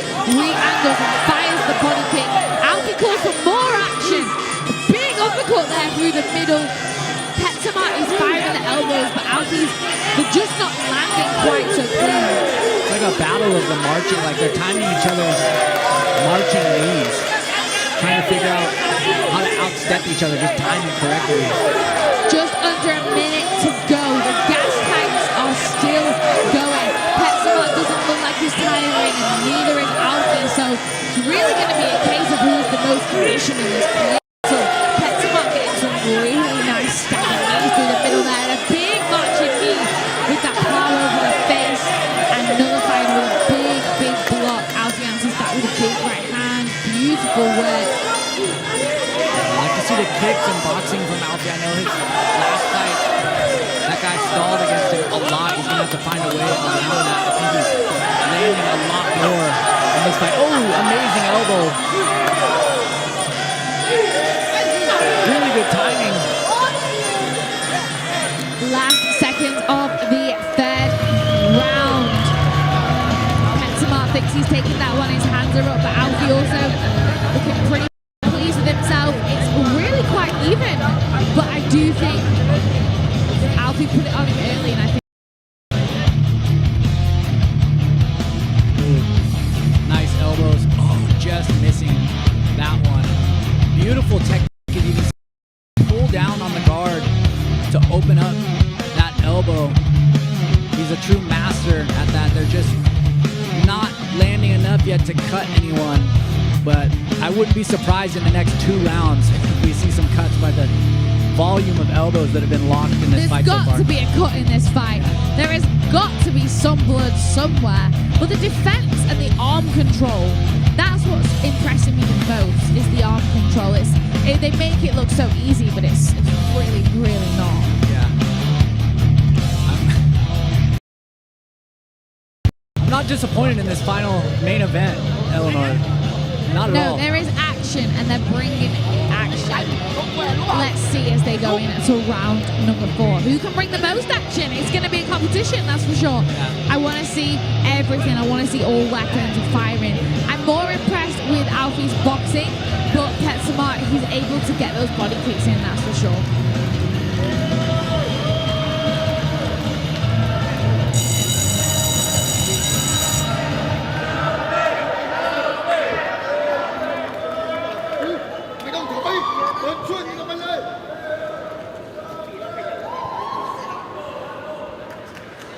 Round number 4. The big money round, usually the big clinching round as well. Let's see how it goes. Both fighters going for it, giving everything. Alfie goes for the sweep. Petsamart stumbles but manages to stay on top. Knees, tit for tat through the middle. Ooh, that is a fast-paced start. Masters of the marching long straight into the elbows. Into the clinch. Big elbow from Alfie Pierce there of England. Eats those knees but gets the palm of the face and manages to get around that knee block beautifully. Big sweep from Petsamart though. If you are an aspiring knee fighter, study You this need to fight. watch the fight. That is for sure. Long knees, clinch knees, arm control, elbows, everything but the kitchen sink is being thrown. I like the way that he switches it from the marching. Puts Petsamart thinks the knee's coming, drops the elbow over the top. Nice knee block from Alpha there. Definitely the right thing to do as Petsamart came on the offense. How is that? This is just a spectacle.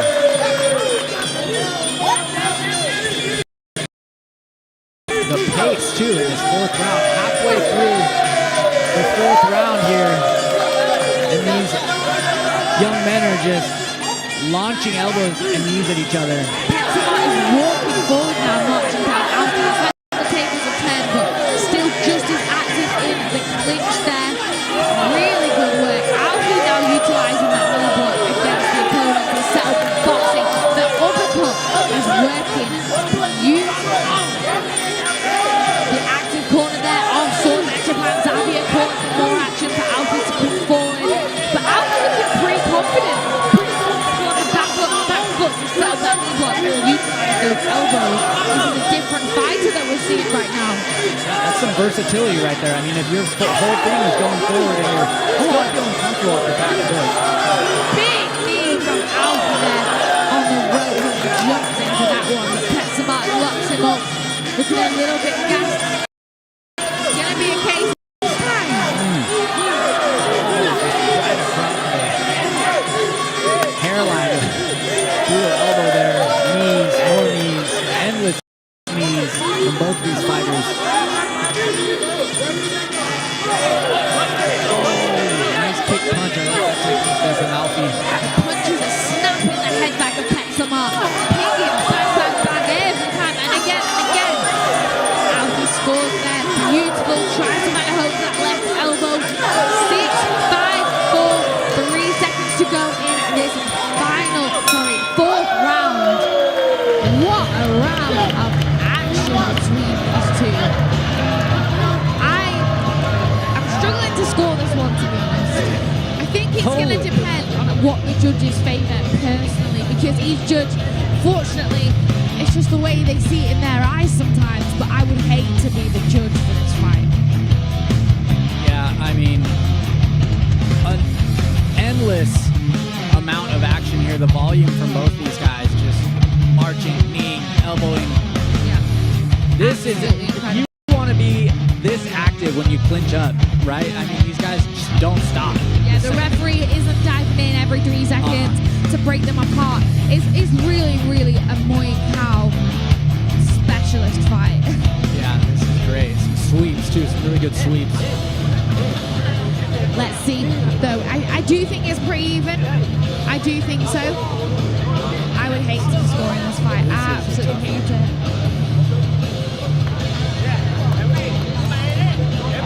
I believe this is exactly what you want from a main event, though. Action. All through and through action of all weapons. That is exactly what we want. You're right, Dougie.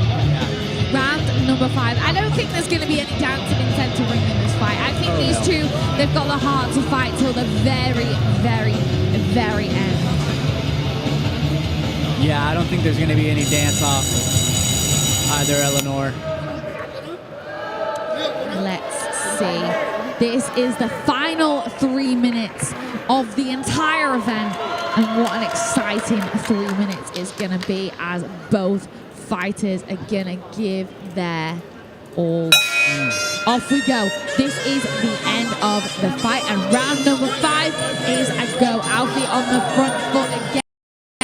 Down, Petsamart edging backwards. Maybe he feels he's done enough to win this fight on the back foot now. Maybe. Yeah, I will say if Alfie can land some more of those elbows on the bridge of the eyebrow there of Petsamart, it does look a bit puffy. That left eye of Petsamart is bulging out. Those teeth of Petsamart stabbing in. Alfie, big left knee there as he launches in. Pulls the crowd into action as well. He really is.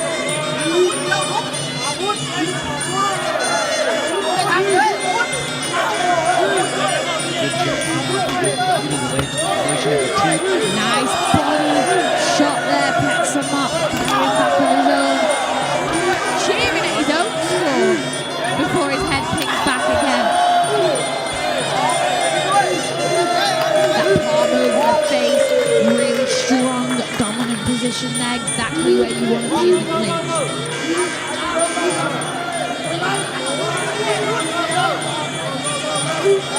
I don't know. I think it is a little too close. Petsamart taking his foot off the gas. I think this plays to Alfie if he can land some. I completely agree. I think Petsamart should have carried on fighting like he was fighting in round number 4. But I am never, ever, ever good at my judging. Let's stick to commentary. Alfie firing the body kicks. We'd love to see that from him. Yeah, he is long and those kicks from distance. Petsamart re-angled beautifully, dancing around. He really thinks he's done enough with only a minute to go in this 5th and final round. But for me, Alfie's putting the pressure on still, wanting to give the crowd everything they came to see. Sticking the tongue out. The showman of the United Kingdom, phenomenal. But a beautiful kick and block there from Petsamart in the clinch again. Fires that body kick, re-angles every time. That is something that you just can't teach. The ties, the way they do that is so well.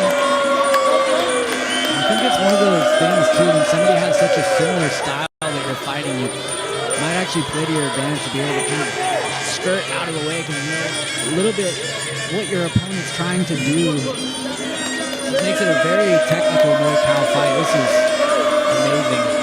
This is in the 144 pounds division. Alfie's gone up a little bit for this fight, but still looking sharp, still looking strong. Petsamart smiling, thinking he's done enough too. They're just going to dance around for the final second, and that is the final bell. I have no idea how the judges will score it. I think so, but I don't want to say. Yeah, I'd say if you're just going off the first 3 rounds, I'd have to give it to Alfie out of the UK for sure. But Petsamart, I gotta give it to him, man. Hung in there, elbow for elbow, knee for knee, exchanging kicks. He took the fight to Alfie as well. It's exactly what we wanted to see. Oh, yeah. Really high level Muay Thai. Absolutely beautiful. So impressed by both of the men in the ring right now. Fantastic. Main event of the 68th birthday show at Lumpini Stadium. And what a show it's been. Thank you for joining us. Let's Peter for the announcement.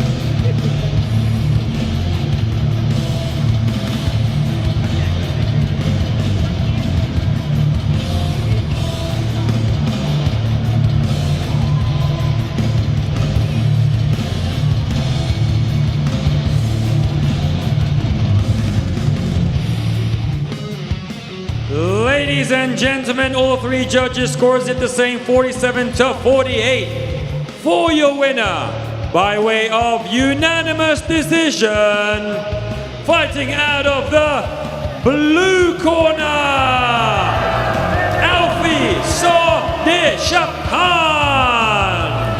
And there we have your winner for your ขอเรียนเชิญพลโทนะครับสุรินทร์ปริยานุภาพนะครับผู้อำนวยการศูนย์พัฒนากีฬากองทัพนี้นะครับขึ้นมามอบถ้วยรางวัลให้กับผู้ชนะในค่ำคืนนี้ด้วยนะครับผู้ชนะคืออัลฟี่ซอเดชักพันครับมาจากช่วงเหนือของลอนดอนนะครับประเทศอังกฤษครับ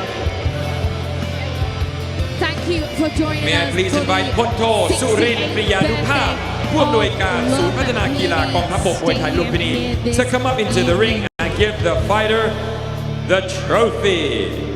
Congratulations to Alfie Sordeshapan from England, winning a decision, a unanimous decision over Petsamart Petbietkai.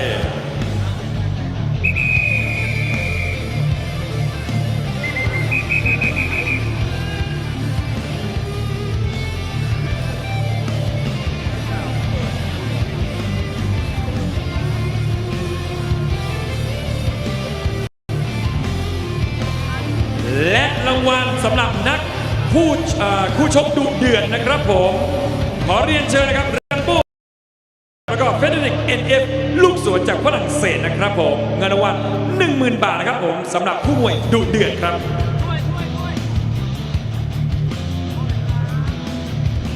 ขอบคุณพลโทสุรินทร์ปริยานุภาพนะครับเป็นคนมอบรางวัลดุเดือดรางวัล 10,000 บาทนะครับผมให้กับแรมโบ้มอรัตนบัณฑิตนะครับแล้วก็เฟเดริก NF ลูกสวนครับ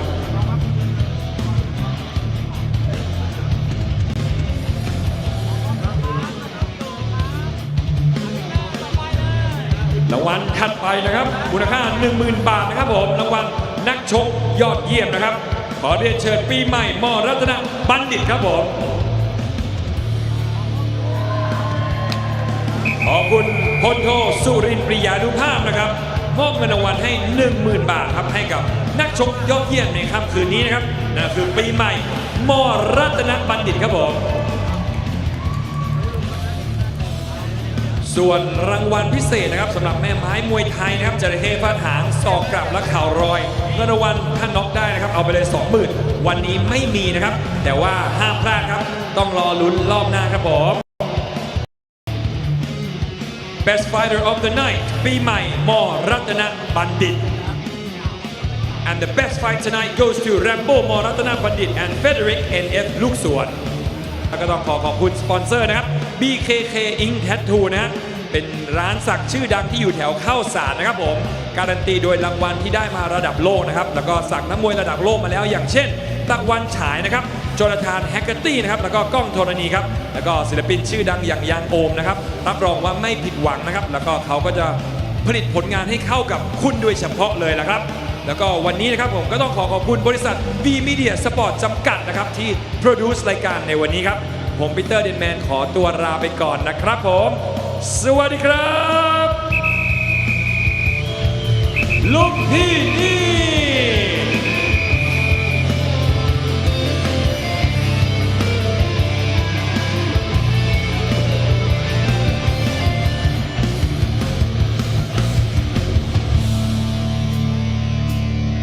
V Media Sport and Lieutenant General Naren Misompoon, head of Lumpini Stadium. Thank you for joining us, me, Eleanor Fellows, alongside